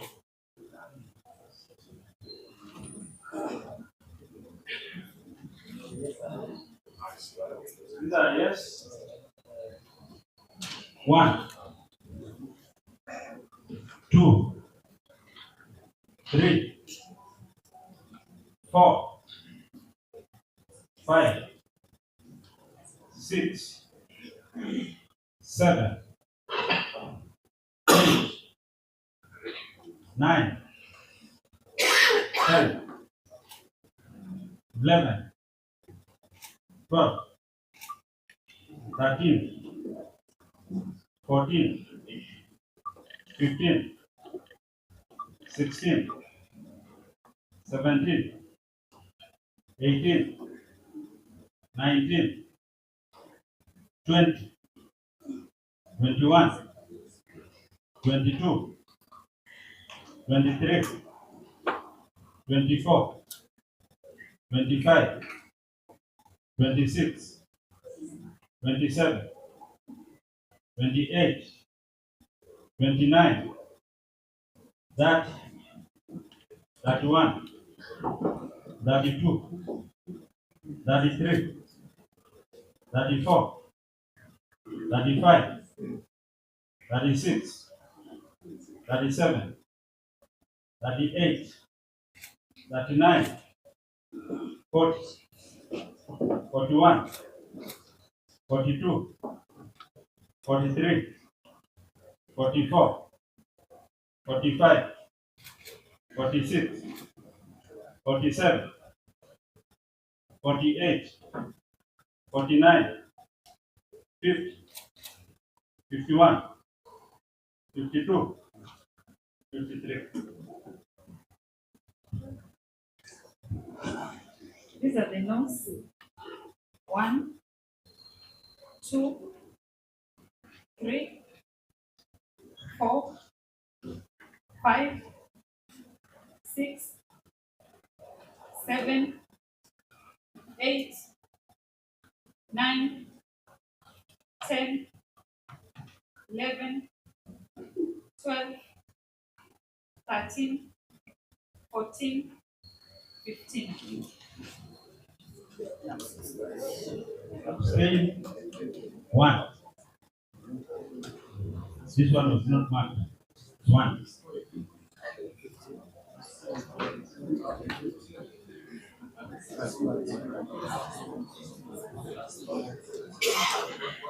One vote.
Right.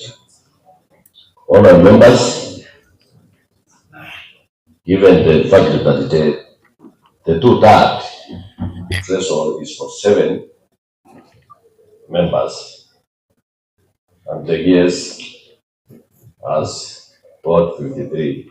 Therefore, this meets the threshold of removing the DG by way of pursuant to standing order number 6, subsection 7.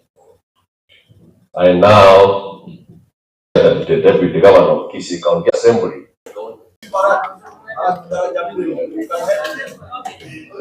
a challenge to either stand with this young man by the name Dennis Mukaya, a jobless youth.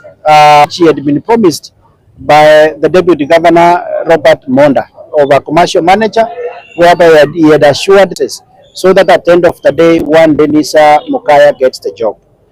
I took the I took the responsibility of moving this motion, defending it in the floor of the House, not simply because of just Dennis Mukaya, but because of the many jobless youths outside there who fought for us, not only us as the member of the county assembly, but also in the other leaders in other cadres of leadership. So I want to state clear that this is not it's actually in good faith, because we must set a precedence and we must set the bar high as the third assembly. And on, and on the same note, it has been said that it's a war that has been orchestrated between us, because it happens I come from Nyaribari, where Monda comes from. At times when we get these positions, we must rise above the cocoons of clanism, houseism, and just perform those functions that are expected of us in these offices. Some of us, we are fairly young, we want to grow, and we must set the record straight that we must fight impunity by all means, whether those who are doing it are our friends or are people who come from the same clans we come from or the same houses we come from. So let it not be read in bad faith. We have just been doing our oversight role.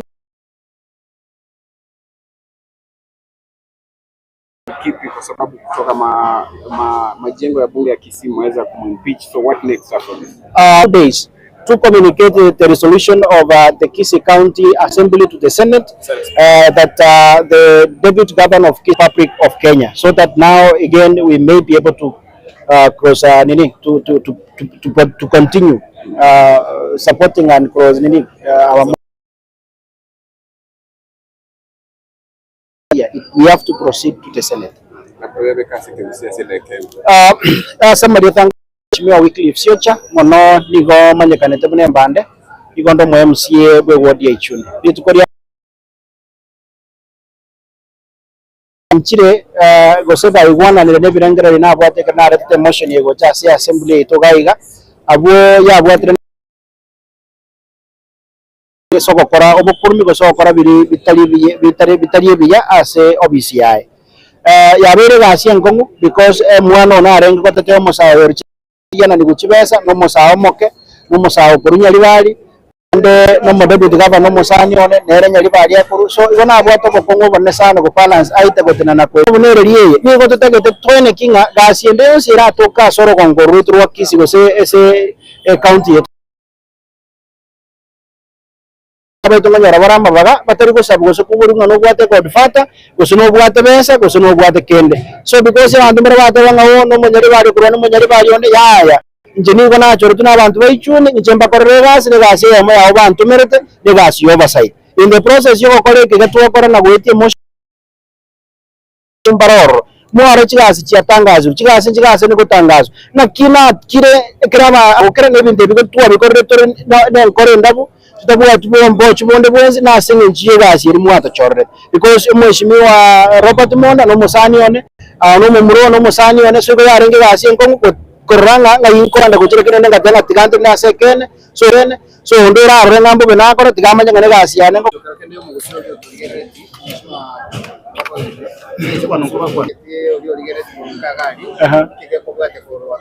no korugai gabone kertwa korokoro ase punga yote ya Kisii bono ni goto enyore chinga kibari ngori barigere na into defense gose evidence eri tobwate kuruoro na basenete na baromba tuareri bagari ogwake kura aita yoko tabanga tuanchiranire ne birengera gose ni decision yaba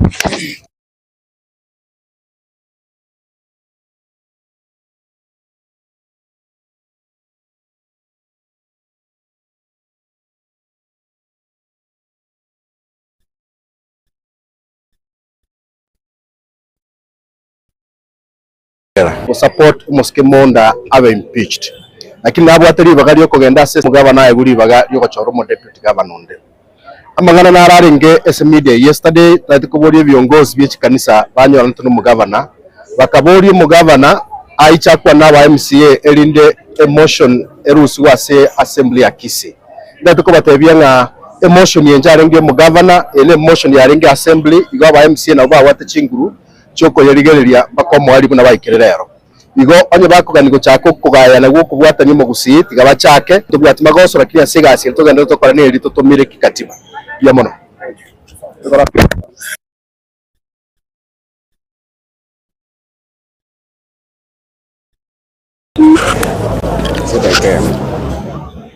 asa mare tangoro kwa Mheshimiwa Pito Tachi azonta tabatebanga umo deputy speaker we county ya Kisii kulingana na edisi kuliko kuna 181 ya katiba yetu ya Kenya ama na section 33 ya Impeachment Act net standing order title number 61 ekarama amastaka abege tu yo Mheshimiwa Monda na yeto mutuko public participation ga korobune bwenerete ene kwa mutuko ache kuegerera kile karatu ategerera ebintare batware sari mbia recommenda sabu sege ntoka tatevinga mwana tamo maeti na ndo mwana kama maeti ndo bebanga tibese ga tumire tue asogwa kana tibese tabwa Mheshimiwa Monda na nyorete ehongo iwa Mheshimiwa karatu akachikura Mheshimiwa 53 bakachikura chiko murusia abaheshimiwa 15 bagatukura cheko mukonya oyo mosari oyo nomota akekura tulia mono sana. Thank you.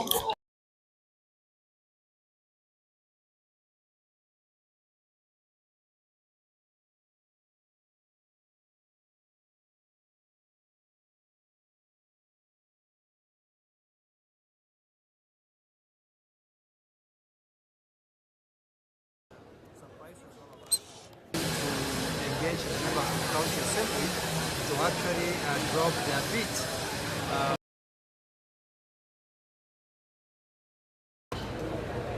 But for me, it doesn't surprise me because I know the governor that I'm under. Understand the character of the governor that we are under. So I'm not surprised that my colleagues were mobilized 53 number to actually vote to come of errors, omissions, commissions that were committed in the process of perfecting this very particular motion. We have addressed ourselves on the floor of the House. You already have the agreement. This motion was already predetermined. The direction which it was going to take, it was already known. This is why you actually realize that even the Deputy Governor, it is only today he had an opportunity to appear before the County Assembly. Even his part of defense was not part of as members of the County Assembly. That tells you how predetermined, at least for a while, there will be sanity in Kisii and other counties. He is the CEO for the county. He elected us, and of course, you will be able to see that as we transact matters. He has also, I know, he's amazed to the level of activities he has seen at the Kisii County Assembly. Senate. It has been unfortunate, very, very unfortunate, that despite tabling of very clear evidences, unfortunately, actually the most unfortunate bit is that even the report on public, but what the people spoke has not been a matter that has been used to determine. Since